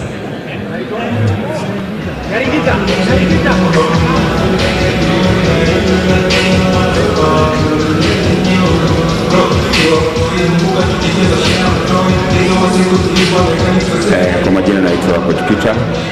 Mimi ni mwalimu wa martial art. Nafundisha martial art Kayole na nina shule zingine. Katika tukirudi kwa wachezaji, wakati tumefanya tumewawei, unaweza pata kuna mwingine na kilo nyingi, kama vile nikiangalia James Kioko na opponent wake ako na 76, James ako na 72. Sasa kati ya wale wachezaji wawili kuna mmoja anahitaji, ama wote wawili wanahitaji, mmoja apande juu, that's James Kioko aongeze kama kilo 1.5, alafu Iboso naye ashuke kama kilo 1.5, ndio kilo zao ziwe sawa. Kwa sasa hatuna mchezaji wa kilo za juu sana.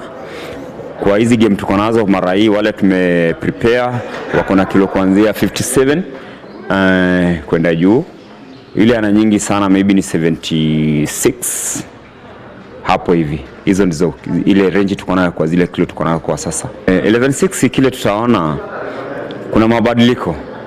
Manake kile tulitia mkazo sana kama makoches ni hawa vijana wawe na mbinu nyingi za fita, ama mbinu style nyingi za kupigana, na wawe na gas, ndio at least mchezo uwe mzuri kwa watazamaji. Kwa majina ni Felista Mugo, the young queen. Preparation imekuwa poa. I'm ready. Even though she's more experienced than I, that doesn't mean that ata win. It means at the cage, cage ndio itaamua hapo ndani, tukiwa hapo ndani. Yeah, you are a champ, I am champ. Everyone is a champ in his own way. So, acha to meet up.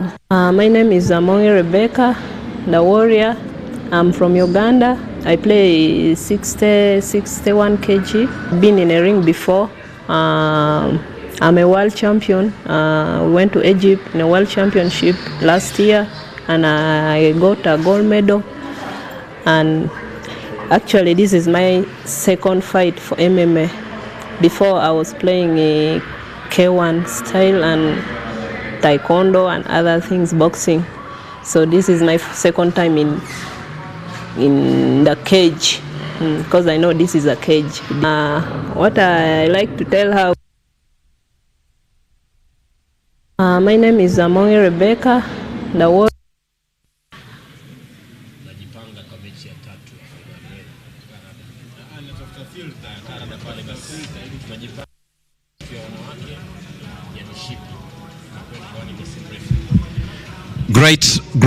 Great nights don't get bigger than this in Nairobi, Kenya. And now, inside and awaiting what you've been awaiting is finally here. The cake is ready. Everything is ready. The icing is on the cake. We are about to celebrate. And right about now, we're going to have our final bout. And that is the female title bout. Kenya versus Uganda. From Kenya, we have Felista Mugo, the young queen. And from Uganda, we have Rebecca Amongi from One Zone Mixed Martial Arts. And here she is, a walking art, an image of pro, an image of profession, stylistic here. Rebecca Amongi, an invited fighter from Kampala, Uganda. Very good in boxing, taekwondo, kickboxing, and a coach Anthony Ayo has a gold medal to her name. Lately completed WBC Muay Thai belt in Kenya, has a gold in the UKF Ultimate Karate Federation World Championship in Egypt. She is a killer. Also participated in boxing in Tragai and in the Olympics. From and signed under One Zone Mixed Martial Arts in Uganda, here is Rebecca Amongi, also known as the Warrior. Straight out of Uganda, she made the daring flight to Nairobi. When I talked to the vicious warrior Rebecca Israel Amongi, she told me that her main technique is not in the physical approach but in the mental, in her discipline. Part of the Uganda police, hailing out of Kampala, she said that she was ready to go home with Felista's belt, ready in the cage here alongside fellow fighters and her coach Rebecca Israel Amongi. I expect a good bout here. I expect a good show from her. I expect an exciting affair between Uganda and Kenya. And you can see Angala Paul inside the ring with her, trying to give her the support from the Kenya police. It will be a Ugandan flag here inside Kenya. Where will the belt go as you await for the Kenyan and defending champion Felista Mugo, the young queen? And here she comes now, the young queen from Nairobi, Kayole, Kenya, the young queen, the defending, the undisputed female Divas title holder at LFNE6. She's coming in to defend this title for the second time after winning it first at LFNE2. The belt was not up for a fight at LFNE5 in November 2021 after she had defended it twice at LFNE2 and LFNE4. She is coming here to retain the belt for a third time and win it for a third time here. Always athletic and a good point karate. Recently won gold in a weightlifting competition in Mombasa. Here is your becking young queen, the defending undisputed champion, Felista Mugo. The young queen there ready in the cage. Maybe you're confused for Odino when you say she hails from Kayole because Felista Mugo hails from South B. Wow, the fans rallying behind her as she submits the belt, ready for the fight. Round one looming like clouds set to tear off reins. 4 years younger than Rebecca Amongi, 1 kg lighter than Rebecca Amongi, 4 centimeters taller than Rebecca Amongi, 5 games Felista Mugo, 4 wins, 1 loss, 17 games for Rebecca Amongi, 17 wins, undefeated for the challenger Rebecca Amongi. It is a featherweight title, round one looming. Before that, Let's get the official introduction from the cage with Mariam Ojwang. Thank you very much. Asante sana. Hello East Africa. Hello Uganda. Hello Kenya. Today, in this Divas Championship, introducing first the challenger, the Ugandan warrior from Kampala. She has fought in Juja and now she's the world's champion, Museveni's finest, 25 years of age, weighing 62 kgs, fighting 17 matches and winning all of them. Ladies and gentlemen, Rebecca Amongi on the red corner. And now, introducing the champion, all the way from 1960, Nairobi, Kayole, aka Kayombo Tole, 21 years of age, young with only 61.5 kgs, participated in 5 games, and from LFNE2, she is the champion. LFNE4, she is the champion. LFNE5, she is the champion. Ladies and gentlemen, the young queen, aka Felista Mugo, the blue corner. And the center referee for the Divas Championship tonight, the man needs no introduction. All the way from Nairobi, Kenya, ladies and gentlemen, the center referee, Peter Kara.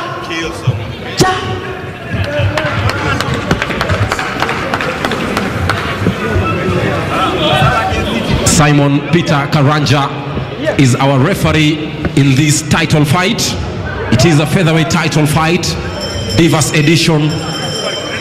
Blue trunks for Felista Mugo, the defending champion. Red trunks for the challenger, Rebecca Amongi. Round 1, here we go. Great stance there. It will not be the first time that Felista Mugo is beating an unbeaten opponent if he gets this done. Felista Mugo looks gentle and nice sweet, takedown, but she is far from that. Nice takedown and reversal there by Rebecca Ismael Amongi. Some pounds from Rebecca, the challenger. The top control here. The defending champion trying to fight back with some punches from the right hand. Great clinch from the challenger there, ensuring that she is not taking any damage from the bottom, as Felista Mugo does not consider being on the bottom being at a disadvantage. Both CVs look to be quite promising, quite energetic. See and how you can't say who can be a winner from the outlook on paper. Not yet, not on paper and not from the first few seconds. As you can see, Felista Mugo is able to secure her opponent's leg full time, ensuring that Amongi does not pass and mount her. So very aware of her situation as things heat up here in the first round of the ladies title fight. Wow. The fans in the arena can't keep calm going into a frenzy because they know this is a title fight. They are happy, we are happy, and everything is unfolding quite well, quite fantastic. Still on the ground, no pounding. Rebecca control inside control, but Felista is able to escape it to the back door. Wow. Oh, this might be dangerous here. Felista Mugo needs to get the ground and pound going. It's quite the same tactic that Paris Gidhiga, whom Felista Mugo beat twice, that Rebecca Amongi is trying to use here also. Felista is quite nicely placed there. She was when she tried to use the butterfly hooks to push off her opponent. Trying to get an escape. Her opponent got side control. Yeah. Felista not giving up that easy. Looking out for an escape. She has been under greater submission artists. At the bottom of greater submission artist and escaped it. Looks like she will do it once again as she goes back on her feet. Wow. Another one. Will she make it? Oh, yes. Not yet. Oh. Not yet. She escapes it. Looking for Felista Mugo. For the amber. Felista is looking for the armbar. There we go, with some great right elbows from the challenger Rebecca Mongi. Hit the back of her opponent's head. Because that will be a clear foul. Yes. The violation. Another one there. Looks like Mongi will get the rear naked choke, but not if Felista can get on her feet. Felista looks to be calm here, as she is. And whenever a fighter is calm, looking to set herself here in position, he has the presence of a watchmaker. Nice lower body kick, and round one is over here. You can't say a good challenge from the challenger Rebecca Mongi. So far, good challenge from both of the fighters. Felista Mugo able to resist the fire, sustain the fight even after being taken down, regaining her footing and seeing her way to round one. Felista's to the end of round one was so small at this point, and she almost seemed that she was almost coming to a suffocating mode, but a good escape route from Rebecca Mongi after Felista Mugo tried to get that rear naked choke, and was it quite possible for her to get it there? 50-50 affair. Wow. Who said ladies can't fight? They were wrong. Anyone can fight. Not everyone can play football, not everyone can play basketball, but I guarantee you that everyone can fight. Sure. Second round looming. It is a featherweight title fight. Remember the challenger coming from Uganda and the defending champion from Embakasi, Nairobi, not Kayole. Here we go. Round two. 3 minutes of fighting. 2 rounds remaining. Will it be a submission, a TKO, a KO, or a split decision? Here we go. Nice lower kick from the challenger. The left hand. Uses her rear hand there. Now clinch once again. Nice great push. Over. Misses with that great straight right from Felista Mugo on her opponent's face. Nice left knee. Great control to ensure that the knees do not hit her more than enough. Defense of the octagon here. Felista Mugo now putting her opponent in the edge of the cage to ensure that she does not lock her hands to get the guillotine. Wow.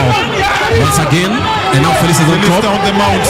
She needs to get the ground and pound rolling so that she can secure a win in this title fight. Remember, the choke will not be successful because of the angle that Felista Mugo is in.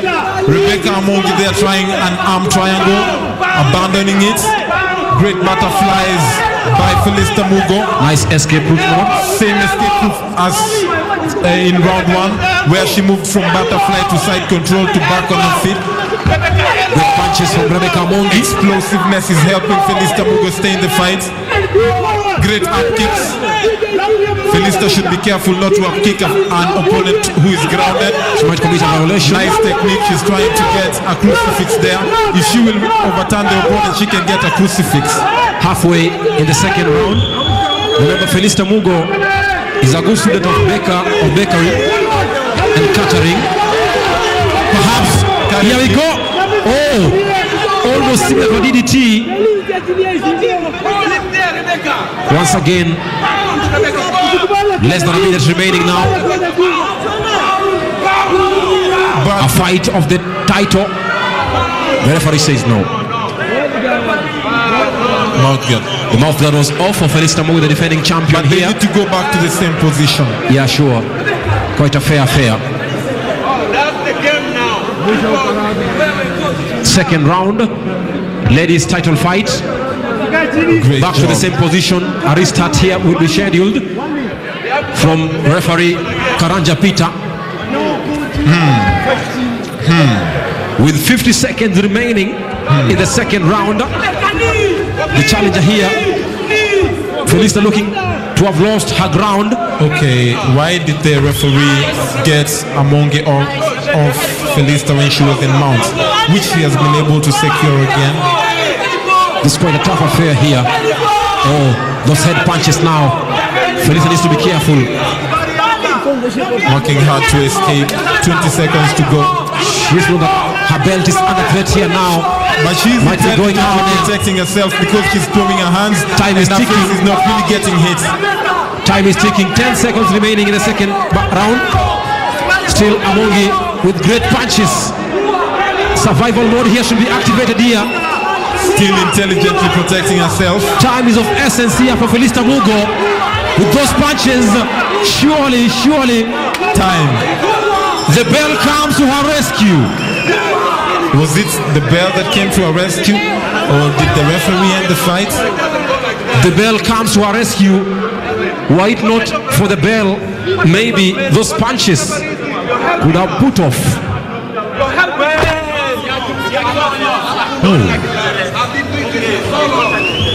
Nice cross jabs from both women. Why aren't the coaches coming into the ring? Isn't it the end of the second round? I thought so also. It was the end of the second round. Actually, Peter Karanja decided to end the fight. Round 2. Quite an anticlimactic affair. Not expected as a... Quite not expected. Amongi there saying, I should be given the belt.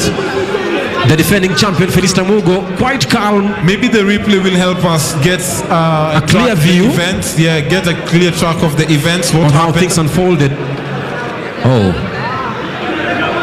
Because the fight, I was confused as to whether the fight was stopped ended or the end of the second round. Yeah. Okay. Felista Mugo in tears. Just a recap. Look at those punches. Right, left with the challenger Amongi. Having lost what is very dear. Wow. Those were so nasty punches from Amongi there. She was on a killing spree on the defending champion. Mega kill there was being planned by Rebecca Amongi. Having seen the replay, maybe the referee made a good decision to stop the fight because Felista Mugo was no longer intelligently protecting herself. She was not able to defend herself. Amongi had both hands and Felista's face was exposed to numerous punches. It might be a TKO. Quite not unsure here. Rebecca Amongi also not understanding what is happening, but she's convinced that she has won the title and she has taken it from Felista Mugo. And I believe that that must be a TKO from Rebecca Amongi to Felista Mugo, the young queen. She is already on her national colors, ready for the national anthem, ready to serve the Ugandan juice to the Kenyan fans here. Draped in pink, green, black, and white. Rebecca Amongi. This must be a TKO. Yeah, it is a TKO victory for Rebecca Amongi, but it was rather anticlimactic. And let's now get the official decision from the referees inside the cage from Maria Mujwa. We are going for round 3 of this match.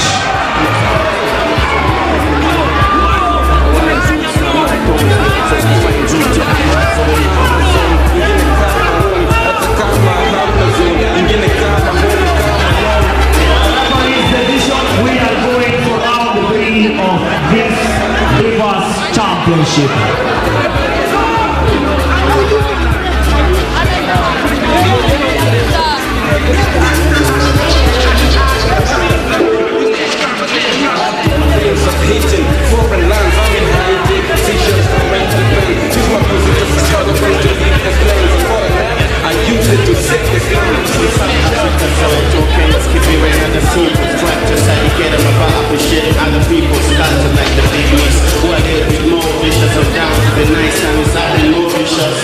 Sure, when I need my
Fight, third round after that consultation from the referees about the undecisiveness and the confusion inside the ring regarding that second round that ended in quite a confusing manner.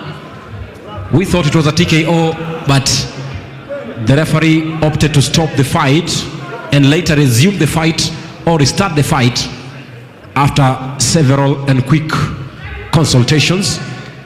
And the third round just started, 14 seconds inside the third round, and the referee stops the game once again, waiting for some official communication outside the cage, as the defending champion has another chance to defend her title that she has won twice, and looking to defend it for the second time and win it for the third time.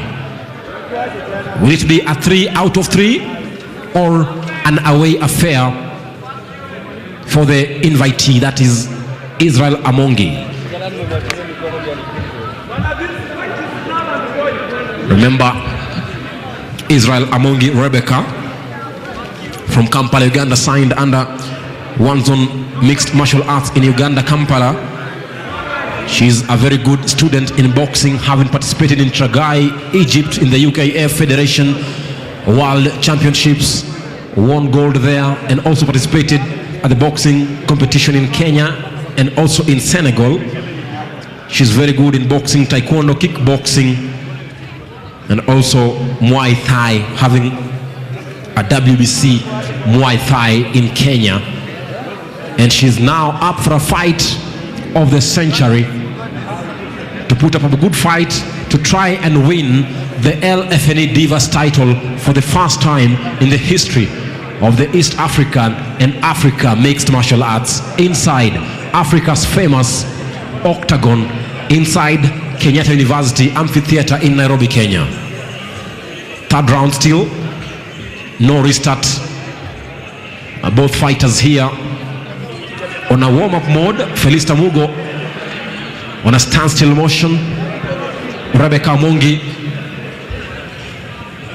in a moving motion, trying to keep her muscles fit and active. Always as an athlete, you keep your muscles fit and active, not to get tired. So they've decided to enter the third round. Okay. Yeah. What do you think about that? I don't think quite it's enough for the fight, because initially from the replays I thought it was a TKO, and it was a TKO win for Rebecca Amongi. But we aren't the referees, and there is the LFNE Divas title shining as always under a night of champions inside a very beautiful arena. Felista Mugo did not think that Peter Karanja was supposed to stop the fight. Yeah. She thought that she could still protect herself. Yeah. There's two ways to look at it. One, she was not intelligently protecting herself, but two, which quite there was makes 2 it more seconds to the fight, and she could resist. She could survive 2 more seconds, right? Yeah. So you could look at it as a mistake on the referee's on the part, officiating, because he stopped the fight 2 seconds to the end of the bout. On the other hand, it is also the fighter's prerogative to prove that she's protecting herself to the last second of the round. or also it is to Felista's advantage that the clock was on her side, that the clock went immediately when she was not able to defend herself, and that almost gave her that chance of defending that title in the third round. So it's quite confusing. Either way, it can go either way, but still I will be convinced that it was a TKO in the second round. Thank you very much, Jason Sagini and Elisha. And it has been a very great night tonight that has ended with this Divas Championship at LFNE6.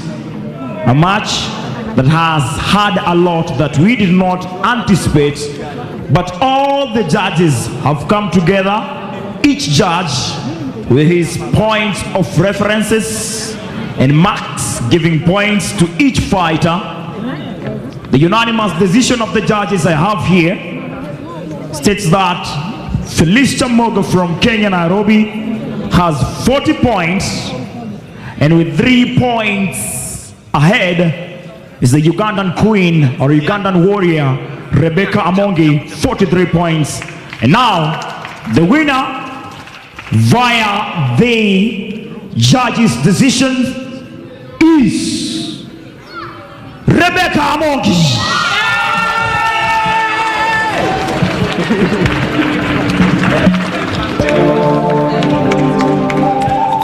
Big beats.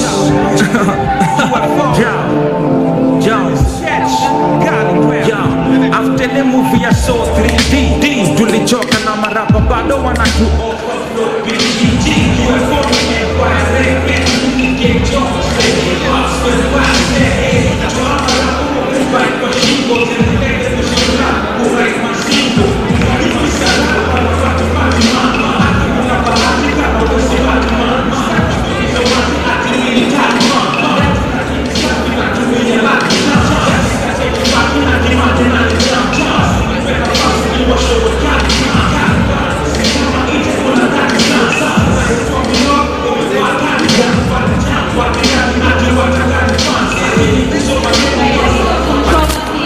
The end of our title fight tonight as Felicitas Mugo, defending champion, loses to Rebecca Amongi. Ni kama wa Kenya tuliamua kurusha mawe police station, alafu tumeonyeshwa maneno. So all the Ugandan fighters tonight have carried the day, and the same goes for the ladies title fight where Rebecca Amongi, also from Uganda Police, has clinched the title, meaning that well, the ladies title and the belt is heading to Uganda. Let's now get to hear what she has to say after that victory. Rebecca, congratulations. Just tell us your feeling after winning this particular match. My name is Rebecca Mongi from Uganda. I'm not feeling bad, I'm feeling good, and this is how the fight was, and I'm happy that I've won the fight. What do you think about your opponent Felicitas Mugo? She is now, you are now the champion. What do you think of your opponent and her style of fighting? Actually, she's a good fighter. Only she has to train hard to fight maybe another opponent from somewhere. Let her just fight hard, train hard for another opponent. This is just a game, not for hurting anybody. As Ugandans, you came to Kenya, you showed out, and all of you have actually won your matches. Just a bit, just to know who you are. For how long have you been in mixed martial arts, and what has inspired you as a lady to engage in this particular sport? I started this mixed martial art in 2014. Started with Taekwondo, then after I came to Kampala and joined police team, and from there I went to boxing, and I even I'm in national team for Uganda National Bombers. I even went to Olympic trial in Senegal, and I qualified to go, but some problem, something came like COVID and stopped everything. And then kickboxing I was also doing at the same time. I went for World Championship in Egypt, and I got a gold medal. And in world ranking, I'm number 2nd in the world. I'm number 2nd. If you check the page. Then from there, I joined MMA this year, and I had a fight, one fight in April, and I won it. So this is the second one. Congratulations, you really are a decorated fighter, and all the best, and hopefully you guys come back to defend your title. I'll just request you to still remain, and at this juncture I would like to invite LFNE President Mr. Stephen Omwenga to take over the program as we award the winner of the ladies title fight. Bwana Stephen Omwenga, the stage is yours. Good evening, ladies and gentlemen. Thank you very much for coming here today, and for the sake of handing over the title, I would request that we move into the cage, if it's not wrong, so we can go in. And I'd like to thank everyone who came here today. And since we started LFNE1, it's been a long journey. We were very few when we started, but now you see from LFNE5, I gave my personal commitment that we are going to make LFNE bigger and better. And true to my word, you can see today, we got some Uganda fighters with us. We are definitely going international. I thank all the guys who are on the other side. And definitely, we are going to see this mixed martial arts grow. Through some of these controversial decisions, the mistakes that were done today, we are learning each and every day. So very soon, the next move will be, we get our coaches trained in the right decisions and mixed martial arts. So all the judgment and everything that goes on in the ring has to be properly done. And Bwana Josiah Lumunya, don't worry. Ultimately, your fighter was ahead with the points. Even though whatever happened, she still has the belt. So without much ado, I'd like to have Bwana Daktari say a few words. Then he will hand over the title to the winner of the day. Thank you. Yes, good evening, everyone. Thank you very much for coming to KU Amphitheater. We appreciate the support. It's a journey we started. We thank the LFNE president for the vision. We truly believe we are the engine, the little engine that could. KUTV sport is an indigenous sport. No one brings it better like we do. You're also welcome to KU. This is your public university. You can see the facilities we have. It's an invitation for others who would like to host similar events. We are available for you. We just hosted the All Africa University Games, and you know we can give you good support. International supporters, we want you to come on board. Do not shy away. If the numbers are anything to go by tonight, you can tell that we are going places. We want to thank our Ugandan brothers and sisters for coming over the border and for taking the belt from our young queen. But that makes things much better because we know some of our own are looking forward to getting that belt back. Invite us to Uganda. We'll come and bring KUTV live from Uganda, maybe. And without further ado, I think we want to hand over the belt to the winner tonight.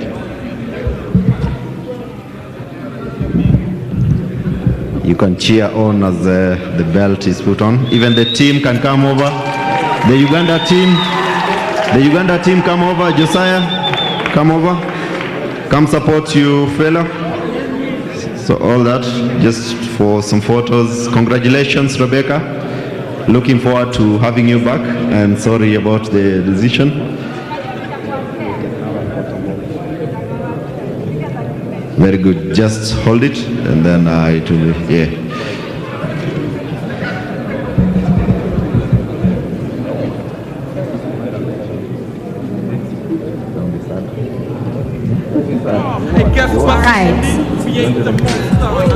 Thank you very much, ladies and gentlemen. I hand this back to Florence. Thank you. All right. Thank you so much, LFNE President, Mr. Stephen next time. Omwenga. Well, we are about to wind today's show, but before we do that, I'd like to invite Sagini, the commentators, and my co-hosts, that is Elisha, Sagini, Nyaringita, and Mtoto wa Mariam. Welcome to, let me start with, well, it has been a very entertaining Saturday evening, and I hope all of you guys, wherever you're watching KUTV from, you have actually enjoyed each and every moment of tonight's matches. But let's start with the controversy at the end of the main fight tonight. Sagini, what do you make of that, whatever has transpired before the Ugandan took the day? These are confusing.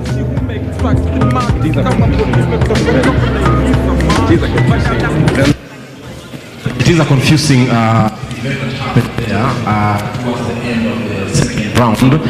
I thought from the point of view that there was a TKO, because you see with a technical knockout, when a fighter fails to protect him or herself in a good position, then it's normally and obviously a TKO. But then if you get to find out the last 10 seconds of that second round in that title fight, you'll realize that the bell also came in at a good point for the defending champion, Felista Mugo. But looking at how the referee ended the game, he ended the game 2 seconds towards the end of the second round. And that gives it a legit win for the Ugandan because it's a TKO. And at that moment, Felista Mugo was not able to defend herself from a good position. And that's why I think either way, from either angle, I know my co-commentator will say no and will say otherwise, but for me, I think it was a clear knockout. Yeah, I want to hear from Elisha as well. From the commentating booth, what are your sentiments? What do you think about that controversy at the end of that particular match?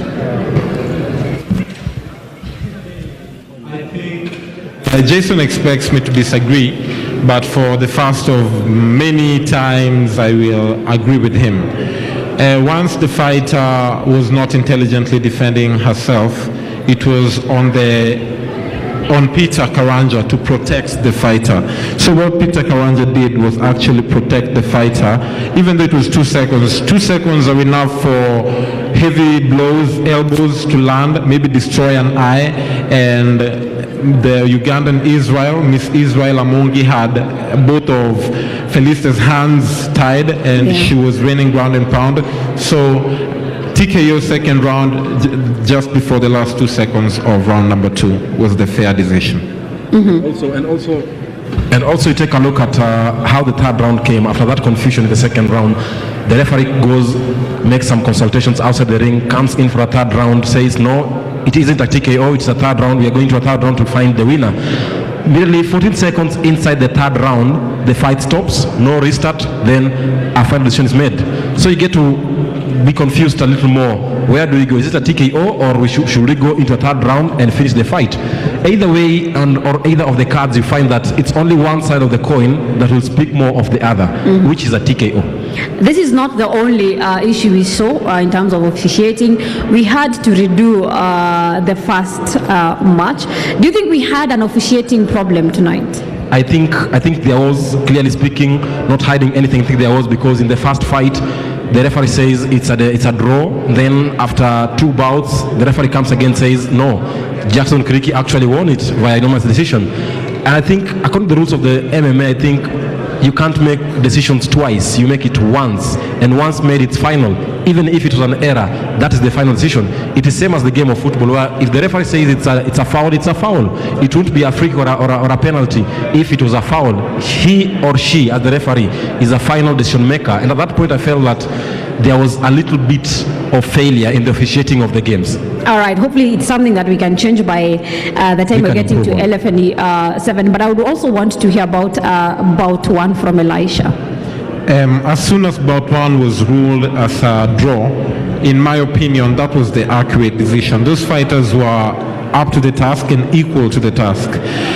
However, when the decision was reversed, I sensed some interference, because when the fight is decided, the only body that can change that is the sanctioning body. The fighter and the coach can place a complaint, and then it can be reversed by the sanctioning bodies, which lay down their statistics when they win and when they lose. However, for a referee to call back the fighters into the ring and reverse the decision was not the most professional approach, but we live, we learn, we grow. Let me talk about one of the most interesting matches. Let's talk about Buyu. Is it his? I've forgotten, but with Kyoko. There was a match. Kyoko fought Amos Eboso. Yes, that was a very interesting bout, if you may ask me. But there are a bit of challenges in terms of how Kyoko approached that particular match. I don't know if you agree with me. I agree. Kyoko brought a street fight to a professional situation. You know, even in a street fight is likely to last 10, 12 seconds, and it is likely to end on the ground. However, if one person has more cardio than the other, so this trained professional fighter, they can resist. They can wait 10, 15, 20 seconds, take the hit. But after the gas has run out from the attacking individual, whether it's in a street fight or in a cage fight, the person with better cardio will always be able to take advantage of that situation and reverse it. So fights are not supposed to be started that quick, that fast, that vicious at a professional level. He should have been more calculating. Well, I do agree with you. Sagini, let's talk about Mantis and Cobra. That was also another very interesting bout. These are two very calm fighters. At some point, I thought these two never show their next move, but today Cobra took the day. But Mantis is also a very good fighter. What did you make of that particular game? Very calm off the pitch, but very explosive inside the cage. Mantis, that is Kennedy Attila, won it at LFNE6 via submission in the second round with an armbar. And today, I think Cobra got it for a one-on situation whereby he got to avenge the loss at here at LFNE6. And I think it is a fight that you must look at for a next defending or challenger in any title bout that will come up at LFNE7, 8 or 9, because I think both of them have the energy, they have the capacity, they have what it takes to take into a title fight. And I was telling Elisha here that I think the winner here will determine who will go and fight for the title, perhaps for the welterweight title between that is Julius Osodo, who is holding it, or even way up higher and go for the featherweight title, or also the heavyweight bout. All right, lastly, your expectation, maybe getting into LFNE7, some of the things that perhaps maybe you'll want to see Odino come back, you want to see LFNE be more professional, ndio waseme tunakuja kupigana na watu wa size yetu. One of the things, I think three things to mention here or to collect. One of the things is officiating. It should be perfect, it should be professional, it should be something that every fighter will enjoy, even the fans will enjoy. They'll go home happy, not murmuring or making sounds here that no, we were robbed or we were done what. They should go home happy. Even us, we should go home happy. So one of the things officiating about the LFNE matches. Then the second thing is about equal fights. I think today we only had one female bout and 9 of male bouts. At the next event, I hope to see an equal measure or an equal number of bouts in terms of the male and the females, or even more women than men. Because you see, we only had one title fight. We had the likes of Lena Kinya, who was very good at Meru, yes. And even here, the likes of Praxide Sodwar, who was very good at LFNE 2 and 4, but we couldn't see them here today. I wish that at LFNE 7, maybe perhaps we'll have those likes and even more title bouts for the females, even more for them than the males. So those two should be in consideration for LFNE 7. I can tell you someone who agrees with you 2000% is the director Boni.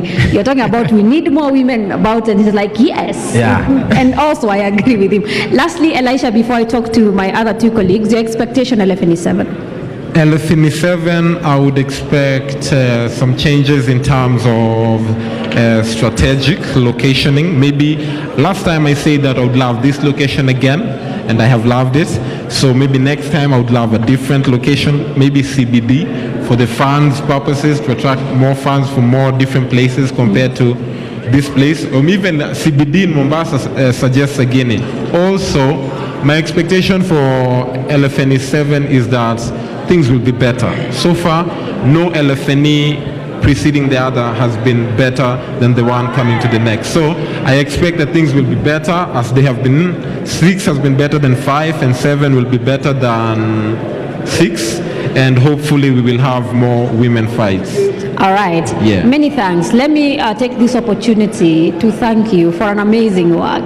I listened to your commentary. I know we are all journalists, but I feel happy when I listen to you guys. You guys are amazing, and I'm glad that you are commentators for LFNE. Thank you so much. Awesome. And well, see you in LFNE 7. See you there too. Yes. Let me welcome Stanley Nyaringita and Mtoto wa Mariam. Kindly join me here. Well, another amazing, two very young, energetic, charismatic Nachocha. I hope you enjoyed today. I did enjoy today. Today was amazing comparing to LFNE5. We did, expect LFNE6 to topple, its predecessors. It was an amazing, but then, Ojwang, listening to the fans, they were complaining, the time ilikuwa kidogo, some particular bouts by 30 seconds, by 1 minute, it's around 1 isha. So I think, next for LFNE7, I'd probably, want to see, LFNE5 had 7 bouts. Now this one had 10 bouts, so we'd probably want to see more of 10 bouts, probably hata 15. Sijui moja Ojwang tuongezee ya 15 kwetu, ziongezee. We will talk nicely to Mr. Omwenga. Ukweli lazima tuongee na, because I mean when you look at the women's bouts, at least tukue na more of that. All right, I agree, and I love the fact that you guys love seeing ladies in action. Mtoto wa Mariam, the charismatic guy. Wewe tu ulikuwa unatoa lines, ni kama ulikuwa umekuja poetry, lakini ni sawa, tunakuelewa. Ni Mungu plus mafans wanaongezea zile shamra. Yeah. Kumekuwa na mafans wengi kutoka Kampala Uganda, kutoka Milimani Nairobi, kutoka Kayole, kwanza wale wa Kayole wakujaga na energy nyingine, kutoka Meru. Everyone, hao watu ukishaingia hapo hivyo na unasikia vile wako hyped up, hawezi kuangusha flow. But you did an amazing job. I am happy. Asante. Everyone is happy. Asante. I hope we can do this again, LFNE7. Ukweli, everyone is looking forward to LFNE7 na ikiwezekana ikuwe CBD ama ikuwe Mombasa, itakuwa shwari tena kabisa, itakuwa tamu. Mtoto wa Mariam atafika. Nitafika na tuongezee warembo. Sijui kama umeona leo vile polisi kutoka Uganda wamefanya. Wamesema sisi ni watu kutoka Uganda, tuko fresh, hatujaganda.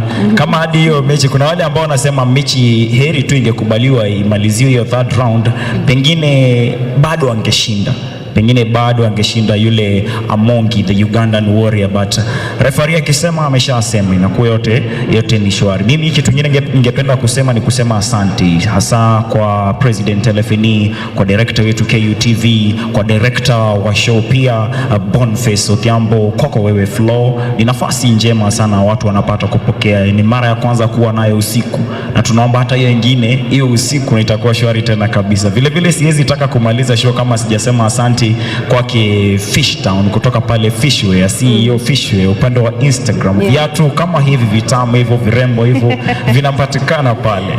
Yote 9 ni wakumbushe tu watu tunapatana wao kila Thursday, makala ya TBT KUTV Rise Today. Tunanyonya utamu makala ya TBT for 3 hours. Mungu akitujalia hadi next time itakuwa shwari, nitafurahia. All right, that is Mtoto wa Mariam. And also for you guys. Yes. Also looking at this particular our social media handles, there's a particular social media user here saying talking about the octagon, the cage here, and they're talking about how tiny it is. So there's a particular integrities that we really need to talk to Stephen Omwenga, the president, to probably if you're going to have a bigger probably a bigger cage and increase the bouts. But then also I really have to thank you, Florence. Thank you, my able co-host Apa Ojwang Tutomari. Also, by the way, happy Father's Day in a few minutes, and also happy Father's Day to all the fathers. This particular 19th June we celebrate you. My name is Stanley Nyaringita, and we do meet tomorrow for the primetime news, and every single Saturday at 2 p.m. for KUTV on the spot. Kabisa Flo, kabla umalize siwezi taka wasahau mahali unanipata katika mitandao ya kijamii @Ojwang Mariam, unanipata kila mahali @Ojwang Mariam. Kumbuka daima dawamu, Mungu halali wala hali wali au gali. All right. Thank you, guys. Well, my director tells me time is not on our side. It has been an amazing Saturday evening. LFNE6 going down, 10 bouts on the card. I hope you have been entertained. I hope you have been watching KUTV, and well, we have made your night. My name is Florence Ndongo. I want to thank everyone who has made this show a success, including our able technical team led by Mulwa and our director Boni. My name is Florence Ndongo. See you again on LFNE7. Enjoy the rest of your night.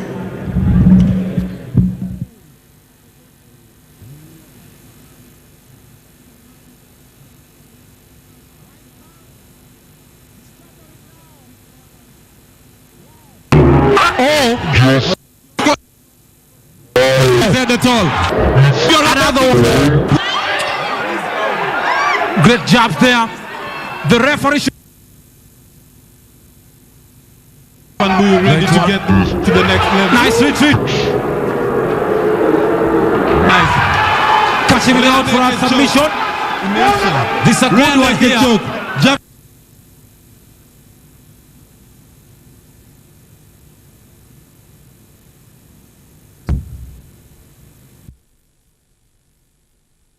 Have to put off, it's a TKO here. Actually, it's a submission victory for Jaban Buyu via rear naked choke, having chokes out.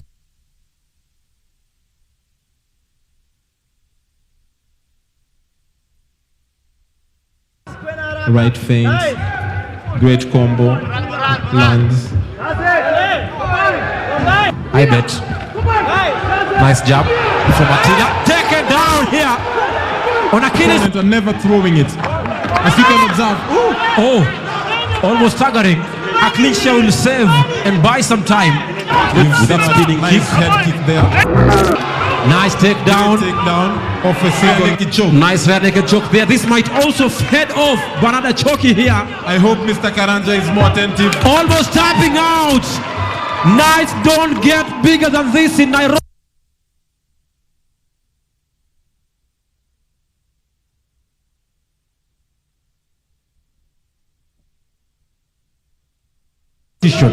Here we go.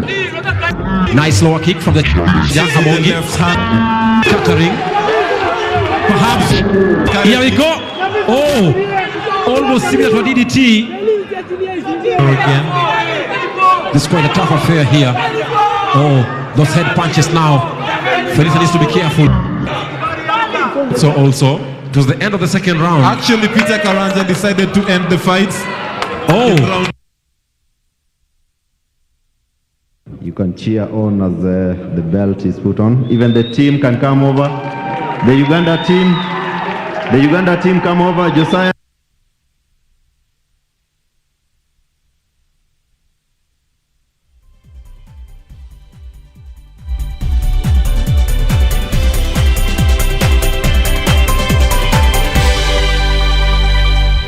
KUTV, in conjunction with Kenyatta University Funeral Home, is now offering death announcements immediately following on news bulletins at 7 p.m.